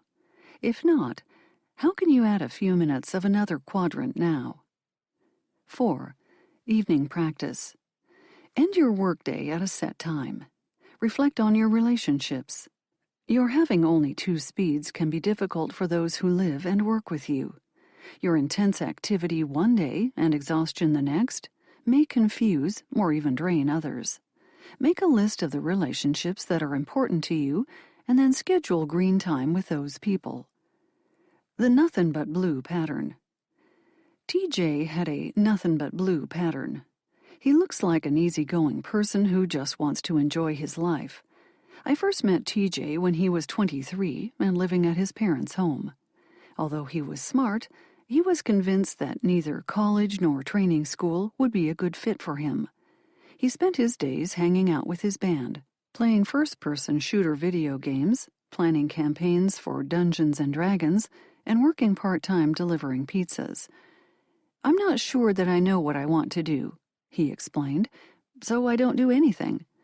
His smile was sweetly disarming as he talked. He carefully avoided tasks that weren't fun and might involve any negative emotions. Although it is common for people to seek to avoid at least some anxiety-provoking situations, TJ had become an expert at it, entrenched in his choice to avoid red and yellow quadrant tasks. "It probably started in high school," he told me. "I hated school so much that I started skipping classes." TJ is more of an avoider than a procrastinator. His urge to escape situations that were uncomfortable provided relief that felt good and reinforced the nothing but blue pattern. This pattern differs from plain old procrastination because the person who uses it has no intention of engaging in an undesirable task. They steer clear of getting tangled up in any anxiety that yellow or red quadrant activities may cause and find distractions and shelter in blue. Like TJ, they occupy themselves with entertainment or some sort of busy work. Life often feels too complicated and too meticulous for them, and blue is a cozy place to stay for a while. See how you score on the nothing but blue pattern. Give yourself 1 point for each yes answer. 1. I question why tasks have to be so difficult all the time. 2. I find myself waiting for inspiration before starting important tasks, and while I wait, I might as well insert blue activity. 3. I know what I have to do, but frequently I find I am spending my time doing something else that is more enjoyable. 4. When tired, I really just want to veg out rather than tackle any of the difficult tasks I face. 5. I see how workaholics don't enjoy life, so I refuse to be one. 6. If I forgo the small things that make me happy, then I will become a boring, lifeless drone. 7. Even if I tried to insert task, I wouldn't know where to start. 8. I often imagine people criticizing my work before I even complete it. 9. Social situations can be very uncomfortable for me, and I fear being rejected or criticized. 10. I am reluctant to take risks or engage in new activities that may prove embarrassing. If you scored above 6, you will want to examine your pattern of hiding from the stress of performing tasks. As with each of the patterns, there is a cost to hanging out in nothing but blue. If you have this pattern, is the cost that you are not following your dreams? Is it a dissatisfaction with your life? Do you pay the price by not having close relationships? When work is boring or unpleasant, there's too much to do, or it's too hard to figure out where to start, you might be tempted to kick back in the nothing but blue pattern. Here are some strategies to consider that may help you step out of this pattern. 1. Addressing false beliefs. There are 3 common false beliefs that I see when individuals use this pattern. A. You are likely concerned about conserving all your energy. Examine your false belief of fearing that any tasks in yellow, red, or even green may require an abundance of energy. B. Another false belief is that if you can't do it perfectly, you won't even take the risk. Examine how you have endorsed perfectionism in your life and expose it for the lie that it is. No one does anything perfectly. C. Hidden deep within this pattern is the false belief that if you perform flawlessly, you will gain people's acceptance and love. The fear of letting someone down by failing at a task is so great that you choose not to do anything. 2. Morning practice. Face the blue.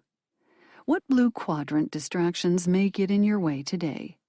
What activity drags you into the nothing but blue pattern? Are you addicted to it? Can you easily stop the activity? For example, if it is a game on your phone or computer, try going 24 hours without engaging in it. 3. Midday practice. Make a goal of completing 3 tasks in the yellow quadrant today. You can do more than you think when your energy is low. Try setting a timer for 20 minutes to begin a yellow task. Energy, stress, motivation, and mood often improve if you tackle things step by step rather than resting in a blue activity. Try the yellow-blue game. Work for 30 minutes, then take a 10-minute blue break. The critical detail here is to set a timer. Many of my clients have used this with a lot of success. TJ told me, I accidentally continued in a yellow task because I really got into it. 4. Evening practice. When your 3 yellow quadrant tasks are completed, treat yourself to a longer, relaxing blue quadrant activity. Or better yet, do a green quadrant activity that will nourish your energy level. One of the ways that we can manage our ADHD is to watch for what patterns we are using and to address them the best we can. This is difficult work because it takes a concerted effort to expose our false beliefs and practice better habits. While the Solve It grid can't actually do our laundry or pay our bills, it can help us balance those tasks in a clear picture of how we spend our time and energy. 10. Climbing the ladder. Cultivating emotional health. It was my busiest time of the year. Each minute of my day, it seemed, was spoken for. I reminded myself that this feeling of drinking from a fire hose would not last much longer. After that, I could return to a more normal, balanced life. If I am going to live in the red quadrant for a while, I reflected, then I need to remain healthy. I took the precautions that would help me keep up with the busy pace, eating well, sleeping at least 8 hours, and carefully planning each day. Knowing that I have ADHD and being well-versed in all its tricks and nuances, I tried to compensate by thoughtfully regulating my behavior. When I woke in the morning, I rehearsed the day, reviewing each appointment and task on my calendar. I believed that if I focused on particular executive functions, task initiation, planning, time management, and organization, Then I would be able to manage this busy time successfully. I was wrong. Although those executive function areas are indeed crucial to my success, there were others I was not accounting for: emotional control, flexibility, and self-monitoring. I had thought I was using all my executive functions, but I wasn't. Instead, I was resorting to my reliance on my limbic system, a common ADHD error. I woke one morning and prepared for what I thought was my thoroughly planned day. Just a few moments before my first session was to begin, my friend, Cameron Gott, a fellow ADHD coach, texted me, "Send the Zoom invite." I had no idea what he was talking about. And then my stomach tightened. Oh no! He and I were supposed to meet to finalize our joint presentation for an upcoming conference. My thoughts raced. I had totally forgotten about this meeting. Wait, wasn't I going to ask him if we could move it to Friday? Did I ever send that text? How did I miss this? He's counting on me. He must think I'm an idiot. My thoughts spiraled. I had screwed up again. What a loser. If I couldn't even run my own life, how could I help anyone else with their ADHD? You'll remember from previous chapters that those with ADHD have unreliable access to their PFC and compensate for it by overusing the limbic systems that govern emotion and memory. Tom Brown, a Yale-trained clinical psychologist who specializes in assessment and treatment of ADHD, reminds us, sometimes the working memory impairments of ADHD in the PFC allow a momentary emotion to become too strong, flooding the brain with one intense emotion. In other words, when our PFCs are not working effectively or are overtaxed, our limbic systems go on high alert, scanning the horizon for danger. Our brains fail to distinguish between true dangerous threats and more minor annoyances. You have probably noticed that some days you feel like you can master your ADHD symptoms. You are cognizant, in control, and aware, while at other times you feel anxious, resistant, reactive, and emotionally volatile. On that missed Zoom call, Cameron and I had planned to discuss the ADHD emotional health ladder we had created to help our clients see the dynamic interaction between their ADHD, emotions, and behavior. We believe that if those with ADHD can understand this interplay and be aware of what is happening in their emotional landscape, they will be able to better manage their moment-by-moment situations and make informed choices. Our clients love this conceptual framework because it provides a visual picture for them, making it clear that when they climb or descend a rung in their emotions, they are also shifting their behavior, motivations, traits, and coping mechanisms. The ADHD emotional health ladder is comprised of 5 levels: 2 healthier levels, 1 average level, and 2 unhealthy levels. The healthiest traits appear at the top of the ladder. As we descend, we pass progressively through each rung of emotional health. Accurately assessing which rung of the emotional ladder we are on helps us observe ourselves and address our behavior. At each level, or rung, our bodies and minds work in particular ways that are either healthy or unhealthy modes of behavior.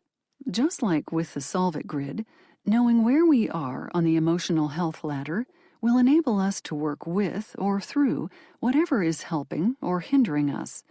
Whether we are aware of it or not, each day we are climbing, resting on, or descending our emotional ladder. By now we know that emotions are real and necessary, especially for those with ADHD, and we need to pay attention to them. When we are at higher health levels on the ladder, we notice those emotions, and they inform us. When we are at the lower levels, they will take over, yelling, kicking, and throwing sand at us to alert us to the extreme danger they presume is around the next corner.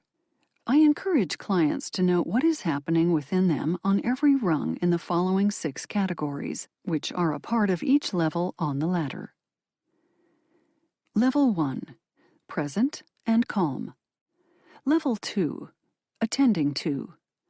Level 3, autopilot. Level 4, survival. Level 5, delusional. Climbing the ladder. 1. Awareness is a sort of radar that operates in the background of our minds and continually scans both the environment outside of us and the state of our internal environment. It's what allows us to notice things around us without focusing exclusively on them. 2. Attention refers to our ability to focus on a specific stimulus or stimuli. 3. The emotional voice informs us about our inner state. At the lower levels, it is louder and more directive. At the upper levels, it is quieter and acts more as a guide than a dictator. 4. Body engagement refers to what is happening to us physiologically. 5. ADHD symptoms indicate how our symptoms usually manifest themselves at a particular stage. 6. Relation to others describes the ways we are likely to interact with other people while on this rung of the ladder. You will naturally move up and down in these levels of health, daily, weekly, and sometimes hourly. Your goal in using this tool is to notice where you are, increasing your awareness of your emotions so you may better manage yourself. Level 3, autopilot. I'm going to begin in the middle at level 3, autopilot. Most of us on any given day will find ourselves here. It is called autopilot because we aren't consciously controlling our thoughts, attitudes, and behaviors. We move through the day by responding to all the urgent needs that appear before us. Although we may not be as strategic in handling them as we could be, we feel productive because we get tasks accomplished. Level 3, autopilot. Awareness. We are driven by compulsive, unconscious drives, and our ability to use our radar to assess ourselves and our surroundings is low. Attention. We make decisions impulsively. The goal is to solve an immediate problem while not necessarily using strategy. Our focus is on action and productivity. We often say and do things to try to gain control over situations that feel chaotic. Emotional voice. The emotional voice is partitioned, usually unsuccessfully, in a "not now" response. The voice isn't really quieted and will burst out if obstacles occur. Emotions are focused around feelings of stress and anxiety. Body engagement. We feel the fight-or-flight response, which is a physiological response to stress. Our heart rate increases, our adrenal gland releases cortisol, a stress hormone, and we receive a boost of adrenaline, which increases energy and anxiety. This fight-or-flight response occurs at this level as we look for anything that may be a threat to us. ADHD symptoms. We use a fight-or-flight response as a coping mechanism to accomplish tasks. Because we are focused on a quick fix, we are trapped in repetitive and reactive patterns. Our short-term memory is even more unreliable. Relation to others. Getting our own way is very important. We are quickly annoyed when people don't meet our expectations. We often look for what we can get from our relationships and aren't really concerned with giving back. Because of my busy fall schedule, I had unwittingly set myself up to operate on level 3. My attention was on productivity and seizing the opportunity of the day. My plans were written in concrete and did not allow for variations to the schedule. Although my emotional voice was present and trying to warn me with comments such as, "I might be going too fast. Maybe I should slow down so I can think more clearly," I kept hitting the snooze button on the voice so I could work uninterrupted. As a result, my physical body, ADHD symptoms, and relationships were also affected. Because I was so focused on efficiency, I concentrated narrowly on tasks, ignoring how tired I was and how it affected my marriage. At level 3, we are not managing our ADHD symptoms strategically. Instead, we are reactive, putting out fires as they occur. Our relationships at level 3 are functional, with the expectation, you do your job so that I can do mine. If we are not careful, we will not be fully present with those we love, because we are just trying to get the next thing done. When there is an unanticipated bump in the road, our level 3 focus on productivity can't handle the transitional thoughts and behaviors needed to adjust for our scheduling errors. We load our plate too full, and our autopilot system breaks down. Emotions flood our mind, and we drop a rung to level 4. Level 4. Survival. At this level, we are responsive to our greatest perceived threats. Our emotions start to take over to meet these threats. We begin to employ survival tactics, fight, flight, or freeze, as self-protective responses to our environment. We start to lose the ability to make reasonable choices and become fixated on the survival tactic we have chosen. Just a few minutes before my text from Cameron with the Zoom link, I had a view of my whole day. But now, I could only focus on my mistake. What do I need to do to fix this error? I have a client calling in just a few minutes. What do I need to do? My mind scrambled to think. My levels of awareness and attention had changed quickly. And now, my emotional voice was yelling at me, calling me stupid, a failure, and other such things. I texted Cameron my frantic apologies about missing our appointment. As co-creator of the ADHD Emotional Health Ladder, he could see that I was dropping down to the lower rungs. His response text read, "Attach a bungee and get back up. Don't make stuff up about being unreliable. Focus on what is in front of you today.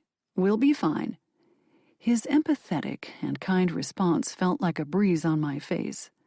I took a deep breath. Then another. Then I texted, "Yikes, you got me. I was starting to hit the self-loathing thoughts pretty hard." It was then that I realized I had slipped to level 4. My shoulders and neck felt tight, and I was breathing with short, quick breaths. I had 1 minute before the session with my client was to begin. It wasn't realistic for me to try to climb up the ladder now. Instead, I would need to figure out how to work from where I was. I planned how I would use my coaching skills for the next 55 minutes. Then, for the rest of the day, I made the effort to climb from level 4 back to level 3. Level 4. Survival. Awareness. Our awareness is reduced to looking for threats. We lack self-awareness and make decisions completely instinctively. Attention. Because of our focus on survival and getting our basic needs met, we indulge ourselves physically and emotionally. We often do whatever we feel like doing, even when that isn't the healthiest option. Emotional voice. The emotional voice is commandeering. It wants its emotional needs met immediately. Emotions are focused around feelings of fear and anxiety. Body engagement. Our body remains on high alert. It eventually adapts and learns how to live with a higher stress level. We won't sleep as well, and we might gain or lose unhealthy amounts of weight. ADHD symptoms. Because we are constantly putting out fires, we find ourselves irritable, frustrated, and having poor concentration. Thinking tends to be mostly black and white at this stage. Relation to others. We are self-centered and very critical of others. Level 5. Delusional. There are times when our emotions become even more intense, and we are in danger of falling to the next rung, level 5, delusional. At this level, we are out of touch with reality. We are uncomfortable, unreasonable, and willing to destroy others and ourselves. Our mind obsessions completely take over our lives. Others may not see just how crazy we feel at this level, but we are certainly aware of it. On the outside, Hannah looked like she had it together, especially at work. She was a cyber threat analyst and had a good reputation for her skills in network engineering. She was working with a therapist on her anxiety and depression issues and wanted to address her ADHD symptoms with me. When I sat with her during our first session, she explained that she felt completely out of control in her life. "I am so angry all of the time, mostly at myself. I can't even think straight. I hate my ADHD for making me so incompetent." Hannah was at level 5. Her awareness and attention were focused on looking for threats to her emotional safety. Her emotional voice remained relentless, still attempting to motivate her with intense emotions. Hannah's body was responding to her low level of health. She was quite thin and had numerous food sensitivities, headaches, and digestive issues. She had been to many doctors for a diagnosis, even the Mayo Clinic, but none of them could locate the problem. "I have lost so much time being ill," she said. "I have a problem with relationships. I just broke up with my boyfriend. He told me that I pushed him away, and that my extreme emotions were too much for him." She stopped, stared away from me for a moment, and then said, "I know he's right." Hannah was exhausted from being at level 5 for most of her adult life. Although Hannah was operating at the bottom of the ladder, there was hope for her to climb up the rungs and to learn how to be emotionally healthy. She wasn't stuck there permanently. Level 5. Delusional. Awareness. Our complete lack of awareness means that our behavior and decisions have the potential to be destructive to ourselves and others. Attention. Our focus on basic survival causes us to remain on the alert, constantly looking for threats to our emotional safety. Emotional voice. The emotional voice is fatigued but keeps screaming demands to have our emotional needs met. Intense emotions prevail in all situations. Fear, depression, and anxiety mark this level, resulting in exhaustion. Body engagement. Struggling with stress for long periods has drained our physical, emotional, and mental resources to the point where our body no longer has strength to fight stress. We may feel our situation is hopeless. ADHD symptoms. We are emotionally volatile, oversensitive, and oppositional. Relation to others. We can be either very clingy or very distant and critical of others. We project our frustration and anger with ourselves onto others. Now that we've seen how low we can go, let's look at what the healthy emotional levels can do for us. In the 2 healthier levels of emotionally managing ADHD, people at both ladder rungs are strategic and engage their environment more thoughtfully than at the previously discussed levels. As we ascend the ladder, our awareness and attention increase, while our dependence on the emotional voice decreases. Let's return to level 3, autopilot, the place where we are likely to be most of the time. In order to move up the emotional health ladder to level 2, attending to, we must ask ourselves, how can I regulate my emotions? How can I manage ADHD instead of letting it manage me? What strategies can I employ to help me complete tasks more effectively? Level 2.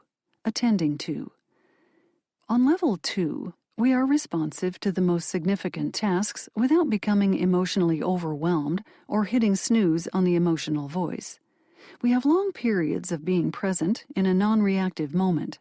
Emotions inform us rather than dominate us as we make decisions. We are more conscious of detracting moments and can keep them under control. Level 2. Attending to. Awareness. We're often feeling good and managing our lives, but we don't have the same degree of awareness as level 1. Attention. We are more attuned and open to ourselves and our environment. Emotional voice. The emotional voice provides good information, but isn't taking over by shouting. It informs our awareness. Body engagement. Our breathing and posture both relax because we are not in a state of fight or flight. ADHD symptoms. Problematic symptoms are identified. Strategies and techniques are key to managing symptoms.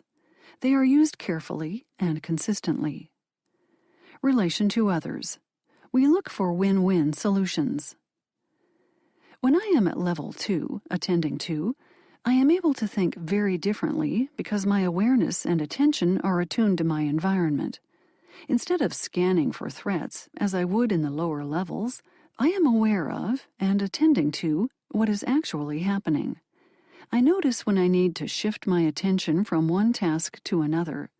I hear my emotional voice as an informant, guiding me. You might want to watch the next step. It could be tricky. I thank the emotional voice and keep working.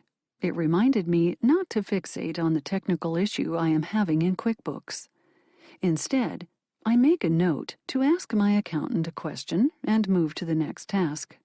On level 2, I have more cognitive control over my thoughts. While on this level, I am breathing at a slow, regular pace, and I don't feel tension anywhere in my body.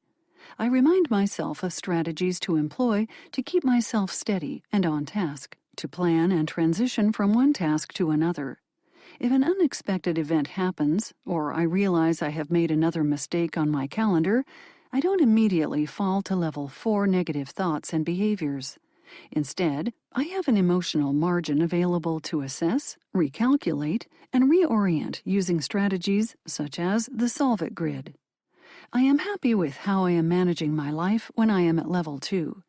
I am focused on positive outcomes and am learning and growing. I am in touch with my values and live them out in a positive way. Level 1. Present and calm. At this level, we are in a state of perpetual presence. We have a quiet mind, and we are entirely in touch with the present moment, the now. We have behavioral freedom to respond to tasks, people, and situations the way we would like to respond. One afternoon, I walked into the waiting area to greet a family that included a 19-year-old client, his mother, and his father. The father stepped toward me and introduced himself with a vigorous, tight handshake. Then he stepped even closer. "What makes you qualified to work with us? Who are you? What's your education? What's your training?" His words landed sharply in a staccato rhythm, and his questions continued without giving me a chance to respond. I was surprised by his aggressiveness. If I had been at a lower level on the emotional health ladder, I would likely have seen his behavior as threatening, been taken aback, and reacted out of emotion. Or, even worse, I would have felt the need to prove to him that I was a good coach. Fortunately, at that moment, I was on level 1. My attention and awareness were focused on remaining in the present and being calm.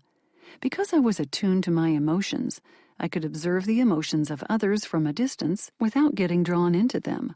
I didn't see the man as a threat at all. I had spoken to his wife before this session, and she told me their son was in a challenging situation at school. My emotional voice reasoned that this man was deeply concerned about his son and wanted reassurance that I could help. I paused and considered my next action. "Of course you have questions," I said, in a smooth and encouraging voice. "Let's go back to a coaching room and discuss those."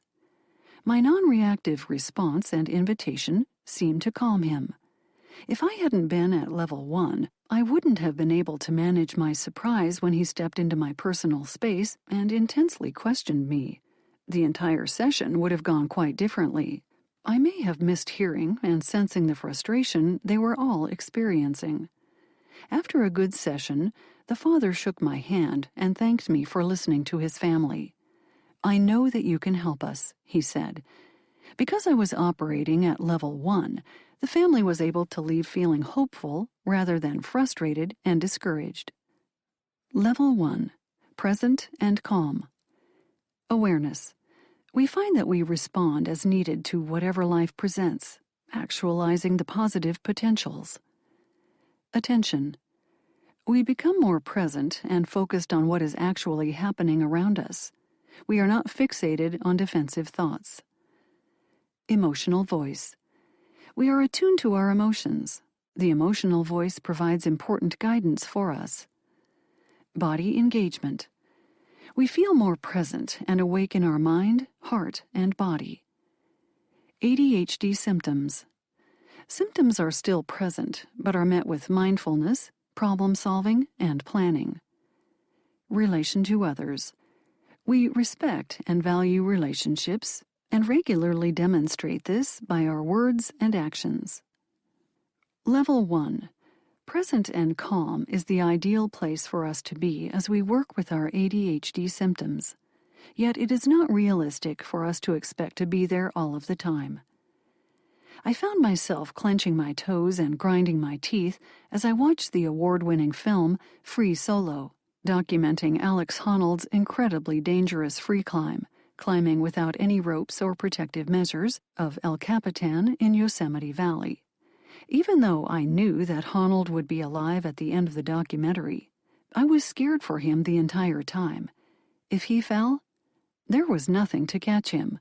It would inevitably be a fatal fall to the base of the 3,000-foot monolith. During Honnold's final push to the top, my palms got increasingly sweaty from the images on my screen and the knowledge of the incredible risk. By the time it was over, I was emotionally drained and rattled. Honnold had climbed El Capitan countless times before attempting his free solo. He knew every inch of that rock face so well that he could draw images of it from memory. While climbing, he always knew exactly where he was on that rock wall. That knowledge helped him make wise decisions along the way. The ADHD ladder of emotional health is intended to help you place where you are on the rock wall of your ADHD emotional landscape at all times. It is my hope that this knowledge will help you know which decisions you need to make to progress in a healthy upward direction. It gives you a framework to examine the interplay among your awareness, attention, emotions, signals in your body, ADHD symptoms, and relationships with others. It can help you reflect on your emotions and actions while orienting you so you can better manage yourself and your emotions. 11. Welcome home. Creating healthy boundaries. His name was Michael. A sweet-hearted junior in high school, he was also a close talker.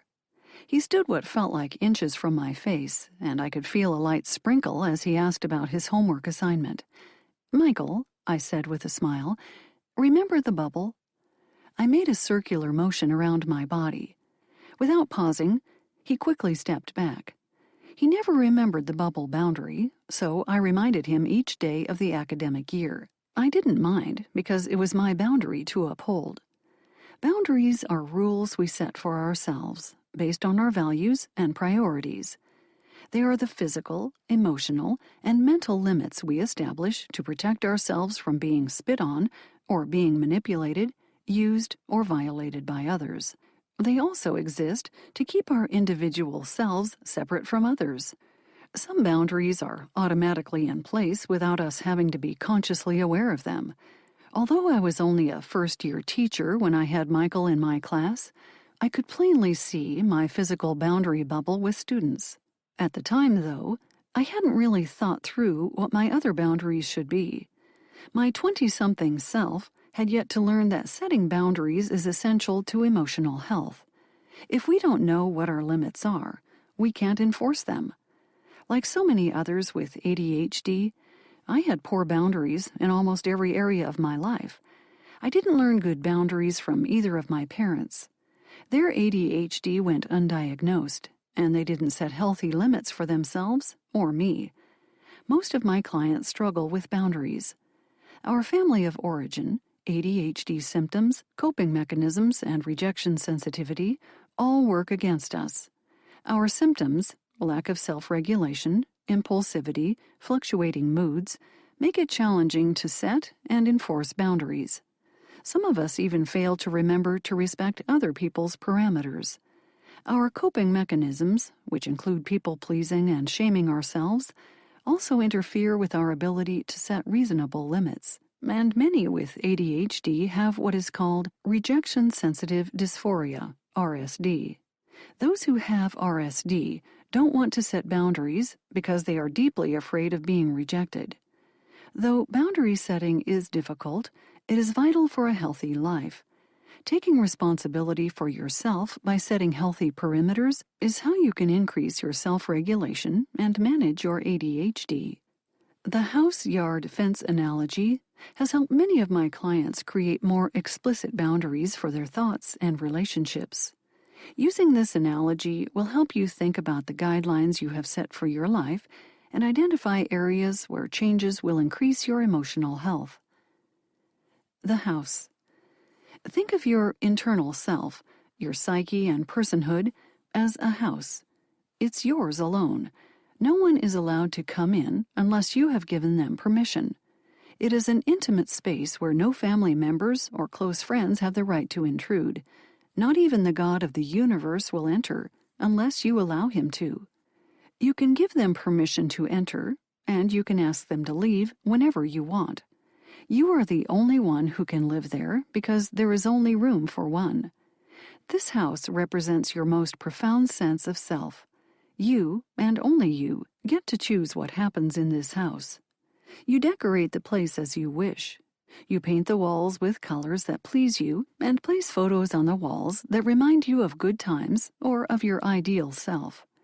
In this house, you create your identity, your qualities, values, beliefs, and personality. This is also the place where you work on yourself. You need to do what you can to keep the house as clutter-free as possible. Clean a closet, sort out old memories and other emotional knickknacks that you have acquired. You may have boxes hidden in rooms that contain remnants of traumatic injuries and pain, emotional as well as physical. Perhaps someday those heavy boxes will get opened with the help of a professional. But for now, they are locked away. It's your house, and when you are ready, you will tend to those darkened, dusty spaces. Doing the housework. Boundaries help you monitor your own behavior and create a healthy structure for your life. They keep you from eating French fries at every meal or staying up until 2 a.m. when you have to be at work at 7. Setting boundaries for yourself is like doing housework in your metaphorical house. Because you respect your home, you can set guidelines for keeping it in running order. You decide your house rules when you determine, here's the line between what works for me and what doesn't work for me. Here is the line that I won't cross.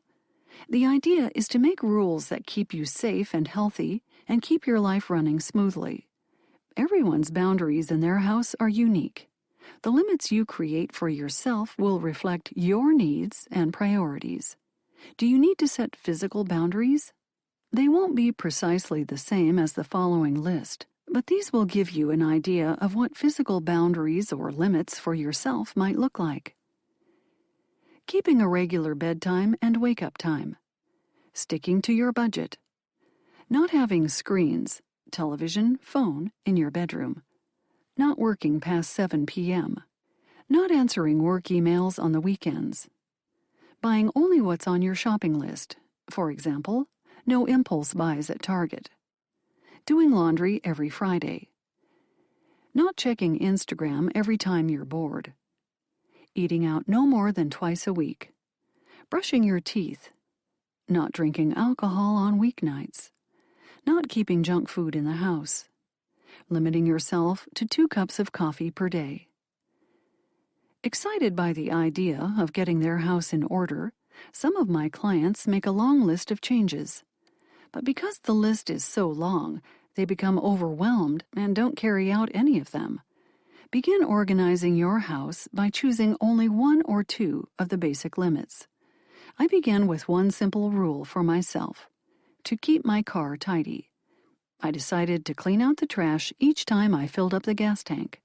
It's such a simple thing to do, yet it has made a big difference in managing the mess in my car. After that, when the boundary became a habit that I could perform without thinking about it, I added a new guideline for myself. Boundaries with emotions. Sometimes our housework has more to do with setting emotional limits on ourselves. Where is your emotional baggage stored in your house? Are there boxes filled with hurt, anger, fear, and anxiety cluttering the hallway? Are there discarded, broken pieces of furniture representing sadness, envy, or shame scattered about your living room? Maybe it's time to rid your house of those things that clutter your otherwise neat home. Blake examined his house. He began by looking at the item in his home that most bothered him. I have a room where I keep all my envy. It's like I've stacked old newspapers everywhere. It's not really messing up my metaphorical living space, but I come across piles every once in a while. Last weekend, a friend of mine bought a cottage, and instead of being happy for him, I felt jealous. It was as though I was adding another stack of newspapers to my living area. He paused, considering. Those old newspapers aren't valuable or helpful. I'll feel better getting rid of them. He realized that after he cleared out the trash, he could use that space for healthier emotions. Blake had a mental picture of his envy. It took several months for him to sort through his old newspapers and toss most of them out. When he is tempted to want what a friend has, he reminds himself, "That's just a newspaper. I don't want or need to hold on to it anymore." Then he imagines stepping out of his house into his yard to congratulate his friend. Shame is another item found in many ADHD houses. Teresa's house was full of it. I guess you could call me a shame hoarder. Her childhood had been a rough one. She grew up believing that she was somehow bad and not worthy of love. I mean, I get it here. She pointed to her head. I know that I am worthy of being loved, but I don't get it here.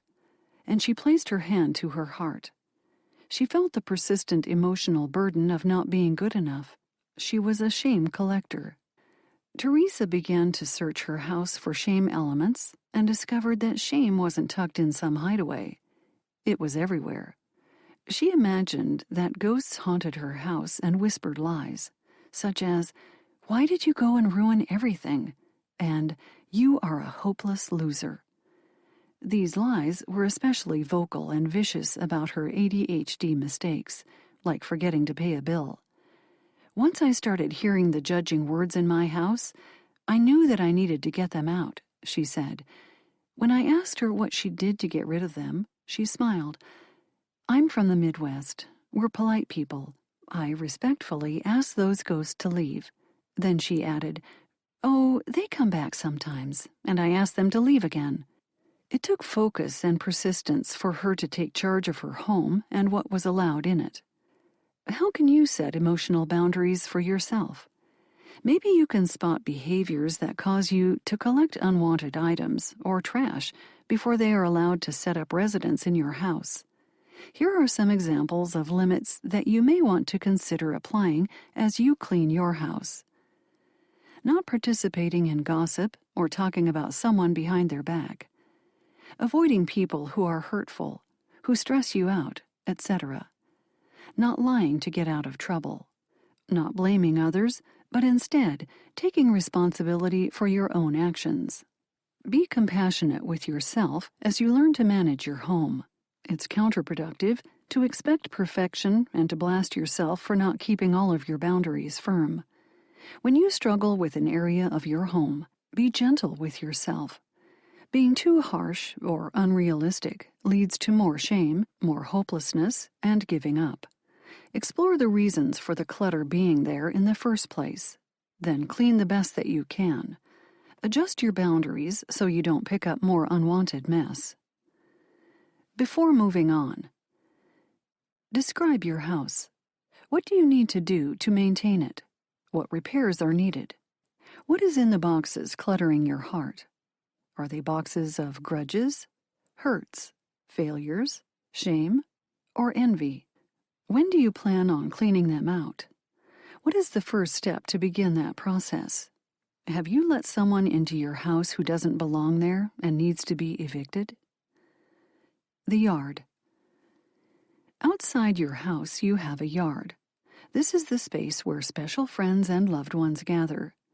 These are the folks you want to spend time with. People to whom you will send invitations for a grill out and a party, but who are not quite intimate enough to allow into your house. The people you invite into your yard are those you can trust to respect and appreciate this green space you have created and to help when you need it. When asked, They offer their opinions on plantings, maintenance, or the colorful gnomes you have placed around the yard. Yet they understand that they are only guests.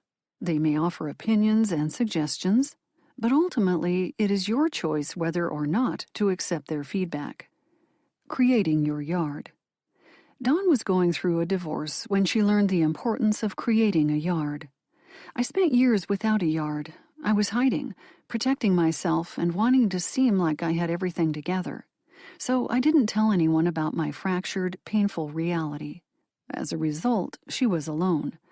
I lacked the support system I needed when it came time to make difficult choices.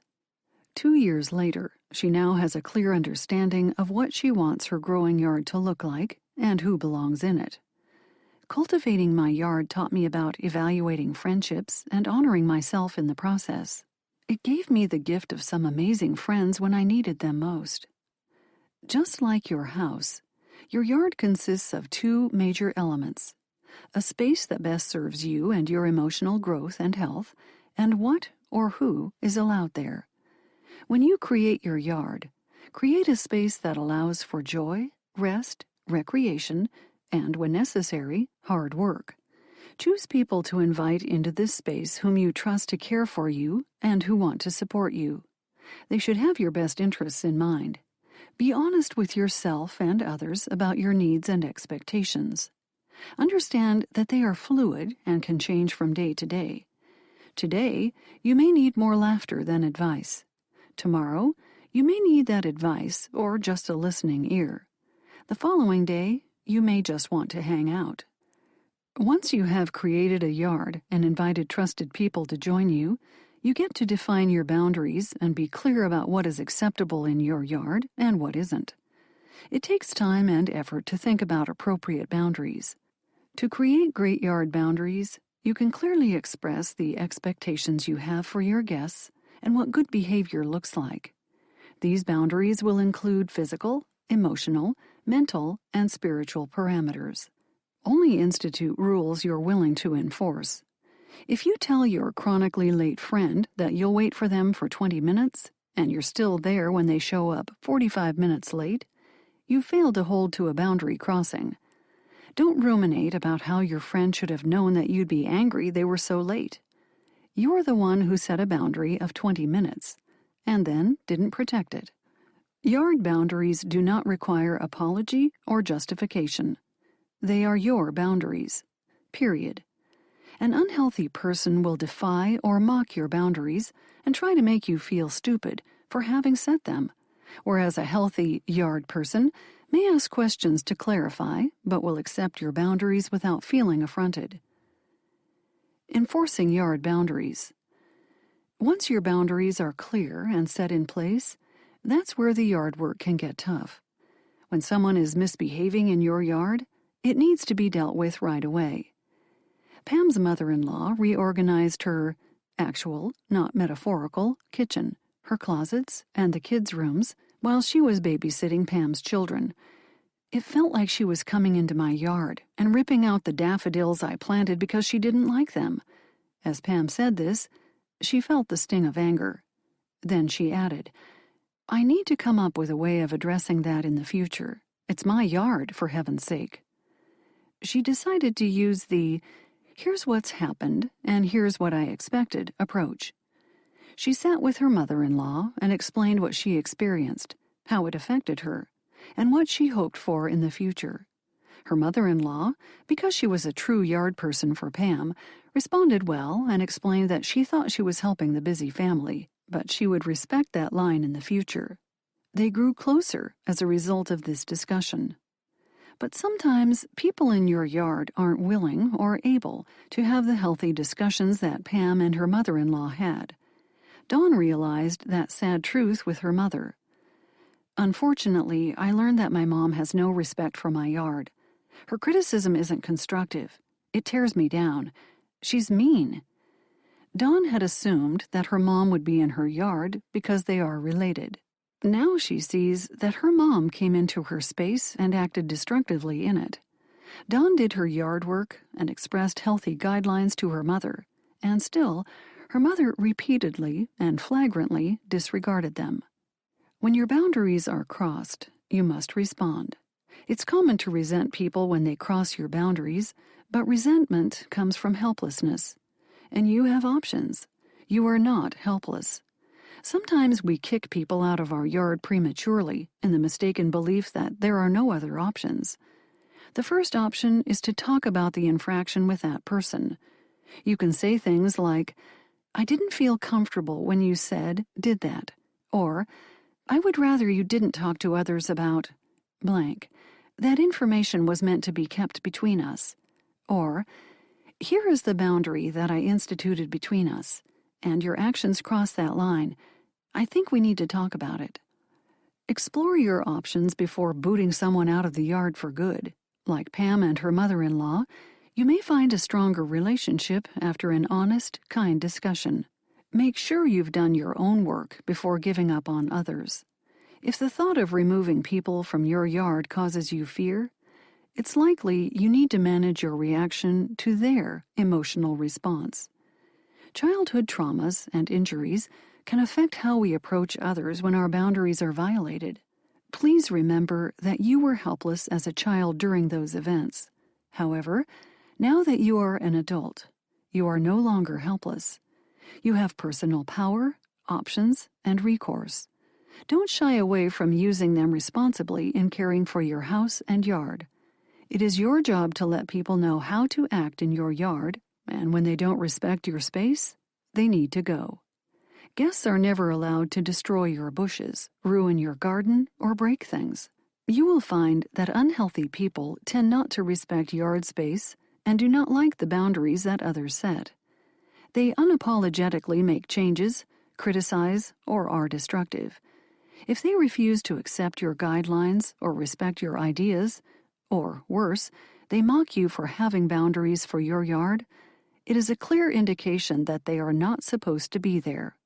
If this is the case, it is time to use the fence. Before moving on, describe your yard. What have you intentionally designed it for? How do you continually improve it? Who is in it? How do you know that the right people are in it? What are your yard rules? Are there any difficult conversations you need to have? The fence. Imagine a fence around your yard. Most of the world is on the other side of that enclosure. It helps delineate where our yard begins and free access to us ends. Although I was taken aback by the woman who helped me by taking my glass off the podium because she thought I would forget it, she was on the outside of my fence. I could reframe the situation as someone who tried to help in an awkward way. However, if she had been one of my yard people, I would have taken the opportunity to explain that while I appreciate reminders, I feel insulted when people just assume that I will forget something or make a mistake because of my ADHD. And because they are my yard people and want the best for me, they would understand. When I ask clients to visualize their fence, their responses can often tell me if there is a problem with their property line. For example, Nicole noticed that she felt so desperate to have people in her yard that she had a meager string delineating her boundary line. "I feel like I'm handing out flyers, advertising for anyone to enter." We needed to work on her yard rules and who should be in her yard. David, on the other hand, envisioned a thick stone wall that was 20 feet high. When I asked how people entered his yard, he shrugged. "They don't." As we talked, he explained how he used to let people into his yard, but they hadn't behaved well, and now it was just easier to build a very thick, high wall. He and I worked on lowering his barrier and creating a gate for a special few to enter. When you have asked people to leave and they keep coming back to attempt access, you have to be firm with stronger boundaries. It is not rude to ignore unwanted texts or phone calls. It is okay not to answer personal questions from nosy or even truly interested coworkers. You are not obliged to those outside your fence who are requesting or pushing for closer access. Your fence generally needs to be created with more than a piece of string and less than a thick stone wall. You do, however, need a fence that is easily identified as a barrier so that others can see it. Sometimes those who tend to ruin your yard need to temporarily stay outside the fence. Sometimes those people are family members. Sometimes they are friends. Sometimes that person is your spouse. It doesn't mean you are angry with them, and it doesn't mean you can't interact with them. Maybe you bring drinks to them at the fence line. You enjoy the conversation, but you can leave when you need to. There is a space between you and them that provides rest and safety.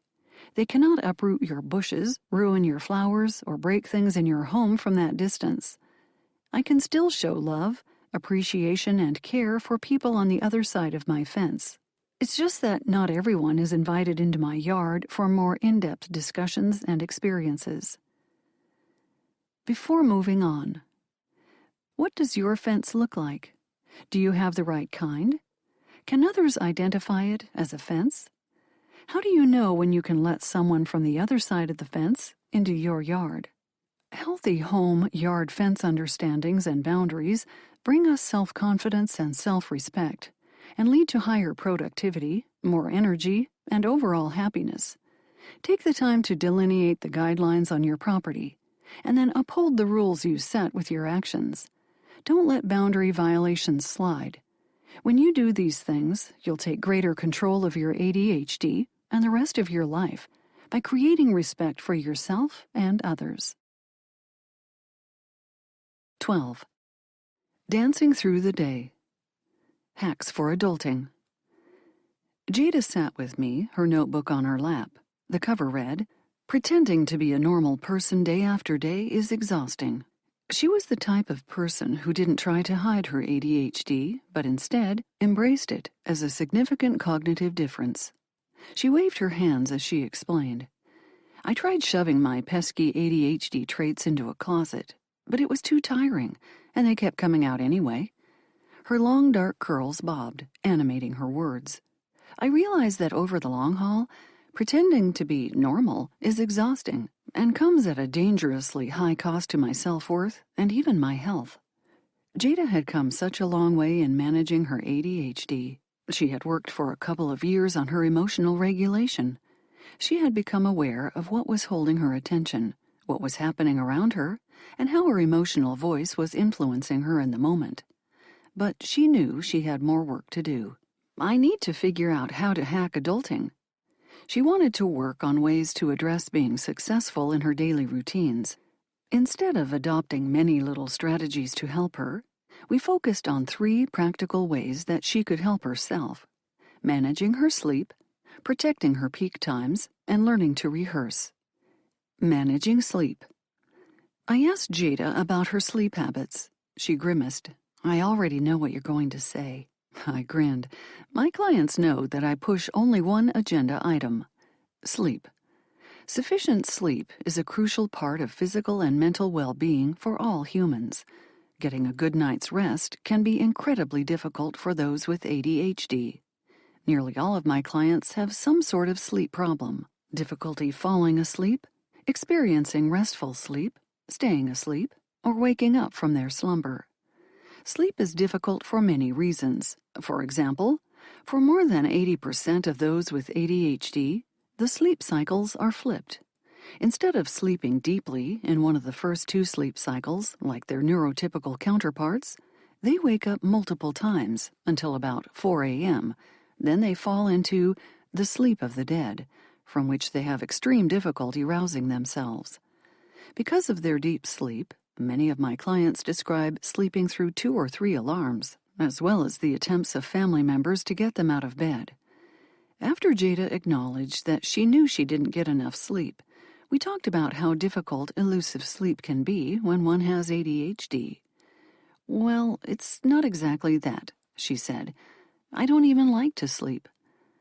I hear 3 false beliefs frequently. Sleep is a waste of time. I don't need a lot of sleep. It's just too hard to get to sleep. Jada had many things to do during the day in her busy life, and she loved her late-night quiet time.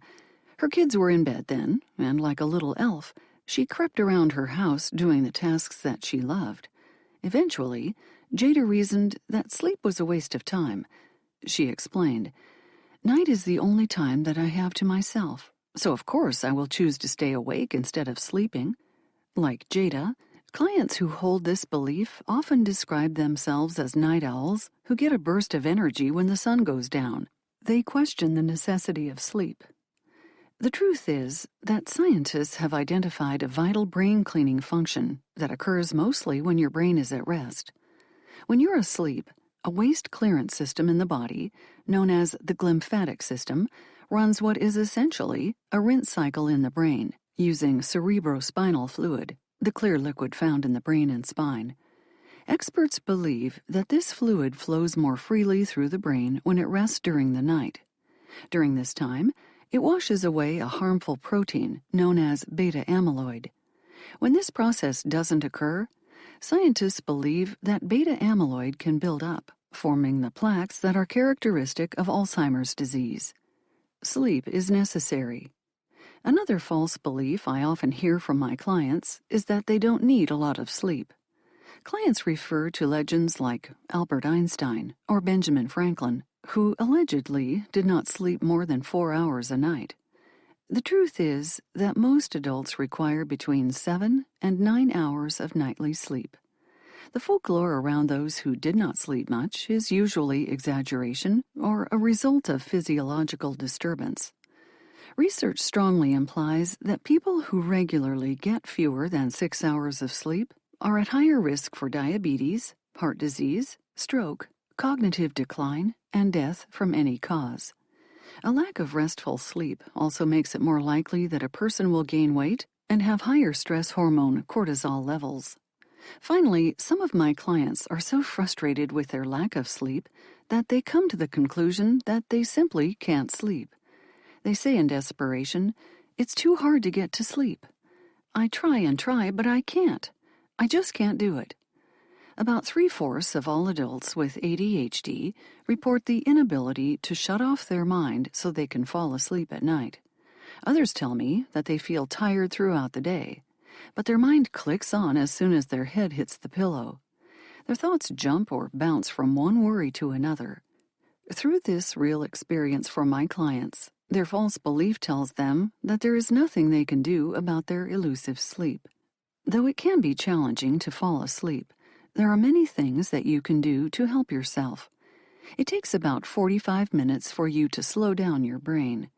During the period leading up to bedtime, purposefully signal to your mind and body that you will be ending your day and resting soon. Dim the lights in your environment. Slow your breathing. Decrease your physical movements. This is a great time to do non-addictive blue tasks on the Solve It grid. Recognize all the things that foster true relaxation and quiet for you. When it is time to fall asleep, consider conditions that will help you move in that direction. Some people need absolute silence. Others need white noise, such as a fan or radio, to mask disturbances to sleep. Some people need a snack before bed, while others can't eat anything at that time. I sleep best in a cold, dark room with the covers piled high.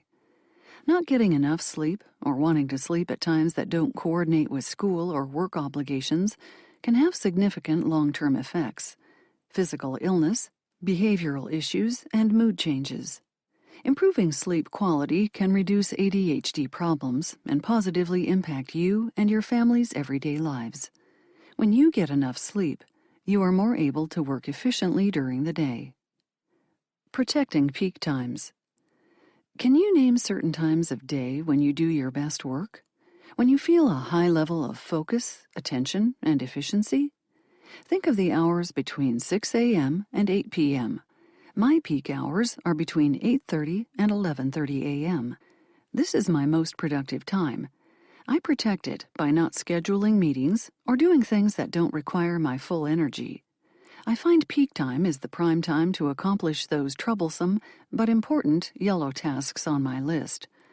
Take your own energy rhythms into account when planning your day, and understand that realistically, you will be effective at certain times of the day more than others. Generally, it takes a few hours after waking up in the morning for you to reach peak alertness and energy. A circadian dip causing sleepiness occurs from approximately 1 to 3 p.m., especially when you haven't slept enough the night before. Many of my clients believe that they are most productive between 1 and 3 a.m., though they feel that they are accomplishing a lot. When I probe into their accomplishments, they are usually lackluster. Either very little is completed, or the clients were easily distracted. After examining their pattern, they agree that their productivity was more of a nighttime illusion than an effective method of task accomplishment. Try to find a natural rhythm to your day and keep that rhythm. Jada used the Solve It grid as she worked through her daily patterns. I get to work around 8 in the morning, but I'm not really fully awake yet. So I check my email and begin to set up my day. From there, I work on little things here and there. I even chat with my coworkers. As you can see, Jada likes a slow start to her day. But at 10 o'clock, I am at my best, she said. I close my office door and place a sign on it saying that I am available to talk after 12 p.m. Jada told me that she has also learned to notice when her medication for ADHD kicks in. I feel calm and focused. My thoughts seem to slow down so that I can do all of those yellow tasks that require mental energy. She no longer felt guilty when, in the afternoon, she went to a blue or green activity at work, because she knew that she had maximized her peak time and accomplished her yellow tasks. Jada was pleased with her pattern. Instead of trudging through my day, I dance. I know when to expect tempo changes, and I go with it. Learning to rehearse. They are officially known as the U.S. Navy Flight Demonstration Squadron, but most of us know them as the Blue Angels, a flight demonstration team. They delight an estimated 11 million spectators each year with their precision and aerobatic maneuvers. During one of their complicated flight formations, the Diamond 360 maneuver, they fly their supersonic jets and place their wingtips within 18 inches of each other while soaring at 700 miles per hour. As you may have guessed, they are a highly organized team. They have a particular method to prepare for their extraordinary feats. For every practice and on every show day, the group meets 2 hours before flying. In their full gear, they sit in the briefing room without any distractions and get focused as a team. The leader begins the briefing, talking about the weather, and the group closes their eyes and imagines flying their jets. These expert pilots must look absurd as they grip the imaginary control stick with their right hand and the throttle with their left, while they chair fly through the maneuvers just like they're flying the plane. Their mental rehearsal technique helps them connect to the flight course as well as to each other. Mental rehearsal for us non-pilots means that we imagine ourselves doing a particular task to improve the outcome when we do it for real. Visualization techniques like this are widely used among people who are focused on achieving their peak performance in whatever area they want to excel in. We can easily imagine the technique of rehearsing being used by athletes, musicians, artists, and actors. Speakers, teachers, and lawyers rehearse before they present. But this rehearsal can also be used to enhance performance in the office, the home, or anywhere it's applied. Mental rehearsal is not positive self-talk or imagining scenes that make us feel good. Instead, it is carefully picturing ourselves going through routines.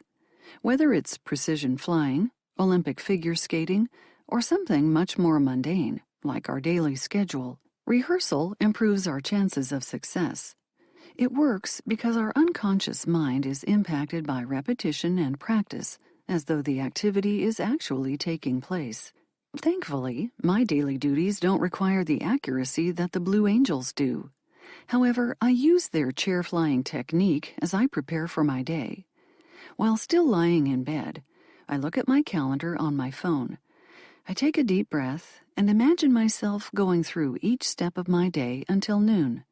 This includes my morning routine, showering, drying my hair, putting in my contacts, eating breakfast, etc. I rehearse my scheduled sessions. I envision my client's face, hear their voice, and feel the connection with them. I listen to myself beginning the session with them. What do you want to accomplish in this session? I walk through the actions and attitudes that I want for that part of the day. Then, at lunch, I repeat the process, which takes me to 5 o'clock. And then, at 5 o'clock, I will rehearse the evening. Rehearsing is a crucial strategy for me. When I don't rehearse, I might dread the upcoming events of the day, and I tend to gravitate to my usual ways of thinking, feeling, and acting in my normal ADHD state of mind and body, which tends to be frazzled. On the ADHD emotional health ladder, that would be level 3, autopilot. On the days when I rehearse successfully, my schedule flows smoothly. I am able to anticipate many events throughout my day, and the office runs on schedule. I feel present and alert. If something unexpected happens, I can accommodate it and remain flexible. On the days when I don't take the time to rehearse, I look and feel harried and hassled, and I often make mistakes with my schedule. Mental rehearsal works on 2 levels for me. It strengthens specific behaviors, like preparing for transitions in my day, and it helps me reinforce my sense of direction and aligns me with my values. Unfortunately, most of us with ADHD have learned to use mental rehearsal to practice the exact behaviors we would rather avoid. Jada told me how she used mental rehearsal in a hazardous way. Her supervisor had asked her at the last minute to give a presentation to 25 of her colleagues. She had 2 hours to prepare, and she began to mentally rehearse all the things that could go wrong. Instead of calmly imagining her steps to prepare for the event, her mind raced with doomsday thoughts. You haven't had enough time to prepare. Someone may ask you a question, and you won't know the answer. You may stumble over your words. You are going to look nervous. Your face might freeze on Zoom. You'll lose your train of thought. She was unconsciously preparing her mind to expect failure. So when she did stumble over her words, her mind took over and she slid to level 4, survival. The presentation slowly descended into the negative situation she had imagined as she made mistake after mistake after mistake. Jada focused so hard on everything going wrong and mentally rehearsed that exact situation so that it played out quickly in reality. She used mental rehearsal to program her unconsciousness to fail. To make matters worse, experiencing a real-life example of failure further reinforced her "I stink at presentations" mentality. After some work, she learned how to use mental rehearsal to help rather than hinder herself. The next time her supervisor asks her to present to 25 of her colleagues, Jada has a plan. She predicts that she will initially feel startled by the assignment, so she plans to take slow, deep breaths as her supervisor speaks. Back in her office, she closes her eyes and breathes slowly, calming herself. She shifts her emotional thoughts to cognitive ones and asks herself, what steps will I need to take to create a successful presentation? She opens her eyes and writes down what she will need to do. Feeling overwhelmed, she slows her breathing and closes her eyes again. Her mental rehearsal jumps ahead to the presentation. She sees herself presenting the topic on the virtual platform at her desk. She feels the chair cushion against her back. She looks in the camera on the computer. She hears the steadiness and confidence in her voice. Jada opens her eyes and remembers that she already knows what needs to be said in this presentation. Her goal for the next hour will be to organize the material. It really works, Jada said. I calm my mind and focus on how I can accomplish what I need to. She enhanced her focus and reframed her presentation from risk and embarrassment and moved toward fulfilling her professional responsibility. It doesn't matter what your situation is. You can vividly evoke visual rehearsal, shift your emotional state, reframe the challenge, and rehearse desired actions. When you repeatedly rehearse as Jada did, you build new neural pathways in your brain and new positive patterns of behavior. Without mental rehearsal, you remain stuck in old action patterns. Every outstanding performance, in the theater, on the playing field, or just getting through the day successfully, is preceded by rehearsal. Develop strategies that work for you. Identify the problem and let your creativity help you solve it. When you have ADHD, you are more likely to struggle to accomplish simple tasks in life. Adulting your way through your day can feel overwhelming, chaotic, and out of control until you figure out the keys to your management. Instead of cloaking your ADHD lifestyle or trying to pass it off as normal, create ADHD-friendly ways to move through your life more purposefully. Focus on finding a rhythm through your day and into the evening. Getting enough sleep, protecting your peak work times, and rehearsing upcoming events will help you find a balance as you dance through your day. 13. The Island of Misfit Toys. Parenting the ADHD Child. I feel like I am on the island of misfit toys, my daughter Brooke told me as we cuddled, watching the 1964 stop-motion version of Rudolph the Red-Nosed Reindeer. The gatekeeper, a Charlie in the box, had just popped out of his cube and was explaining to the young reindeer and his new friends that they had landed on the island of misfit toys. A menagerie of darling but slightly different toys danced around. Several toys made us smile. A spotted elephant, a train with square wheels on its caboose, a bird that swims instead of flies, a cowboy who rides an ostrich, and a winged bear. My daughter was in 2nd grade, and it was becoming apparent that school would be difficult for her. She wasn't a broken toy, disrespected, or unruly. Instead, she was a lot like the water pistol that squirted jelly in the movie. She was a misfit toy who did not seem to fit others' expectations. She consistently missed her teacher's cues and paid for it with verbal scolding and points taken away. Instead of loving recess like other children, she hated it. She felt completely overwhelmed in the hallway, watching her friends scurry to put on their snow pants and winter gear before racing outside for play. She forgot and lost so many things at school and at home. Her observation about being on the island of misfit toys confirmed to me that all of the negative attention was beginning to take a toll on her. Children with ADHD know they are different, and this is rarely experienced as a good thing. They often develop low self-esteem because they realize they make mistakes, like not finishing what they start, misunderstanding directions, or losing their mittens for the 5th time that winter. And because children make no distinction between what they do and who they are, they often feel less capable than their peers. Like the toy bird that swims instead of flies, children with ADHD often feel unwanted because they are different. I sat on the couch and hugged my little girl. I remembered that when I was her age, I had often wondered how my classmates just knew what to do and when to do it. I noticed that they knew when to turn in papers or began packing up for the end of the day. I always felt like I was missing something or was a step behind. I reasoned, much like Brooke did, that I was somehow a misfit. Shame developed from those thoughts.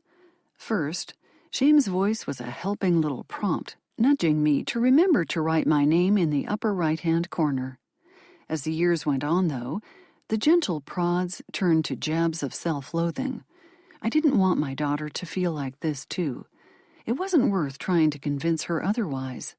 She knew that she was a misfit toy while she was at school. Instead of challenging her feelings, I wanted her to know that she wasn't alone. "I feel like that sometimes too, kiddo," I said. "It's a good thing that we're together on our island. We have each other, and we can figure things out." She didn't need me to fix the toy. She needed me to be with her on the island. Raising emotionally healthy children who have ADHD is challenging. For a decade, I have worked with families who are affected by ADHD. The children who do the best, who grow up to be the most emotionally healthy and resilient adults, have parents who have guided them in specific ways. They raise their children to have an authentic and healthy relationship with them. They teach their children the power of self-efficacy and resiliency. Children with ADHD can grow up to be confident adults if given the necessary nurturing and skills. Relationship matters most. Although it's tempting to focus on micromanaging and organizing your ADHD child, teaching your child how to perform executive functions isn't the most important role you play in their life. The most significant thing you can do for your child is to create a strong, healthy relationship with them. There are 4 characteristics that create that relationship: endless empathy, trusting respect, stubborn love, and gentle honesty. Endless empathy is without a doubt the most essential quality healthy parents have when raising an ADHD child. They are able to put themselves into their child's shoes, or heart, and therefore they can tune into the child's deepest feelings and understand their body language. Because an ADHD child often has big, untamed emotions, empathy can help you not to take it personally when they say mean words in the midst of a meltdown. Having endless empathy for your child doesn't mean that you don't have boundaries for their behavior. It means that you see their pain, anger, and frustration as real.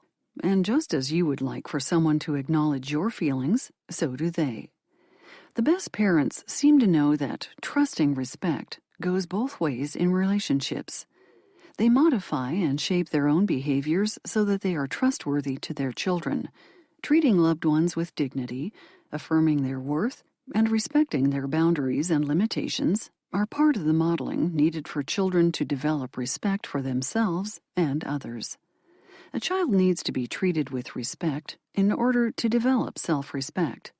When a parent asks the question, "How can I make my kid behave?" I surmise that there is little respect in the home.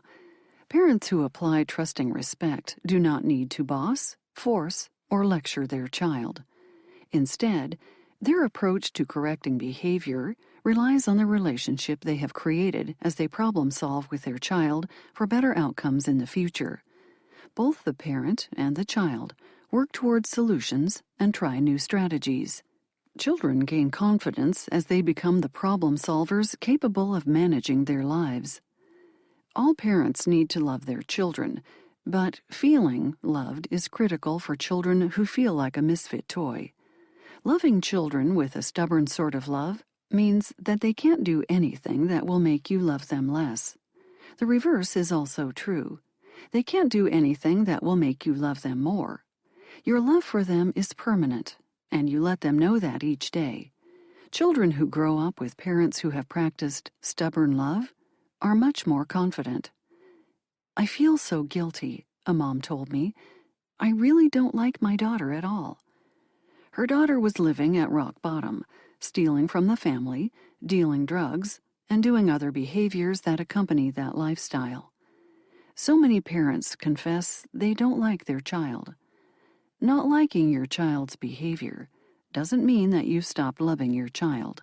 The pain from not liking your child comes from the fact that you love them so much. If you didn't love them, you would be apathetic to their behavior. Stubborn love is a gift to a child with ADHD who feels like a misfit toy. A parent's love provides a shelter for them in a world that feels unsafe. A child who knows that home is a safe place develops a sense that they are lovable and will grow up to accept themselves. Stubborn love refuses to give up hope for the child and remains constant when the child expresses the ugliest of emotions.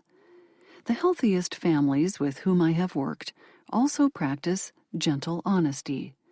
They create a home where feedback, not criticism or lecture, is seen as formative and needed for growth.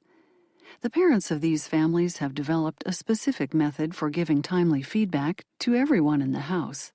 They wait until the emotional storm surge passes and provide calm moments to reflect on changes that need to be made. There is a focus on management of feelings and actions and on developing better responses for the future. There are undoubtedly other characteristics of creating a strong relationship with your ADHD child that I have left out. Still, I think these form a solid foundation. Be an example of these characteristics in your family. We've all seen our children mimic our daily behaviors, pretending to type on a computer like Mom does, or sighing wearily when they see a pile of shoes by the door, as Dad does. Remember that we are always modeling behavior, and our children will eventually mirror it. There is nothing worse than when a parent tells a child to do one thing, but does something entirely different. For example, a father tells a child not to yell at his younger brother, but then yells at his wife. Children learn their behavior from us. Teach self-efficacy. Miss Frizzle, from the 90s PBS television show and the book series The Magic School Bus, helped her students develop belief in their own abilities as learners. They went on exciting field trips, discovering locations, creatures, and time periods. She encouraged them to explore, saying, "Take chances, make mistakes, get messy." She inspired them to develop their self-efficacy. Like Miss Frizzle, we want to help our children who have ADHD to cope with adversity and to work through difficult challenges. Self-efficacy is the ability to define a target, persevere through challenges, and see oneself as capable. To be clear, I am not talking about self-esteem. Although boosting self-esteem seems essential, helping our children simply feel good about themselves doesn't necessarily help them develop important skills. The best way to help children with ADHD feel good about themselves is to provide them with opportunities to learn what their strengths and skills are. Children who develop self-efficacy learn to believe they can rely on their abilities when facing a challenge. We can help them learn to navigate their lives better when we create opportunities for self-efficacy. Gently challenge negative thoughts. If your child laments while doing homework, "I'm just stupid," don't rush to object, because they will most likely dig deeper into their belief. Instead, show empathy and say, "I am so sorry you feel that way. You're frustrated. Do you want to take a break?" After the break, when your child is calm, you can challenge the notion by asking, "What else can we do instead of calling ourselves stupid?" You can teach your child to identify and challenge negative thoughts that undermine their belief in their ability to master a task. Then replace the negative thinking with a positive, truthful idea. Teach breaking a task down into small bits. Teaching children how to break down a job into small, actionable steps helps them learn how to do things. From there, they can develop strategies for persisting in completing those steps when they encounter obstacles. Notice, analyze, and celebrate successes. You can increase self-efficacy by teaching your children to identify successes and to accurately assess their contribution. Use process praise, such as, "I see that you are making great progress. Tell me what you've done so far." Asking your child to talk about their process and progress will help them learn how to plan future assignments. Provide opportunities for mastery experiences. Give children opportunities to control their environment, make decisions, use and practice their skills, and try different paths to achieve their goals. For example, for a very young child, you could ask, "Which shoes do you want to wear to church?" For older children, you can use questions such as, "Where do you think is the best place for you to finish your homework? Why is that? How do you know?" Emphasize effort. After studying the behavior of thousands of children, Dr. Carol Dweck coined the terms fixed mindset and growth mindset to describe the underlying beliefs people have about learning and intelligence. When students believe they can get smarter, they understand that effort makes them stronger. Then they put in extra time and effort, and that leads to higher achievement. You can help your children develop their growth mindset by acknowledging and rewarding the amount of effort a task took. Be honest and realistic. When a child fails or has a setback, don't pretend it didn't happen. It is far better to acknowledge the struggle and identify specific strengths the child might use next time. Explain that problem solvers learn from mistakes and move on. When children develop an understanding that they are capable and that they have skills, they manage their ADHD symptoms differently. Instead of being victims of their disorganized brains, they realize that they have the power to adopt strategies to compensate. They learn that their strategies aren't foolproof, so they keep adapting them. Developing resilience. My daughter, Caitlin, loves soccer, and she was a good player. Though school was challenging for her because of her ADHD, she found her place in sports. She played on several teams, developing her talents for the day when she would play varsity for her school. Coaches loved her willingness to learn and work hard on the field. She takes feedback so quickly, one coach said to me after a game. Caitlin had developed a strong sense of self-efficacy on the field. She knew that she could rely on her strengths. In the spring of her junior year, she tried out for her high school's varsity team. She left the first day of tryouts feeling uneasy. By the third day, she suspected that she wasn't going to make it. The coach is going to pull up 2 freshmen. I just know it. She explained how these 2 young players would most likely play for Division I colleges in the future. They already had recruiters approaching them. The competition for this varsity team was steeper than it had ever been. The next day, the list was published. Caitlin's name wasn't on it. Crushed by not achieving the goal she'd had for years, she went to the coach and asked what she could do to make the next year's team. "Work on your touches," he said, and gave her some other skills to work on too. Each Sunday afternoon for a full year, Caitlin went to the local field house and practiced the skills the coach mentioned. She continued to work with a private coach and play for travel teams. She was disciplined and focused on her goal of playing varsity. When tryouts came around again, Caitlin knew she had trained well. The team list was posted. Caitlin's name wasn't on it. Again. She had been cut from the team a second time. It didn't make sense. This wasn't how it was supposed to go. If you put in the effort, she had been told, you'll achieve your goals. She had no explanation and was devastated. My usually stoic child was broken. For a week, I could hear sobbing coming from her room when I walked by. I decided to call the coach. His voice was tense. I think he was used to parents screaming at him. I assured him that I wasn't angry with him, but needed help.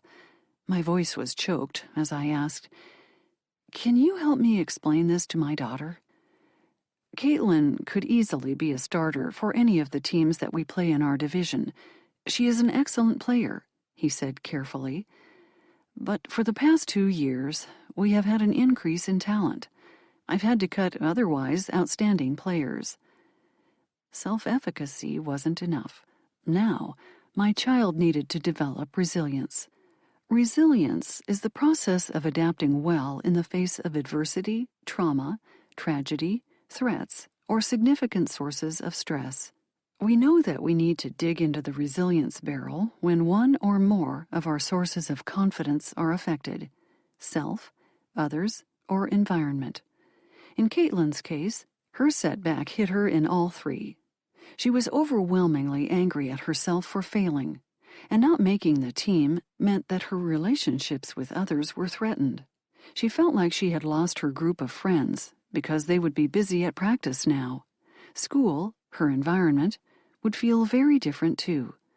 Her senior year felt like a disaster. Although I knew the research on the importance of developing resilience, it was heartbreaking to watch her struggle. To be entirely honest, and contrary to what I know to be good parenting, if I could have taken away her pain at that moment, I would have. Like most parents, I hate watching the children I dearly love in pain. I couldn't change her situation. I could only provide support. Caitlin would learn that she would recover from this. She discovered that she wasn't alone. She still had familial and social support. And though it would be a while before she could find meaning in what had happened, in a few weeks, Caitlin showed signs of purposefully choosing positive emotions and deciding to focus on other hobbies. Though it was a painful experience, she came to see it as a time that forced her personal growth. I called Caitlin and asked if I could include her story in this chapter. She is now 27, married, and a chiropractor. "Of course," she said. "Make sure you add that if I hadn't been cut for soccer, I wouldn't have developed my basketball skills." She is a baller. She and her 6'7" husband still play in basketball tournaments on the weekends. Her sense of resilience turned into a reservoir of strength and served her well in college and graduate school. For so many children with ADHD, their sense of confidence is reduced each day. They are frequently reminded that they are misfit toys. Their confidence is like a rock that is continually being chipped away as the negative feedback weighs massively more than the positive. Teaching children about resiliency can help them bounce back from everyday stress and challenges. When they are resilient, they are braver, more curious, more adaptable, and more able to extend their reach into the world. Holding the hope. As a mom sat in my parenting workshop, her tears spilled out. Life is just so hard for this little guy. She was referring to her 9-year-old who was struggling at school and at home. He gets so frustrated with himself. He cries and worries that he won't grow up okay. I remembered my own heart aching from watching my kids flounder and stumble. Like this mom, I often wish that I could take away their struggles. "Will you do me a favor?" I said, my eyes welling with tears. I'm a sympathetic crier. "Tell him that he will be okay. Tell him that you know he will grow up to be a strong, smart person who will do big things. And if he can't believe you now, tell him that you will continue to hold that hope for him until he can hold it for himself." I cupped my hands as if holding something fragile. Remind him each day that you know he will be okay, and you are holding his hope for him. You are your child's greatest gift in this world. Or at least you can be. Choose to be your child's champion. Choose empathy over disappointment, love over anger, self-efficacy over fixing blame, and problem-solving over punishment. 14. Now what? Writing your ADHD story. My clients have heard plenty of theories from friends and family about why they are the way they are. Many people try to help those with ADHD without fully understanding that it is a brain-based disorder. They don't appreciate that the CDC has determined that ADHD is a serious public health concern because of its high prevalence and chronic nature. They don't know that ADHD is not caused by moral failure, poor parenting, family problems, poor teachers or schools, too much video gaming, or food allergies. Their well-meaning but amateur expositions of why ADHD occurs in individuals can be harmful to someone struggling to manage essential day-to-day tasks. Because of the negative messages around ADHD, my clients often blame themselves, their personalities, or their character for their struggles. They tell me their stories about being misunderstood and frustrated. Through their work with me, they learn that their brains aren't broken. They write new stories that include hope and endurance. ADHD is real, even for adults. My primary care physician told me that adults don't have ADHD, Ginger said. It is frustrating that many professionals still don't understand what ADHD is and how it affects adults who have it. Ginger wisely went for a second opinion, but it didn't bring the answers she was seeking. The second doctor told me I couldn't have ADHD. I'm too smart. I did well in school. I don't have behavioral problems, and I'm a high-functioning professional. I wanted to cry. The doctor had no idea how hard it was for me to look like I have it all together. Ginger was tired of defending her mental abilities. I saw how people looked at me when I made an ADHD careless error, like when I put the wrong date on my notes. They rolled their eyes and acted like I'm an absent-minded professor, or worse, that I'm incompetent. Although she expressed her frustration with others, she was also disappointed in herself. I want to scream that making a small mistake doesn't make me stupid, but at the same time, I felt stupid. Ginger kept reading about ADHD. I just knew that I had it. I mean, I saw myself in every article about it. It explained so much. She continued her search and eventually found a doctor who who specialized in treating ADHD. Although there is no single test to definitively check for ADHD, there are several assessments that can guide a skilled clinician in making an accurate diagnosis. Fortunately for Ginger, she was diagnosed and appropriately medicated. The diagnosis made a huge difference for her. I was just so relieved that someone understood me. The medication that she took for ADHD helped her pay attention to the small details of her job. She also went to ADHD coaching to find more strategies to maximize her performance. Oh, it's still tricky. I still make mistakes, but now I have more confidence in my ability to anticipate and solve problems. Ginger is continuing to write her ADHD story with strategies like using her past, present, and future self, Chapter 6, and the Solve It Grid, Chapter 8, to help her manage her job's menial tasks. ADHD doesn't always look the same. As with other disorders, ADHD symptoms are expressed differently in different people. One person's symptoms may be problems with impulsivity and organization. Another person's may be the inability to begin a task or manage their frustration levels.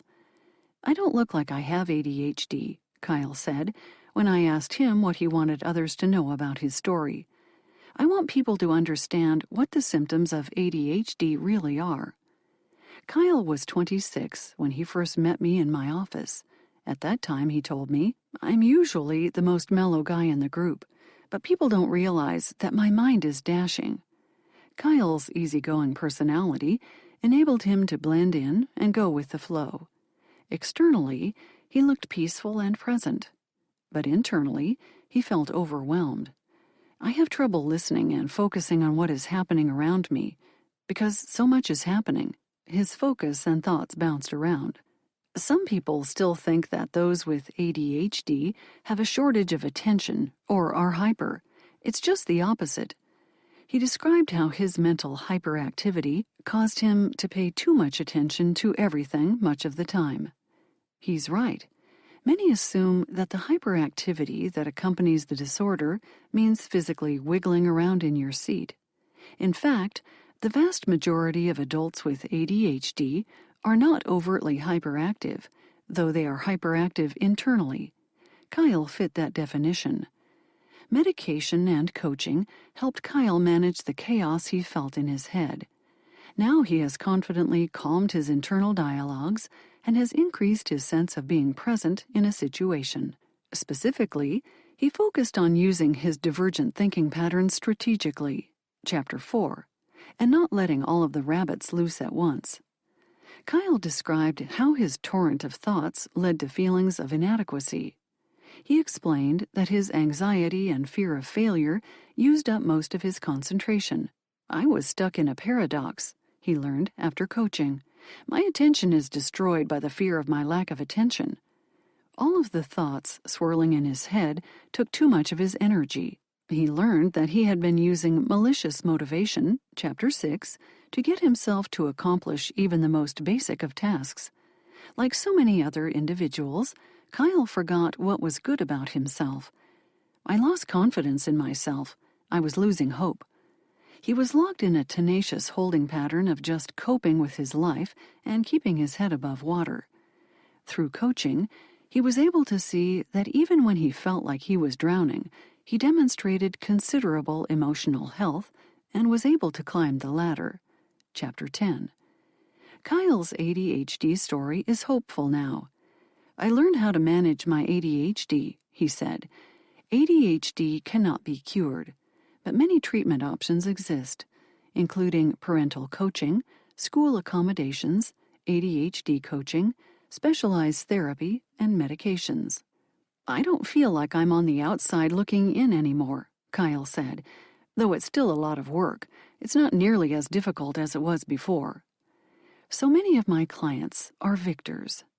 They courageously show up in their daily lives and appear to hold it all together, even when it isn't easy to do so. As you have seen from the stories in this book, ADHD significantly impacts family life, peer relationships, and school performance. The stress of trying to look normal can lead to problems with self-esteem, anxiety, and even feelings of depression. Now what? Throughout this book, you've heard the stories of many people with ADHD. Now let's take a look at your ADHD story. Take some time to consider how ADHD has affected your life. What symptoms create the biggest difficulty for you? Where do you want to take your ADHD story? What are your next steps? Let's start with reorienting and recalibrating. I've also included some of these questions in Appendix B, with room to fill in your answers.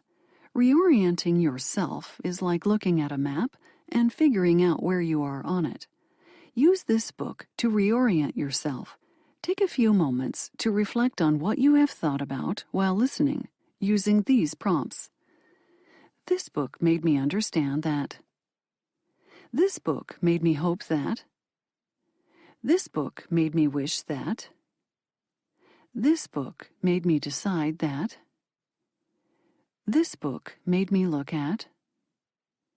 This book made me believe that. This book made me remember that. This book made me wonder if.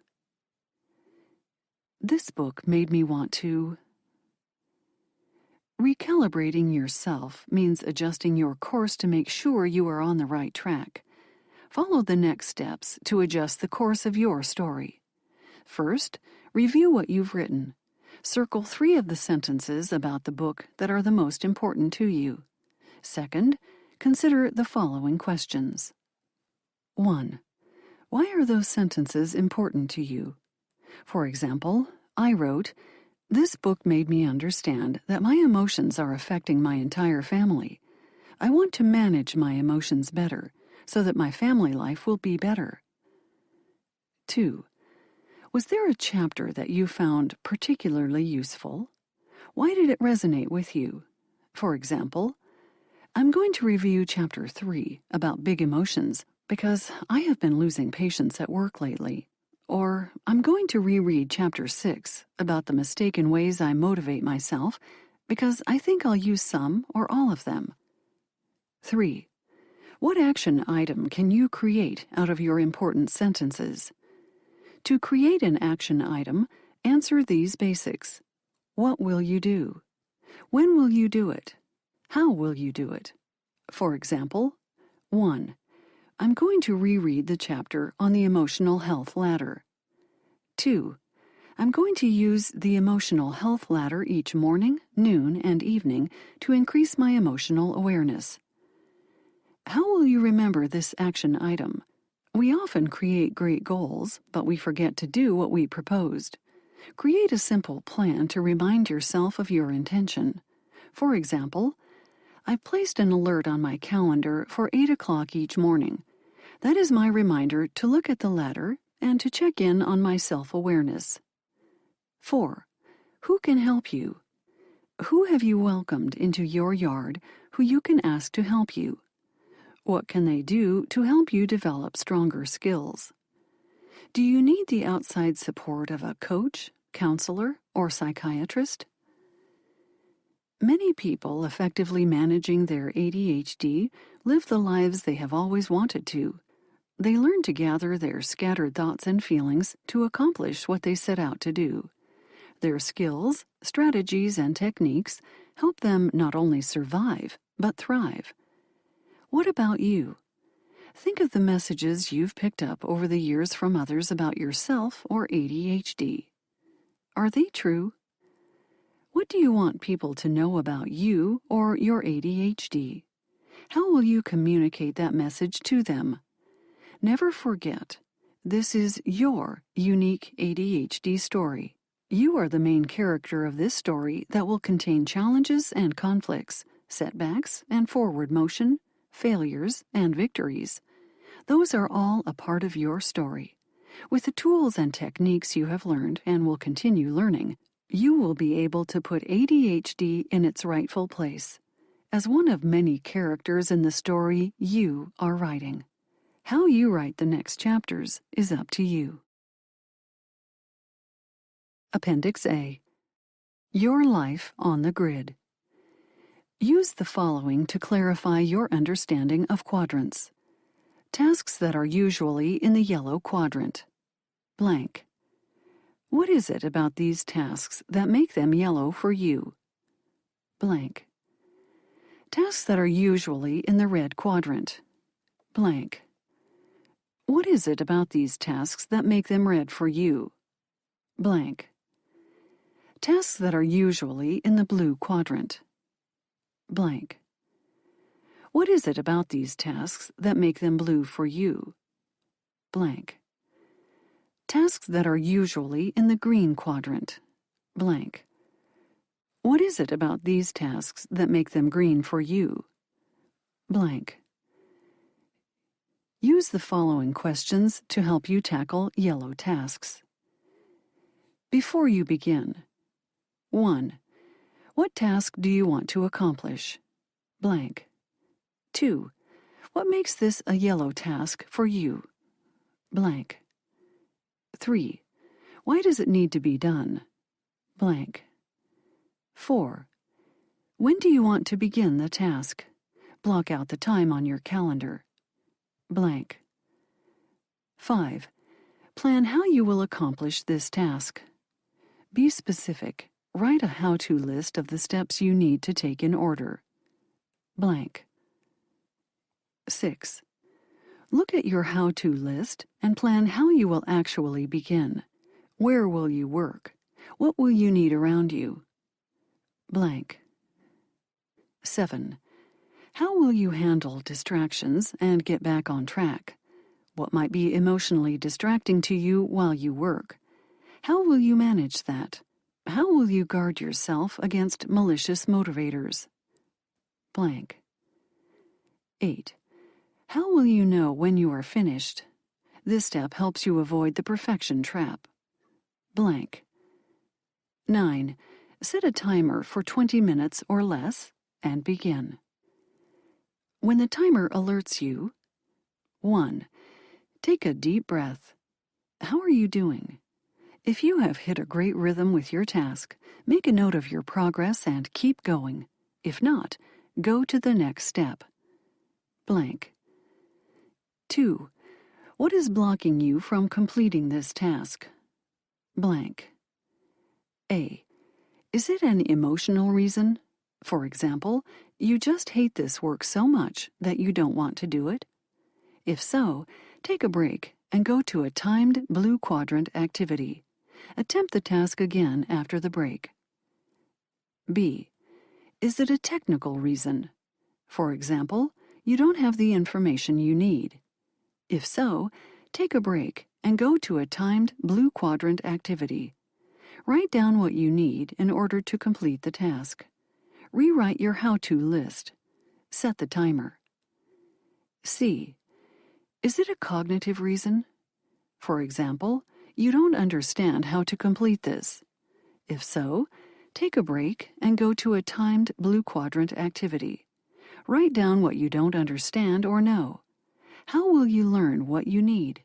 What resources could you use to fill in this gap? Rewrite your how-to list. Set the timer. When you finish the yellow task, 1. Congratulate yourself. You did it. You conquered a task that you were tempted to avoid or procrastinate about. 2. What went well for you? What did you do that helped you complete this task? Blank. 3. How can you remember to use this strategy with your next yellow task? Blank. Appendix B. Writing your ADHD story. Use these questions to take a look at your ADHD story. 1. How has your ADHD affected your life? What symptoms create the biggest difficulty for you? Blank. 2. Think of the messages you've picked up over the years from others about yourself or ADHD. Are they true? What do you want people to know about you or your ADHD? How will you communicate that message to them? Blank. 3. Where do you want to take your ADHD story? What do you want to do? Blank. 4. Reorient yourself by taking a few moments to reflect on what you have thought about while listening to this book, using these prompts. This book made me understand that blank. This book made me hope that blank. This book made me wish that blank. This book made me decide that blank. This book made me look at blank. This book made me believe that blank. This book made me remember that blank. This book made me wonder if blank. This book made me want to blank. 5. Recalibrate yourself by reviewing what you've written. Circle 3 of the sentences about the book that are the most important to you. Why are they important? Blank. 6. What chapter of this book could help you address the sentences you wrote? Blank. 7. What action item can you create out of your important sentences? A. Action. Blank. B. How or when will I implement it? Blank. 8. Who can help you? What can they do to help you develop stronger skills? Do you need the outside support of a coach, counselor, or psychiatrist? Blank. Appendix C. If you love someone who has ADHD. Perhaps you don't have ADHD, but you've picked up this book because you are in a relationship with someone who does. Parts of this book might have been confusing for you. For example, it can be difficult to understand how loud noises, clutter, paying bills, and household chores can send your partner over the edge. You may secretly wonder, even after listening to this book, if they are really trying hard enough. You love their brilliant, buzzing mind, but you find yourself exhausted by them. You know that your loved one is capable of tremendous things, with a little support and positive reinforcement. But you have feelings too. You may feel lonely, ignored, unappreciated, and like you are the only grown-up in the house. You don't feel like you can rely on your partner. You're tired of taking care of everything on your own and being the only responsible party in the relationship. It is important to learn how to manage your own emotions and expectations. You can learn how to react to frustrations in ways that encourage and motivate your partner. Consider the following as you develop a plan with them. Separate who your partner is from their symptoms or behaviors. What ADHD symptom bothers you the most? Why does it bother you so much? What feeling does it evoke in you? How can you reframe it so that you don't take it personally? How will you remember that your partner's symptoms aren't character traits? Improve communication. How can you be honest about how you are feeling without being critical of your partner? How can you guard yourself from making assumptions about your partner's motivations? For example, if he loved me, he'd remember to take the trash out. Find the humor in the situation. How can you bring levity back to your relationship, especially over the inevitable miscommunications and misunderstandings? Increase teamwork. How can the two of you build on each other's strengths? What can you do to rebalance the workload around the house? How can you clearly define and divide tasks? How will you get outside help if you are both weak in a certain area? For example, if neither of you is good with money, you could hire a bookkeeper or research money management apps that make budgeting easier. Having ADHD has a serious effect on one's life and the lives of those who love them. You and your loved ones can build understanding, learn effective strategies, and develop new skills as you accommodate for their ADHD symptoms. Appendix D. Resources for those with ADHD. Adhd magazine. ADD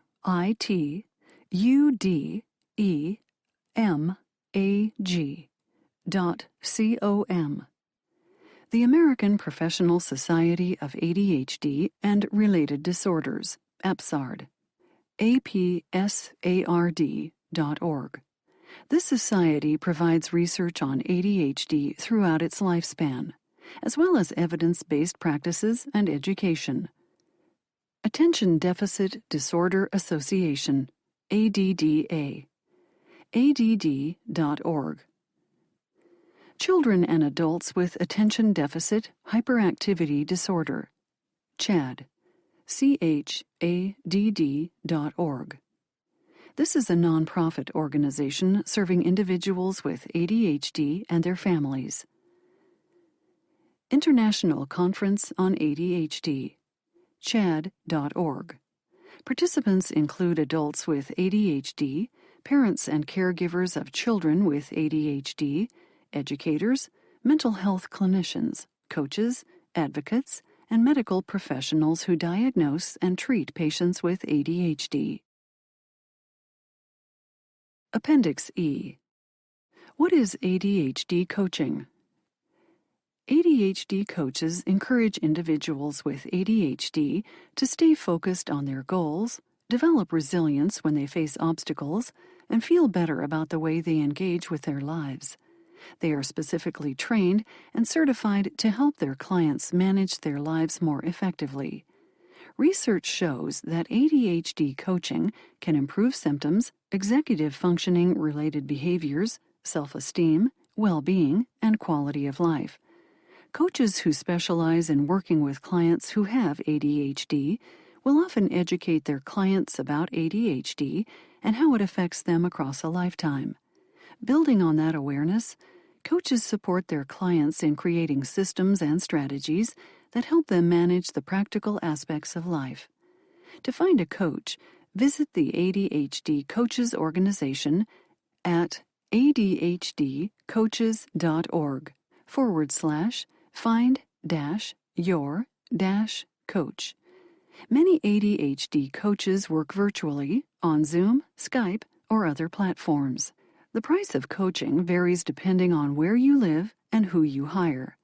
While ADHD coaching is not covered by insurance, some experts may offer a sliding scale payment plan.